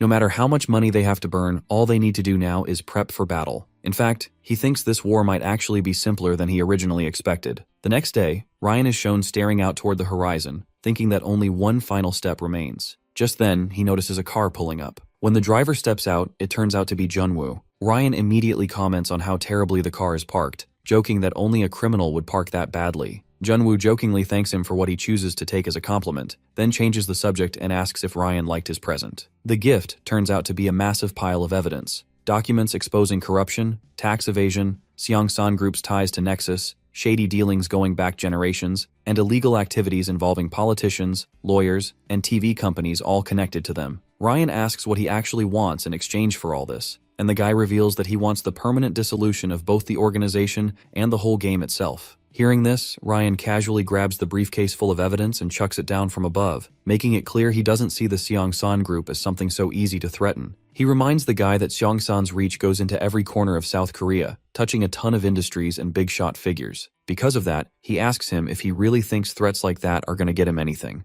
Junwoo admits he's got a fiery personality for sure, but he fires back by deciding to risk everything too. He throws in all his company shares, his assets, his cash, and even promises he'll never go against Seongsan again if he loses. With nothing left to hold back, he urges Ryan to stop dragging things out so they can finally settle this once and for all. Ryan finds the proposal pretty interesting. Since both sides are now willing to bet it all, he decides to add something of his own. He asks the guy if he is also willing to give up his friend's house that was left to rot in the middle of the city, since he likes things with a bit of story behind them. This makes the guy chuckle, and Ryan tells him that he can decide the location. After thinking it over, Junwoo decides the final showdown will go down in 3 days at the OJ Group headquarters. With that, both sides treat the deal as officially done. Ryan accepts and admits he's already looking forward to what's coming. Soon after, employees at the OJ company start getting weird messages on their phones. Confused, they check the notice and find instructions telling everyone to work from home for a week because the company building is supposedly getting internal renovations. That same night, Seong-ah comments on how insane Junwoo really is. Betting a huge fortune on a single battle that'll decide everything seems reckless, but at the same time, it's super clever. In her eyes, he's both shameless and brilliant, probably the craziest person she's ever met. She asks him how it feels to finally be at the moment he's always wanted. Junwoo quietly wonders what else he can even do at this point. As he thinks about his friend, he questions whether worrying now would even matter when everything's still unfinished. With a tired and kinda sad look, he admits all he can do now is clean up the mess. The rest is in Park's hands and the people fighting beside him. Meanwhile, at the hospital, Insu has finally recovered and says he's feeling way better. Gyubin brings up the news that they now owe Junwoo a debt, and even though this might not technically be their fight, Incheon really needs to get involved. The guy agrees. He thinks repaying the favor Junwoo once gave them is just the right thing to do. Because of that, they need to pick a side in this mess. Even if it doesn't erase the fact that Incheon once helped build Nexus, he still wants to take some responsibility and chip in what little he can. To him, it feels like the morally right move. Elsewhere, at the store, Jonghyun asks Choi if everyone around them seems to have some kind of tragic backstory. She confirms that it does seem to be the case, though she admits she personally doesn't like stories like that. She then asks him what his actual plan is, because from where she's standing, there's no clear reason for him to get involved in a dangerous fight against Nexus. She even points out that if he really wants to stay out of it, nobody's forcing him to join. But the guy just smiles and says fighting for her alone is already reason enough for him. His dedication is almost ridiculously sincere. Choi finds his attitude weird and warns him not to get the wrong idea. She makes it clear she doesn't want him catching feelings because she's not interested in him like that. The guy takes it surprisingly well, explaining that what he feels for her isn't romantic love in the usual sense, it's more like pure admiration, kinda like having a harmless crush on a celebrity. Outside, the others jokingly mourn his rejection. As the final day gets closer, the redhead is shown running until he eventually finds Park. While thinking back on everything that's happened to him, Donghyun also pauses to reflect on his own journey and all the stuff he's been through. After a moment, he just tells the protagonist to win this time. Hearing this, our boy pauses for a moment and assures him that he will do it. At last, the day of the final battle arrives and the entire gang gathers together. Park checks to make sure everyone's present, and with that confirmation, the final war officially kicks off. On the other side, the whole Nexus and Elite unit also start showing up, getting ready for the big showdown. In front of Junwoo's building, everyone stands around carefully reviewing the contract. A lawyer explains the terms. The loser has to hand over everything they own to the winner. This is a real all-or-nothing gamble. To make it legit, both sides have already signed. There are only 2 official ways to win. The first is simple. Each side has one representative, Park and Cheonsu. Whichever rep reaches the top of the building first gets declared the winner. The second condition kicks in if both reach the rooftop at the exact same time. In that case, victory goes to the one who beats the other in a straight-up fight. Junwoo adds that once the battle's over, the official seal will be placed on the rooftop, and after that, no more changes or disputes will be allowed. Ryan listens and says this setup is exactly what he wanted. It's then announced that the moment the clock hits midnight, the battle will officially begin. Before things start, the lawyer asks both Junwoo and Ryan to head up to the rooftop. The blonde guy pauses in front of his team and talks to them sincerely. He reminds them they've been through a ton of hardships together. Their journey's been full of crazy situations, dangerous challenges, and all kinds of madness. But now all of it leads to this final fight. He tells them confidently that they're absolutely gonna win, and urges everyone to make sure they leave this battle with no regrets. The redhead immediately teases him for being overly dramatic, calling his speech embarrassingly sappy. Insu, on the other hand, says with confidence that he's got no intention of leaving any regrets behind. Meanwhile, our boy Park straight up says there's no way they can lose. Hearing all that reassures Junwoo, who admits their confidence is a relief. On the other side, Ryan addresses his own crew. He tells them that if they win this fight, they'll get control over everything. He orders them not to just try, but to make victory happen no matter what. And above all, he commands them to show absolutely no mercy. His whole group responds in unison, loudly backing his order as they gear up for the final showdown. As the clock ticks closer to midnight, the final step of the plan finally begins. Junwoo and Ryan are already posted up at the top of the building as everything finally kicks off, and people immediately rush inside, grabbing their assigned spots like they were told. Meanwhile, Dongyun and Park are chatting about whether they still remember the strategy. In his memory, Junwoo had told them that the building has 33 floors, plus a 34th rooftop level, but the elevators only go up to the 32nd floor,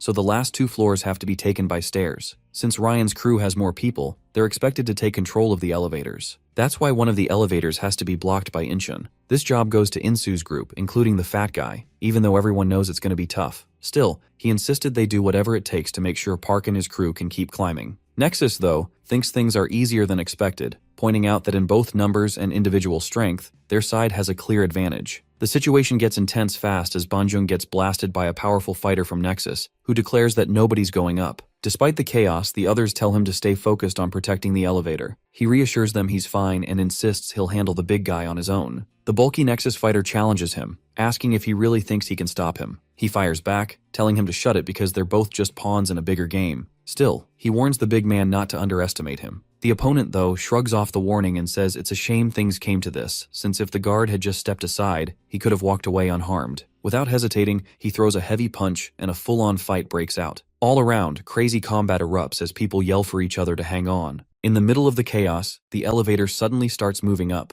The big fighter is shocked and wonders how that's possible if nobody got in. He quickly figures out that the other group probably used the stairs and then called the elevator from a higher floor. Before he can fully process what's happening, he gets grabbed from behind. We learn that the fat guy has been a freak since birth. After hitting puberty, Bro stood at a height of 200 centimeters and weighed 243 kilos. However, right now, he is even heavier since he has gained over 30 kilos. In other words, the guy from Nexus isn't going anywhere as long as he's holding him. While fights are going down on multiple fronts, the elevator keeps rising without stopping. One fighter thinks his mission is almost done as he watches the fat guy manage to take down the big opponent, but the guy tells him not to give up, insisting they have to keep fighting to stop Nexus from advancing. Inside another elevator, members of the elite group are also heading up. Moon notes that Park seems to have reached the top before them, but Cheonsu brushes it off, saying this is just the beginning and calling everything so far only a warm-up to the real fight. As soon as the elevator doors open, Insu is already waiting outside, staring them down and daring them to make a move. Without missing a beat, he launches forward to attack the white-haired guy, but Moon steps in front to block him. He tells Cheonsu to keep going up while he handles the small fry, and he agrees, telling him to win the fight. Insu remembers that Moon once said he'd never come back to Nexus. He thought the guy was dumb, but not this dumb, and immediately throws a strike. Moon fires back verbally, refusing to back down and saying he'd rather see things through than run away. With tensions maxed out, Insu declares it's time to settle everything and goes straight at him. Elsewhere, Byung tells the white-haired guy to head to the rooftop alone, while he and the others deal with the enemies. Looking up, he spots the redhead and the attendant ahead. The attendant acknowledges that the opponents are strong,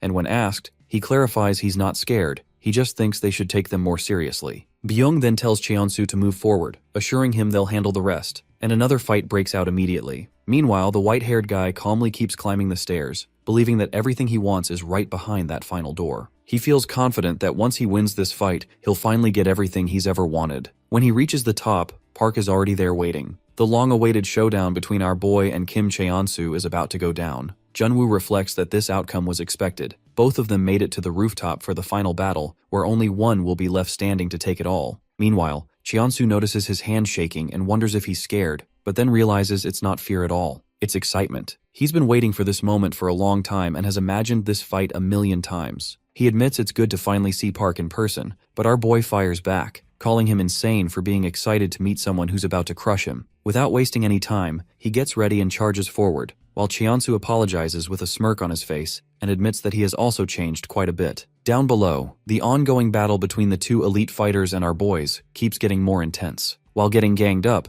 the Jonghyun tells the redhead to handle the big guy, but the elite guy dismissively orders him to step aside, even calling him a kid. Donghyun, though, fires back asking who the real kid is and immediately blasts him with a powerful kick to the chest. Byung manages to take it, but he quickly realizes how heavy that hit was for someone who looks so light. From that one exchange, he understands that the redhead is not someone to sleep on. He gets intrigued and admits he's known about him since Nexus first started, and now he finally gets to see what he's got firsthand. At the same time, he questions why someone like him would use that kind of power for something as pointless as revenge or loyalty. On a lower floor, Insu and Moon are going at it hard. The Scar guy tries a heavy punch but eats a shot to the chest instead. Moon remarks that he's gotten way better, but still insists that if he'd stayed in Nexus with his talent, he could have had a way better life. He calls him dumb for leaving, but Insu tells him to shut up and cracks him with a powerful punch to the face. He firmly says that even if he had the chance, he'd never go back to Nexus. Moon responds coldly, saying if Scar refuses wealth and success, then all he's gonna get is punishment through pain, as they keep trading brutal blows. Meanwhile, Byung brushes off revenge as something meaningless, and asks the redhead if he really thinks it's worth more than money or fame. Both Donghyun and Insu shut that down, saying criminals and corrupt people don't deserve any glory at all, as the fight keeps going with insults flying on both sides. On the rooftop, Park misses his first shot while Cheonsu lands a heavy hit to the chest that briefly knocks him back, but he recovers fast with a backflip and jumps right back in. As he attacks again, the guy reads the move and dodges. Park gets frustrated, feeling that same annoying sensation from their last fight as Cheonsu keeps slipping his attacks. Then out of nowhere, the white-haired guy hits him clean in the face and sends him sliding back. Seeing this, he comments that Park looks like he's about to fall apart and asks if he was really as hyped for this fight as he said. He even tells the protagonist to take things more seriously and show the same fire he had earlier. This makes Ryan smile and he wonders what they're even supposed to do since victory seems way too easy. Meanwhile, Junwoo finds the whole thing hard to believe, especially seeing Park under this much pressure. He himself feels like something's off and wonders if Cheonsu trained hard enough to get this much stronger. Pissed off, he shouts that this is their final fight and tells Park to let loose everything he's learned without holding back. Our boy remembers the punch he trained for and gets ready to use it. The white-haired guy asks if he really prepared anything at all and warns that stalling any longer is just going to make things pointless. As Park charges in with a flying kick, he immediately gets cracked in the face by a counter. His ears start ringing from the impact as another blow follows. Despite that, he wonders if that's really all there is. The punch is strong, but it still feels like just a punch. He fires back with a knee strike, but before he can keep going, he gets hit with an uppercut that sends him flying backward, coughing up blood. He admits that last hit felt way stronger than the others, even though it looked the same. Park charges again,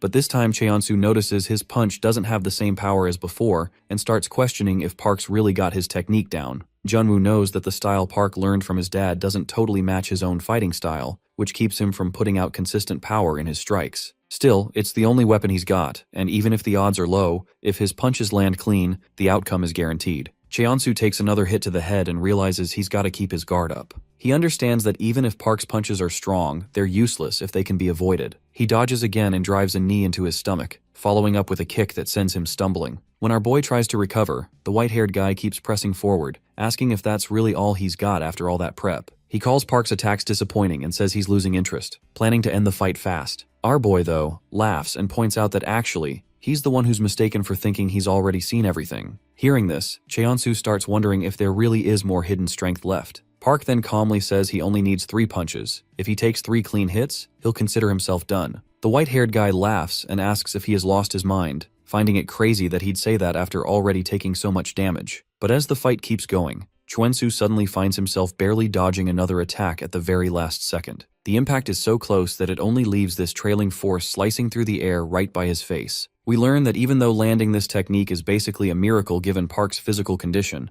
the style itself is something uniquely refined. He'd originally thought this new move might mess up his body, but he still trained it like crazy. Now that it finally works in a real fight, he gets why his dad was so set on teaching it in the first place. In the middle of the exchange, Park drives his arm deep into Cheonsu's gut with brutal force, sending him flying across the area as he crashes hard into stuff behind him. Park calmly counts down, believing only 2 hits are left to meet his condition. Meanwhile, on the 32nd floor, another wave of fighters rushes in and immediately goes after Insu. He dodges their attacks, counters one with a punch, slips another strike, but still ends up taking damage since he's getting swarmed. Surrounded, he gets kicked back and realizes things are getting worse. Even though his team's still holding the elevators, enemies keep finding ways to move up. Fighting Moon alone is already tough, but dealing with backup makes it almost impossible. He figures collapse is just a matter of time and immediately heads for the stairs instead. Moon watches this and assumes he is just trying to slow down the enemy's progress, thinking it's a desperate stalling tactic that's gonna fail. He also notes that Scar's allies aren't really holding their positions well, which makes their defense even weaker. Moon laughs, telling him that not even half of their fighters have come up yet. Just then, the elevator doors open behind him, and a bunch of his guys are seen badly beaten up inside. Gyubin comes out of the elevator and mentions that he just needs to make sure none of his fighters can come up. Insu is shocked to see him and asks why he showed up. The guy simply scratches his head and tells him that he just wanted to change a bit. All of this makes Moon annoyed, and he lets out an evil laugh, challenging them to keep the same attitude after this fight is over. Meanwhile, Byung keeps overpowering the redhead, while he tries to sweep his leg as a counter. The elite guy catches it easily and comments that he is super unpredictable, admitting he's one of the toughest opponents he's faced. He adds that if things had gone even slightly different, he could have been one of the strongest dudes in the country. But then he declares Donghyun's fate is sealed, and with a powerful motion, he hurls him into some nearby tables. The redhead crashes hard but manages to recover with a flip, landing back on his feet. He refuses to make excuses but recognizes the huge physical gap between them and admits he can't guarantee a win. Despite that, he tells Park to end things fast, knowing they can't hold their position much longer. Back in the main fight, Cheon-soo feels the force of Park's strike and briefly wonders if this is really the technique he prepped for this battle. He figures 2 more hits would end it, but instead of fear, he feels excited and starts climbing the stairs fast with agile moves, insisting Park doesn't let him down and that this is exactly the level of fight he expected from him. Our boy gets annoyed by his mocking attitude and fires back with another powerful strike aimed near his throat. But Cheon-soo keeps dodging everything effortlessly, reading each move clearly and countering whenever he can. Even when Park winds up another attack, he easily predicts it and slips away again, refusing to take damage. Our boy gets more and more frustrated while the white-haired guy stays focused and calm. They separate for a sec, and the protagonist suddenly notices blood coming from his ear. Confused, he struggles to figure out what happened. Turns out, when he tried an earlier strike, Cheon-soo had dodged and simultaneously smacked his ear with an open palm, using high-pressure force that messed up his hearing and balance. With this, the white-haired guy excited declares that pretty much marks the end for Park. Our boy starts losing stability, and his vision blurs as his balance falls apart. Cheon-soo knows his hit probably damaged a critical spot, making Park's senses spin so bad that even standing is tough. He mentions that he was already struggling to defend himself, and now his condition's way worse. The protagonist tries another punch, but the man easily dodges and counters with a straight shot to his face. Confidently, Cheon-soo says victory's close and preps a finishing kick, which lands clean. Meanwhile, Junwoo gets more and more anxious, unable to believe that even after all of Park's training, he's still losing. Right then, a phone rings, and a message comes in reporting that things are falling apart fast. The first floor has been breached, which means enemies are going to start moving up in big numbers soon. Time's running out, and if the fight drags on, it's going to get real dangerous. On the 32nd floor, even more enemies keep showing up. Insu watches the endless wave of reinforcements and realizes the situation is spiraling, wondering if the fat guy already got taken out. He tells Gyubin to start moving, and chaos erupts as everyone tries to chase them. The guy concludes they've got to change the plan immediately. With the first floor compromised, the groups will need to combine forces, but even then, it's only a matter of time before the attackers break through completely. The domino effect from the breach keeps going up, hitting the next floor and eventually threatening the rooftop too. Insu urgently shouts to Jonghyun and the redhead that the first floor has been broken through, telling them to combine forces and protect the rooftop ASAP. Both Donghyun and the attendant immediately agree and spring into action. Byung asks where they think they're going and quickly chases after them. Soon, everyone's shown climbing the stairs in a desperate race upward. At the rooftop entrance, only a small group remains to block the way, though their numbers are tiny compared to the Nexus forces heading their way. Moon brushes them off, mocking their efforts and saying they're just wasting time desperately trying to hold the line instead of helping Park. Insu responds that they're acting like bugs buzzing around a lamp, blindly fighting through numbers instead of using an actual strategy. The redhead also adds that unlike Nexus, they actually trust Park, so their only job is to hold the enemies back. This ticks off Moon, but before things can escalate, something suddenly slams into the door, hinting that backup is on the way. Back in the main fight, our boy misses another punch and is forced to retreat. When he tries to strike again, Cheon-soo reads the move, but Park catches him off guard by headbutting him directly. The white-haired guy is briefly confused, not understanding how the guy managed to land a shot despite losing his entire balance. He soon realizes that the protagonist grabbed him by the hair, controlling his movement. Our boy coldly says it doesn't matter if he can see him or not. He literally remembers every single detail about their last fight and reveals that he wasn't the only one who replayed it thousands of times. Even with this level of dizziness, he can predict everything clearly since he also has that special ability to read his opponent's next move. With this, he hits the guy straight in the face with a punch at 90% of his power. This sends Cheonsu flying back with blood coming out of his mouth. Still keeping count, our boy announces that it's only one more punch now. Cheonsu is visibly shaken, feeling all the damage piling up in his body. He knows both of them are getting worn down over time, but he also understands he can't afford to wait anymore. He charges forward with everything he's got, landing a straight punch while barely dodging another attack. He keeps pressuring Park relentlessly, believing that even one mistake will end the fight. Just like that, he manages to land a knee strike directly in Park's face. Seeing this, Junwoo calls out in concern for Park, while the redhead recognizes the voice and confirms the tension rising around them. Still, Insu orders everyone to hold their ground, insisting they just need to buy a little more time. Nexus fighters are steadily getting pushed back under pressure, but they believe if they can hold their defense a bit longer, the fight between Cheonsu and Park will stay balanced, and the protagonist will eventually win. But the reality inside the fight looks way more chaotic. The white-haired guy keeps overpowering Park, forcing everyone watching to realize this could end at any second.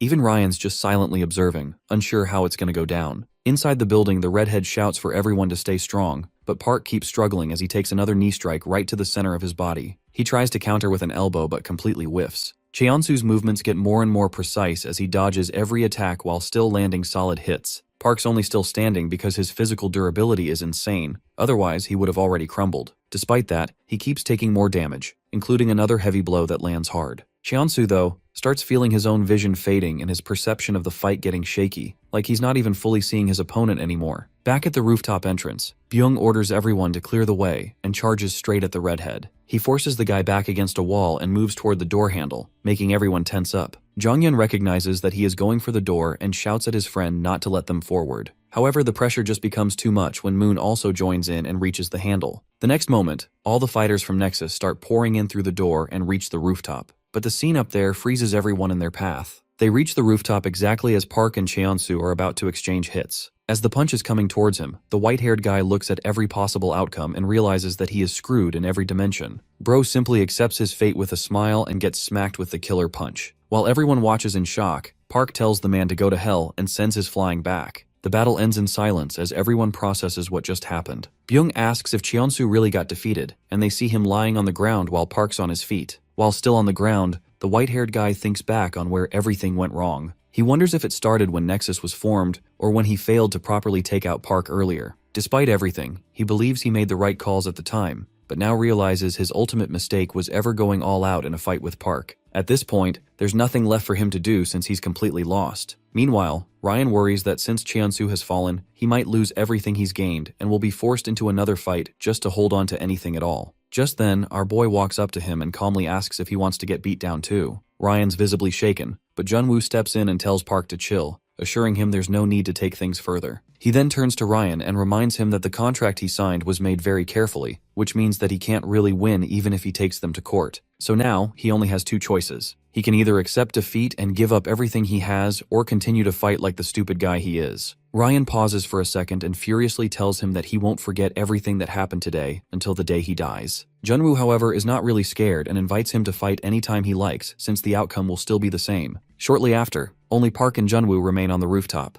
The guy thinks back on their past, remembering the day everything started and how gratitude once flowed between them. Now he realizes he's the one who should be thankful. He sincerely thanks Park for everything, admitting he wouldn't have made it this far without him. Our boy just smiles and responds in a roundabout way, hinting that their paths might cross again someday. Junwoo silently accepts that this is probably goodbye, understanding their story has reached its end. Months later, Ryan transfers all his assets to Junwoo like they agreed. The guy uses part of the money to pay back a debt, while the Seongsan group does nothing, busy with their own internal drama. After the fight with Park, Cheonsu gets medical treatment for a long time before disappearing completely. The violent groups connected to Nexus eventually get arrested, bringing stability to the country over time. At his old house, Junwoo reflects alone, admitting he can't really feel relief without his friend around. He wonders if wiping everything out completely would have been better, but eventually chooses to just live with the discomfort. He expresses silent regret and looks at his friend's photo, hoping his actions brought some peace. After leaving the house, he lets the demolition begin. He then meets Park on the street, who asks him what he plans to do next. The two of them smile at each other and decide to live for tomorrow. In the aftermath, society slowly becomes more peaceful as we see a random thug get ignored in his class, even after shouting that he is from Nexus. The other kids just tell the guy to focus on his studies instead of this dumb crap. The redhead attempts the physical education endurance exam even though his academic performance is low. He manages to hit a crazy jump on his first day and impresses everyone. One of the candidates even starts sweating as he realizes how he is competing against. Back in the days, Donghyun used to struggle from a lack of talent, but through his hard work, he has reached a stage where others are scared of facing him. Meanwhile, Choi started studying for the high school equivalency exams. Even though she struggled at first since she has really involved in destroying Nexus, she eventually got used to it thanks to a good teacher. Jonghyun quit his job at the convenience store to work at his dad's company, but also quit that job after 3 days. He eventually ended up as a mango farmer in Jeju along with a bunch of other friends. Bro was just trying to find anything to overcome the pain of breaking up with Choi. Insu returned to Incheon and passed all the certification exams he had been studying for. He even learned a lot of other skills while working on site and added a new family member. Gyubin, however, doesn't think that he belongs in Incheon anymore since he spent too much time outside. Just then, the athlete arrives and asks him why he is worried about things like that. He mentions that once he comes to this place, he will belong here forever. After finishing his work, Junwoo quit his job and started traveling around the world since he was trying to find something to do in his life other than revenge and money. However, while traveling, he finds Seong-ah in the seat next to him. The two of them eventually get married. Meanwhile, our boy wasn't the type to be doing things, so he spent some time literally sitting at home doing nothing. Sometimes he would stand in front of the punching bag and sit back down. He kept repeating it until he finally made up his mind and told his dad that he wanted to become a fighter. This makes his dad smile, and with that, the story ends on a happy note.